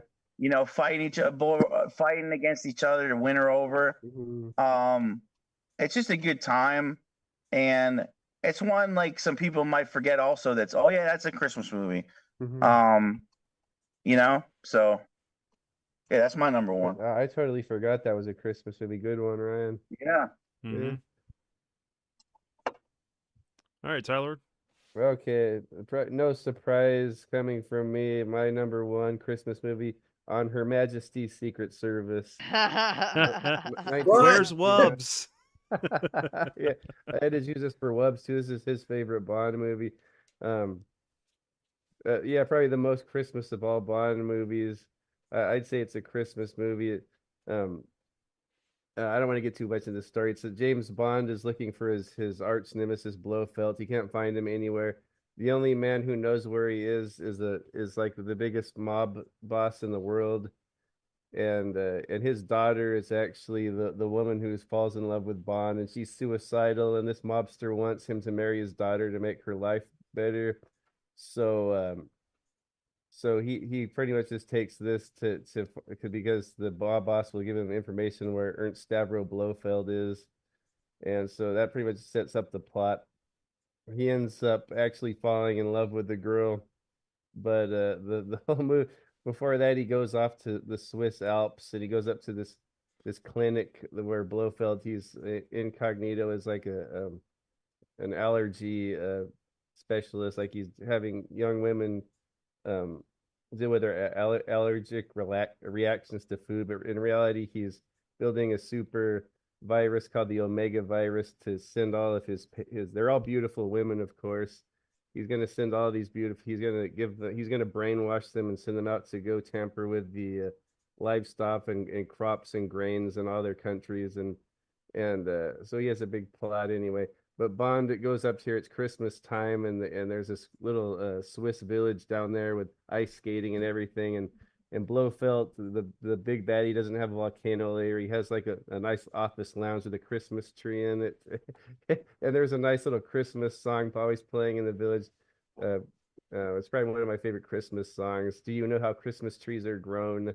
Do you know how Christmas trees are grown? I'm not gonna sing it, but it's performed by Nina Van Plant. Wonderful song. Yes. So On Her Majesty's Secret Service, great Christmas vibes. Nice. Kind of one of the most serious, kind of down to earth, very very true to the novel. Like probably the most the closest adaptation to the book. More character development in this than any of the other ones. Bond actually falls in love. The great character interactions in this one. It's not really like any other Bond movie, so on Her Majesty's Secret Service. Yeah, My favorite Christmas movie. very Yeah. shocking ending. Yeah, very shocking ending. Yeah. And also a new James Bond. Yes, I forgot to mention that. Yeah, new James Bond, only movie, George Lazenby. Yeah, he was a model. Yeah, he was an Australian model. And Pretty good con man to get his role So in that. wait, you're Ann Wubb's favorite Bond is this guy Lazenby? No, Webb's favorite is him. That's Mine's Wubbs'. It's his yeah, favorite Roger- movie, his favorite Bond, Yeah. favorite theme song. Yeah, I thought Yes. it was like Yeah.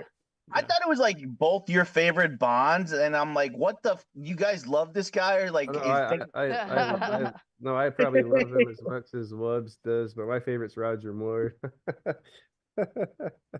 is also Living Daylights around Christmas time? You know what? I would say just because it's snowy themed, and I don't think they ever mentioned Christmas. The only other ones was The World Is Not Enough is at Christmas time, and his girlfriend's name is Christmas Jones. That's yeah. He was getting Christmas. All right, there's the pun. Yeah. All right. So why did they not cast it? Not to get off on a Oh, no. derail here, but what the hell was this with him doing one? Okay, so I guess he had a contract to do many, but his agent talked him out of it because it was like the big hippie movement, and he thought like Bond was square and it's gonna go away, and you gotta grow out your hair and do different roles, which he did. He had some pretty good movies, but nothing like that. So he kind of made bad choice not to go through with his 7-movie contract or whatever it was. Sean Connery was like in the contract dispute also, like he wanted more money. Yep. Yeah, he just didn't want to come back, but he came back for quite a bit of money in the next one. Mhm. Yeah. Yeah, Wanted out. yeah.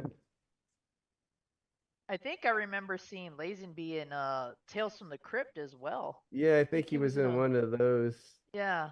and he was. You know, the in- one who was supposed to be a James Bond was Josh Brolin's dad, James Brolin. Yeah, I've Was- seen the what do you call it? The auditions with him. And I think he would have been good. Yeah, I think so too. Yeah. You know, he did play a James Bond type character on Pee-wee's Big Adventure. Remember when they turned Pee-wee into a? I don't. Yes. Maybe they were referencing that. Maybe they thought James when they were Herman. filming he was going to be Bond because it was around the same time. So Mhm. maybe they got him to play like the James Bond version of Pee-wee. W. Herman. Yeah.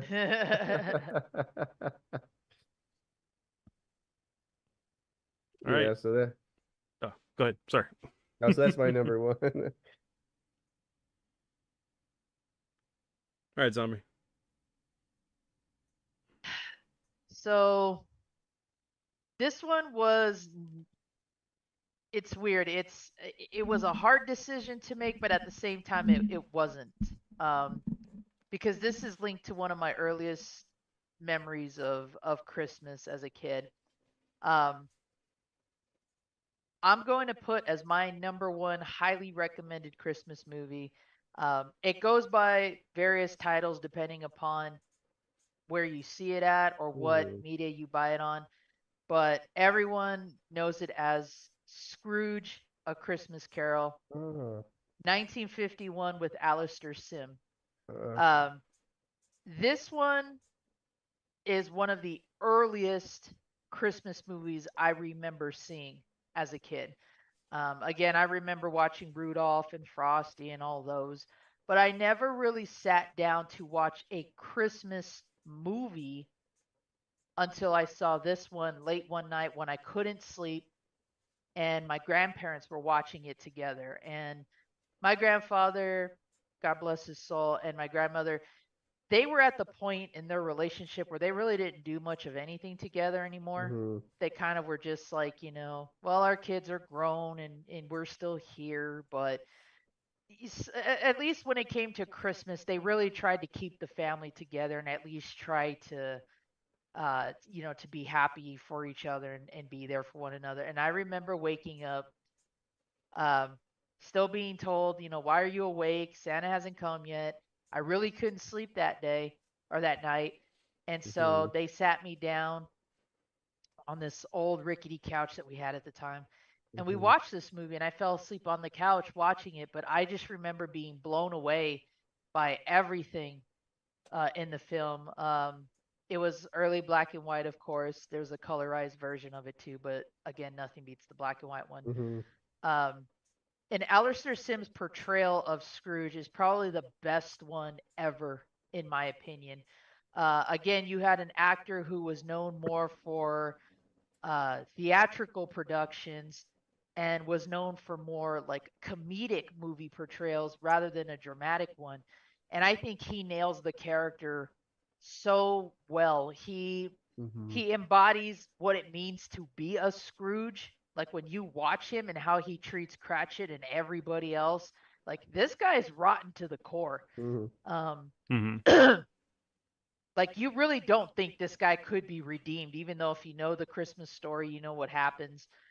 You watch it and just like, man, this guy's a total ass. He really Mhm. is. And he has a way, kind of like what Robin Williams did in 1 Hour Photo, where he's got the comedic aspect, but it's his dramatic performance that blows you away. And Sim really sells the the struggle that he's facing with um how he went from being such a loving and caring person to just hating the holiday. And it's one of the most faithful adaptations of the book itself. Hmm. It's one of the few versions that actually shows why Scrooge hates his nephew. You know, we get that in the Muppets Christmas Carol that they don't like that Scrooge doesn't Mhm. like his nephew, and in other films you don't really even see his nephew. Even with Scrooge McDuck and Donald Duck, you can see there's animosity there, but they don't really explain why that is. In the Sim version, it brings us back to what happens in the novel, and um, in short, Scrooge's sister, the only person in his family that ever loved him, dies unfortunately, and he blames Fred for that in a way. Well, if your mother hadn't, brought you into this Yeah. earth, she would still be alive, kind of thing. So there's a lot of heavy, Mhm. heavy messages there that just really shows you how this character went from someone who loved the holiday to just completely despising it. Um, and it's one of the earliest portrayals of where the Ghost of Christmas Yet to Come is very much like a Grim Reaper. You never see Mhm. what he looks like. You see this hooded figure, this kind of like he's not skeletal, but he's very like long and thin, Mhm. and he's always pointing Scrooge where to go. It's just by far the best telling of A Christmas Carol in my opinion, and I still remember to this day watching that with my grandparents. So that's my number one. Nice. Yeah, good one. It's a good pick. Yeah, that's another movie I saw a long time ago, like 25 or 27 years ago, and I do remember not that well, but yeah, I do know that 1951 Mhm. version, but I just don't remember, the details. But yeah, it's And it not. I had to rewatch. it was really hard to come by too because um we only ever saw it on television, and I remember seeing it maybe once or twice after that, and I was always like, what happened? Why don't they show this anymore? And I think someone in chat mentioned another version of Scrooge. I think it's the Albert Finney one that a lot of people also remember. Mhm. That one's good, but I always am drawn to the Alistair Sim one just because of how close it is to the novel and just his acting is just Mhm. amazing. Like you can see him go through the reflection and how Tiny Tim's death is really affecting him and all these things like, can I change this? Am I too old? Can I really, fix all this? And it's unbelievable. It's such a good film, and now that it's available on DVD and Blu-ray now, Oh, excellent. highly recommend it. Wow. Cool. I'm sure I've seen it. I spent a long time. Yeah, I mean, we same used to here. I watch a know. lot of Yeah, Christmas stuff with my dad. yeah, same here. I know I really liked this one when I saw it, though. I remember the actor. Like this, that's like when you hear Scrooge, you think of Alistair. Hmm. Well, I'll get into mine. So Mazin was right. It was the Star Wars Christmas special. No, I'm joking. I'm joking. I had to do that. I mean, hey, it gave us Boba Fett, right? No. Yeah. Yes, it did. Yeah. Actually, this one is set around Christmas, has very much family values and stuff. The meat of it isn't actually Christmas related. It just takes place during Christmas. Mhm. And this is Hook with Robin Williams, Oh, Dennis Hoffman. That's a good pick. Oh, I Nice. forgot all about that. Yeah. So the reason why I decided to pick this one was I knew this was one that I enjoyed watching a lot with my dad. It's one I actually watched a lot as a kid. But I got to show my son Edward the movie this week, and he loved it. But it was cool seeing it from the adult perspective this time, with Yes. Robin Williams being Peter, being wrapped up in his world at Mhm. work, not really having time for his kids, wants to be there for the best intentions, but everything else pulls him away. And, you know, he has to find himself, not only find his origins of who he was, to be able to save his Yes. kids.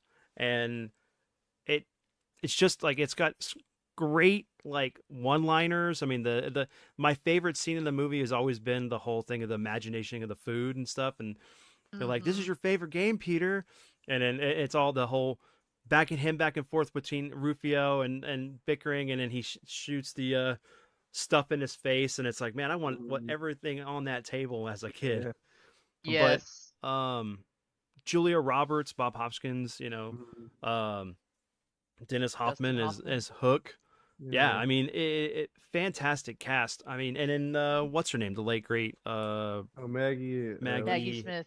Maggie Smith. Yeah, You know, she's a great Yeah. actress. Yeah. mm-hmm. She, you know, like my sister said, you know, when she passed away, Yeah. everybody knows her for Miss McGonagall, but like that, she'll always be our Wendy Mhm.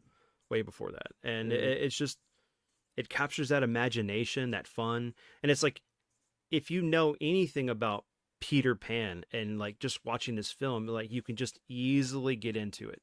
It like Mhm. it's, as I was reading something today, it feels like the third film in a trilogy that we never got. Yes. And like there's so many ranges with Robin Williams, and it just, what was it? I was watching something else with him not too long ago with my son, and it made me tear up because like we don't have this amazing actor that brought joy to our lives, that no matter like how down you were, you could watch him in a film and it would just brighten your day. His comedy specials. And then I guess another thing that I wanted to add up too was this one of my dad's favorite movies. That's another Christmas movie that I totally forgot about that I should have put as one of my honorary mentions, which is Toys. Oh, right. Yeah. That's Mhm. another great one. And that's about a toy maker dies, his children take over the business, Yeah. but the brother wants in and for military applications, and Yeah. hilarity ensues. But it's a great film. But You know, it's unfortunate that there seems to be a lot of dislike for Hook. Yeah, what is with that? Yeah. And Even at the Mhm. time. I always loved that film. I Yeah. bought Rufio. the Rufio. novel adaptation of it because I loved Yeah. it so much. I had the toy line. Rufio was the first character I had to get. And then of Rufio. course the Rufio. video games too. Yeah. With the exception of the NES version, which you know, I love my 16-bit ports, but the NES one's kind of hard pill to swallow.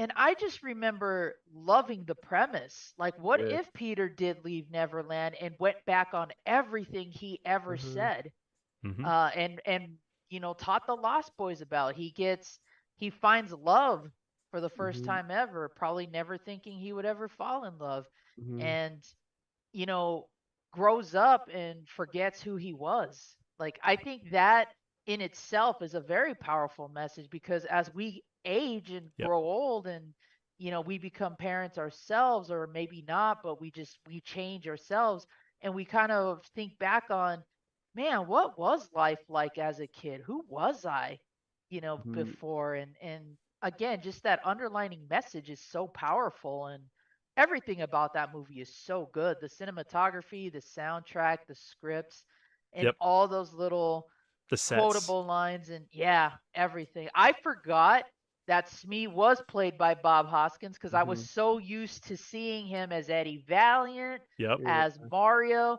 That was him actually using his real accent, which I forgot he had until I saw him in that Jet Li movie. Yep. Mm-hmm. So I was like, holy crap, nostalgia wave, And I just don't understand why people don't cherish that movie as much. There's it's so magical, many man. There's so many Peter Pan remakes and most of them suck, but I love Hook. I will watch that when it's on, anytime it's on, because everybody and everything about that film is great. Yeah. I remember I think I was in elementary school, and then we had to do some type of performance or song from Hook, and then we had to dress in the costumes and stuff. And Cool. I remember they were like, "Oh, you had to sew, not sew your own costume, but you had to start some type of concept of sewing or planning." And I was like, I had to be honest, I never saw Hook. And all my classmates and teachers were like, "You didn't see Hook? Like, how could you not know who Peter Pan is?" And I never saw the movie until I was older, actually. So I'm going to be honest, I didn't see the movie until I was older, and I should have seen it when I was younger. But maybe it was good that I saw it when I was older, because I'm a huge Robin Williams fan, and I just have a huge soft spot for him.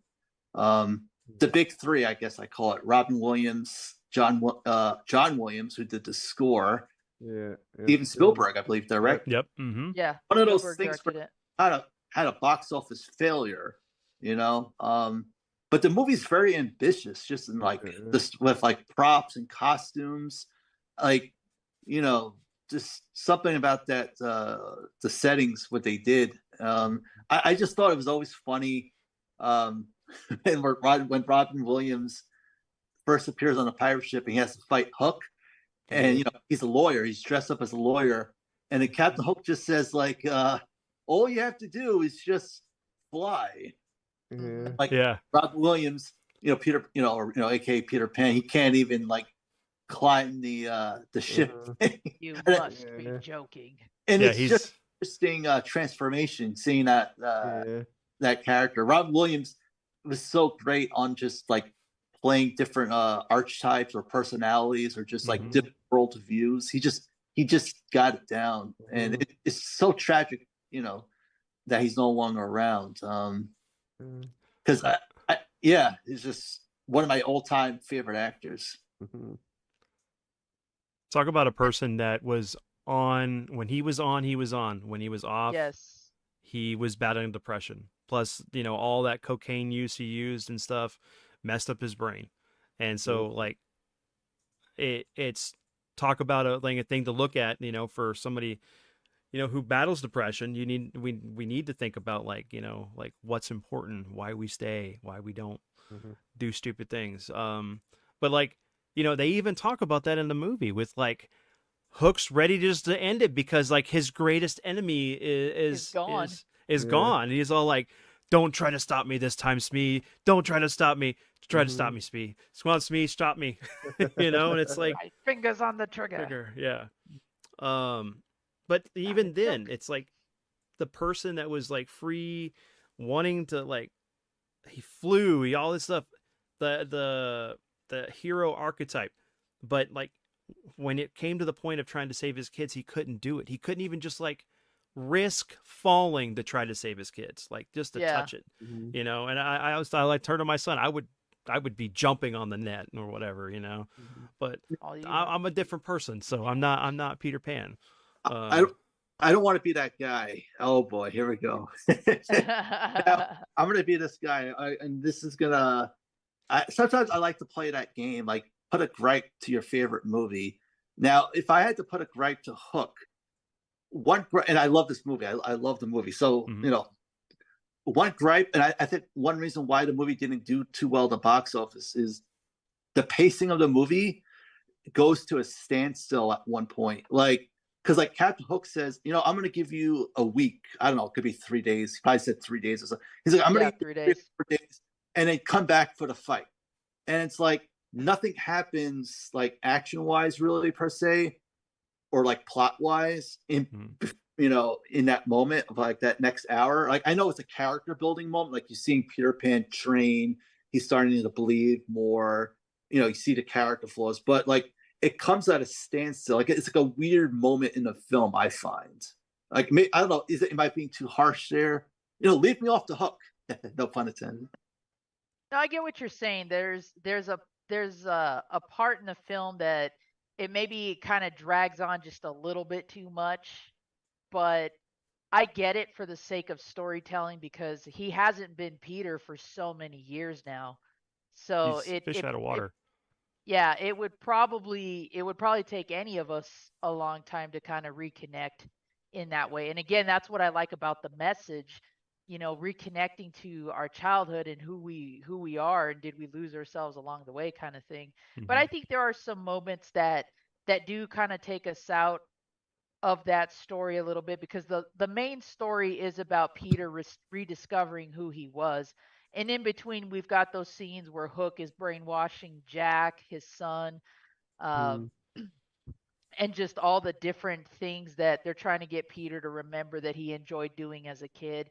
Some of it you could probably nitpick and say, yeah, we really could have done without that scene. But overall, I think for what it's worth, I think it does do it justice. And there are some points that I could probably nitpick too if I really wanted to. Like I really didn't care for the baseball game. Home run Jack. Yeah, run home Jack. Yeah. There were some good comedic moments like when he shoots, the players stealing second base and all that, but there are some parts that I think we could have just maybe kind of glossed over rather than focus on. One other thing I'm going to add, and I was going to see what Ryan and Tyler want to say, but like Phil Collins is in the movie as an inspector. Oh, yeah, you're right. Yep. Me and Ryan talked about that years ago. And there's a young Gwyneth Paltrow who plays one of the versions of Wendy. Wow. Well, that's good trivia too. I think she was the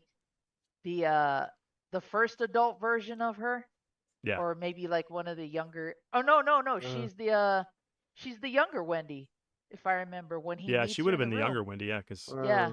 Yeah.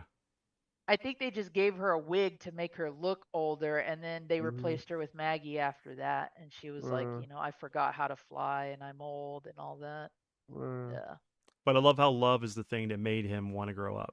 Finding that person that he wanted to spend the rest of his life with, and that she was very supportive of him, no matter what he was doing. She was there for him. So, yeah. It's crazy to think that's Wendy's granddaughter he married. Yeah. not her daughter. Ryan, what do you got for that, for Hook? I love it. I love Robin Williams in it. The lady just passed away, right? Did you say that? Yeah. Yeah. Maggie Smith. Yeah. It's an underrated Spielberg movie, dude. Yeah. People are mixed on it. I think it's great. I had some of the toy line. You remember the toy line? And there's Happy Meal figures for it. God, what's his name right now? Rain Man. What's Rain Man actor? Dustin Hoffman. Dustin Hoffman's so good. Dustin Hoffman's like, is he like? I can't even think of movies he's been bad in. Like he's always delivers. Great performances as Captain Hook. Rufio. Like it's like, it's another one of these movies. Why were they so big then? Like Hook was so big then. Rocketeer, Dick Tracy, but then like they get kind of forgotten over time, shadowed, overlooked. Just time passes. It's like, but that was a thing. I remember like kids talking about Hook in that era. Yeah, that was hot in the streets for a while. Was this Disney? I think it was actually. I think like Touchstone or whatever. Yeah. I think Disney had a hand in it because they still had the rights for Oh wow! So they had, Oh, you so gotta they tell did him, man. Victory. Looky, we got Hooky. Yeah. That's a good Looky, we got trilogy. okay. So I'm gonna add this real quick. My dad, like, because remember, always this trailer had the whole thing. I hate Peter Pan, and my dad would Yeah. go try Skippy, because Peter, peanut butter, and he said it in the theaters too, and he got a big chuckle out of it. Yeah. I So had that's to a good mention it. trilogy that Ryan just mentioned. I think those are all Disney movies that are like don't get the credit they deserve. Rocketeer, Dick Tracy. Yeah. Yeah. That's a good trilogy right there to watch from the '90s. The Disney movies are. Mm-hmm. Mad Max Thunderdome kind of took a page out of the Hook playbook. Yeah. Like it's like that last like 30. Yeah, with the kids. Yeah. Yeah. So it's kind of cool. Yeah. How about a Mad Max Christmas movie? They could. Yeah, We haven't yeah. had that yet. Oh yeah, gotta we have- we could I could see that. We could make it ourselves, man. Mhm. Santa's like the the ruler, like all the bald, the slave people, all like fetch presents for Santa on the Yeah. top of the mountain, and There could be the last chase scene could be the reindeer on the sleigh and a bunch of other like planes are chasing it and it's trying to get some- Yeah. And Max is trying to get gifts to the Yeah, yeah. kids of this this small town that has a Yeah. lot of gas or whatever. So Yeah. he paints his interceptor red. Mhm. Yeah, Mad Max beyond the North Pole. Mhm. right. My dad said TriStar Pictures and Amblin Entertainment Yeah. produced it. Yeah. Which Okay. is Spielberg. Gambling, yeah. Oh, so Yeah. it's not Disney, but Mm-mm. didn't they own? No, I guess nobody owns Peter Pan. I think it's under free Like- right or free. Like it's the rights are just out in the open. Oh, okay. I'm not sure. Yeah, because I mean, Lost Boys is technically Peter Pan, just with vampires. Mhm. Yes. Oh yeah. But Which I still think would be cool if they made that. I still want that movie. I want Peter as a vampire with his gang of Lost Boys, and like, Yeah. Mhm. yeah, it'd be great. I don't know Because why it honestly, wasn't done. I'm not a real fan of the original Peter Pan story. I'm more a fan of Hook. Yeah. I understand that. And I wish there were still movies like this where those big, beautiful, like handmade sets, like the fantasy looking sets. in this mo- Yeah. I don't know if they still do stuff like that ever. Do they, or is it all just like green screen? No, sometimes they do. It depends on the Okay. film, on like You what they're think like going. on. You think like Waterworld was one of the last? Dude, that set was impressive Yeah, for that was Waterworld. good. I Yeah. love that Mm. movie. I love Yeah, that. that's what I mean. Yeah. But I Didn't know they that used to- I think the first set they built sank, and then they rebuilt it, and then they sank Yeah. it again to be a reef or something like that from at Mhm. least the giant city they built. Mhm. Right. And it was also I think a Universal or SeaWorld, Attraction, Uh, yeah. Yeah, it was like a attraction of- pirate show. It still might be Yeah. going on. Mhm. like a It's stunt still- show. Yeah, is it still going on? No, I don't think it's Waterworld anymore. I think it's something else. They made it into Because something it was different. going on Yeah. for years. Up Yeah. until recently, it was going on that pirate show that was like Waterworld. It used to be Miami Vice, and then they changed it to Waterworld. Oh, okay. Really? Oh, wow.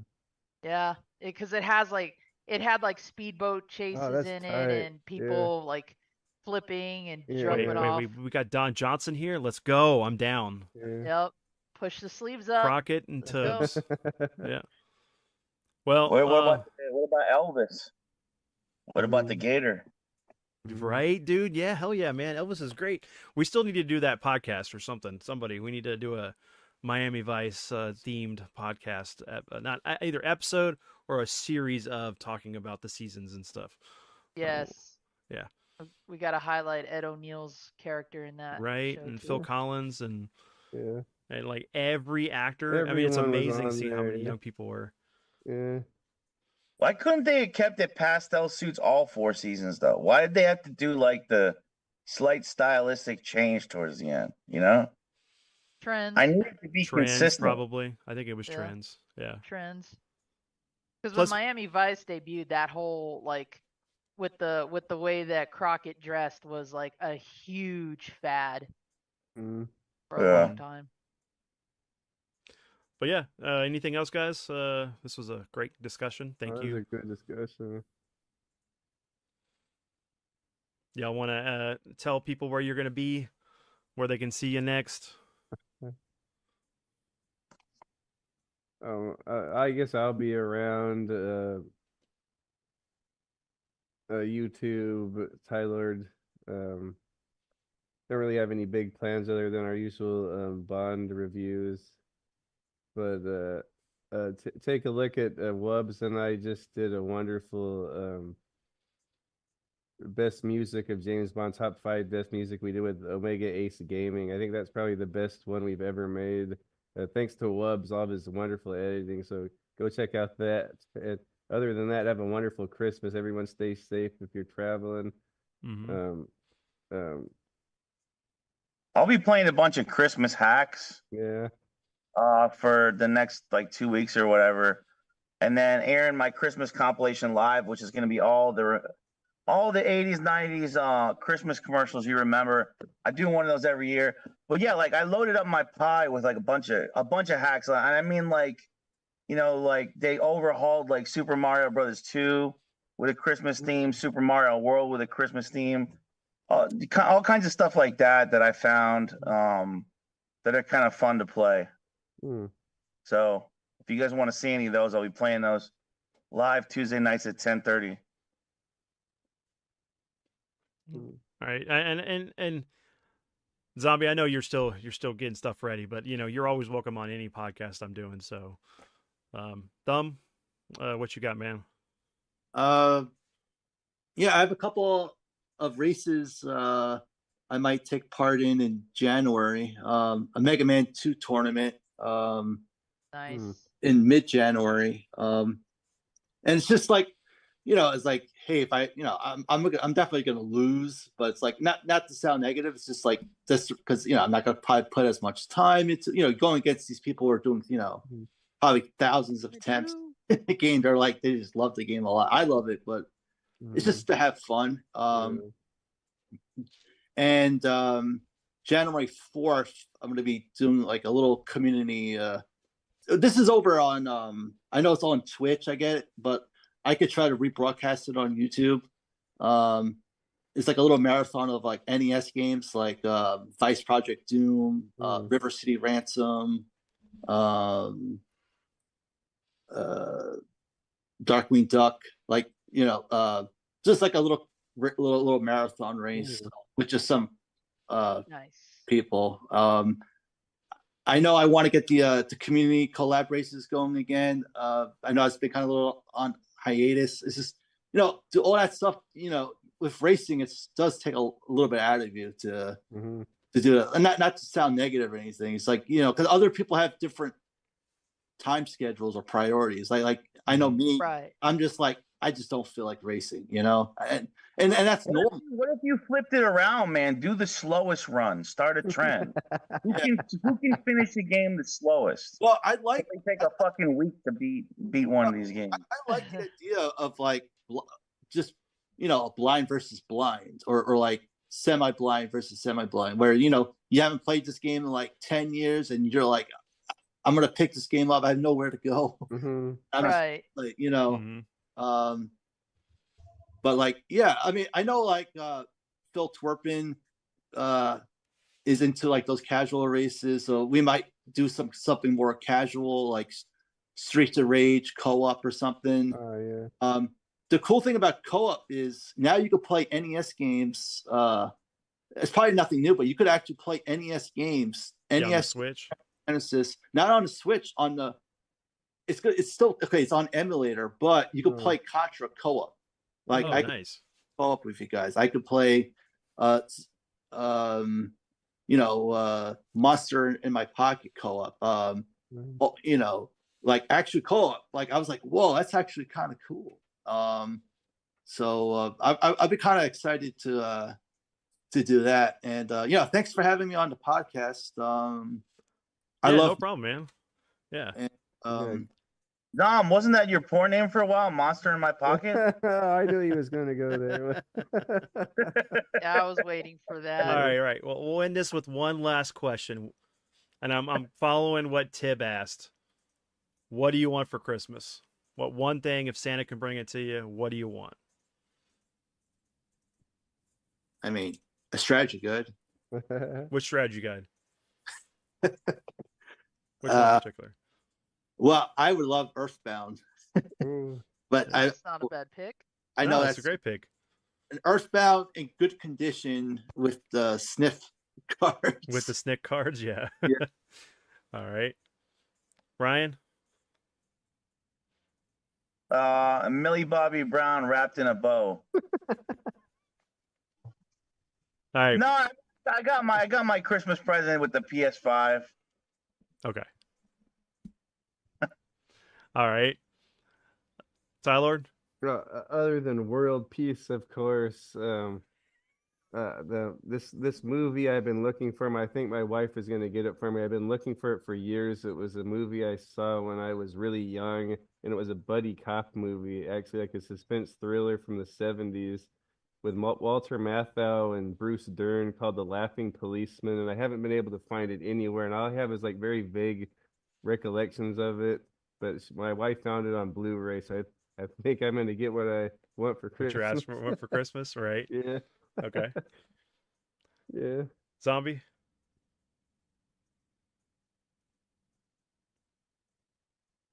That is a loaded question. I've got my personal things that you guys have kind of heard me talk about on my Discord, but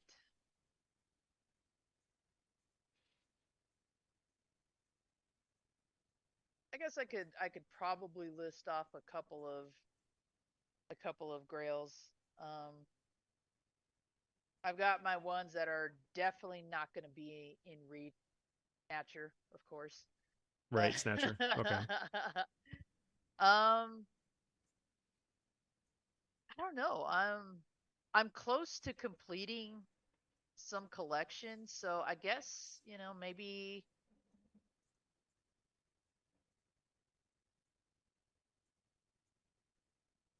I guess if I had to pick one game, um it would probably have to be Mega Man for the Game Gear. Oh. Okay. Because I know that is going to be a very costly title.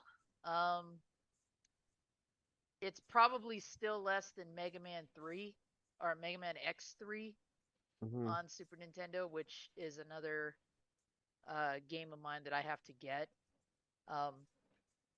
But because I'm in this Game Gear kind of craze right now with trying to complete that collection, I'd probably say that'd be my go-to item. Or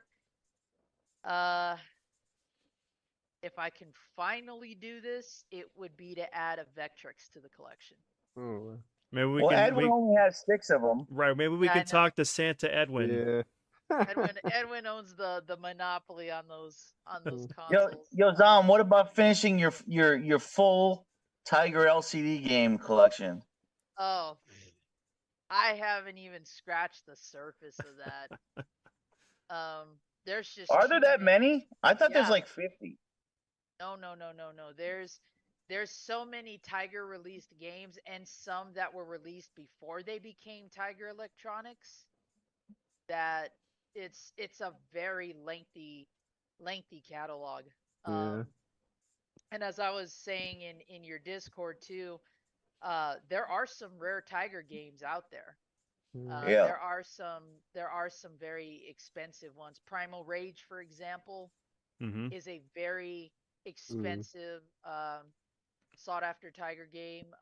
Symphony of the Night is another. That's one of the last ones ever made in the line. Wow. Even the Talking Beavis and Butthead Tiger game is up there in dollars because it uses the dialogue from the show, which Oh, makes that's it cool. kind of niche. Yeah, and of course, parents boycotted that back in the late 90s. There was the Grumpy Old Men Tiger LCD game. Split screen ice fishing. Right. There's not a garbage dump in the world that can contain all of the Tiger. Yeah, there got to be games. somewhere. No, We got to I'm find just them, kidding. right? Right. All right. So mine's simple. I just want Macross, the whole series, to be released on Disney US. Finally, come on. It's in Canada, but it's not here. Please, Disney, can you give me all of Macross on your Disney Plus platform? And don't tease us Americans, but that's me. You know. Man, so you told me you just wanted to pre-order the entire Big Bad Toy Store website. Right. Yeah. Well, that's a whole other pipe dream, right? Great White North can get you that Macross. Right. Yeah. All I need is a VPN. Anyway, but yeah, maybe that's what I'll ask for. VPN. Yeah. There you go. When Vince goes on Big Bad Toy Store, it breaks the server when he tries to do a pre-order. It automatically checks him out. It's all like, yeah, we saw your eye on this. We've already pre-ordered for you. Clicked on it. We got your number. Right. But yeah. All right, guys. Thanks for hanging out, doing this Christmas episode with the movies and everything. Thanks everyone in chat. Just to let you know, tomorrow I will be, or later today, since it's midnight here, I will be streaming the rest of Symphony of the Night to get the 200.6% map completion. And then Friday we'll be doing the next collector showcase. We haven't figured out just yet what we're going to be doing, but you will hear about it. And then we'll have another podcast episode on Saturday. So everyone have a great and safe December. Have a wonderful Christmas if we don't see you. Thanks for hanging out. We'll catch you next episode.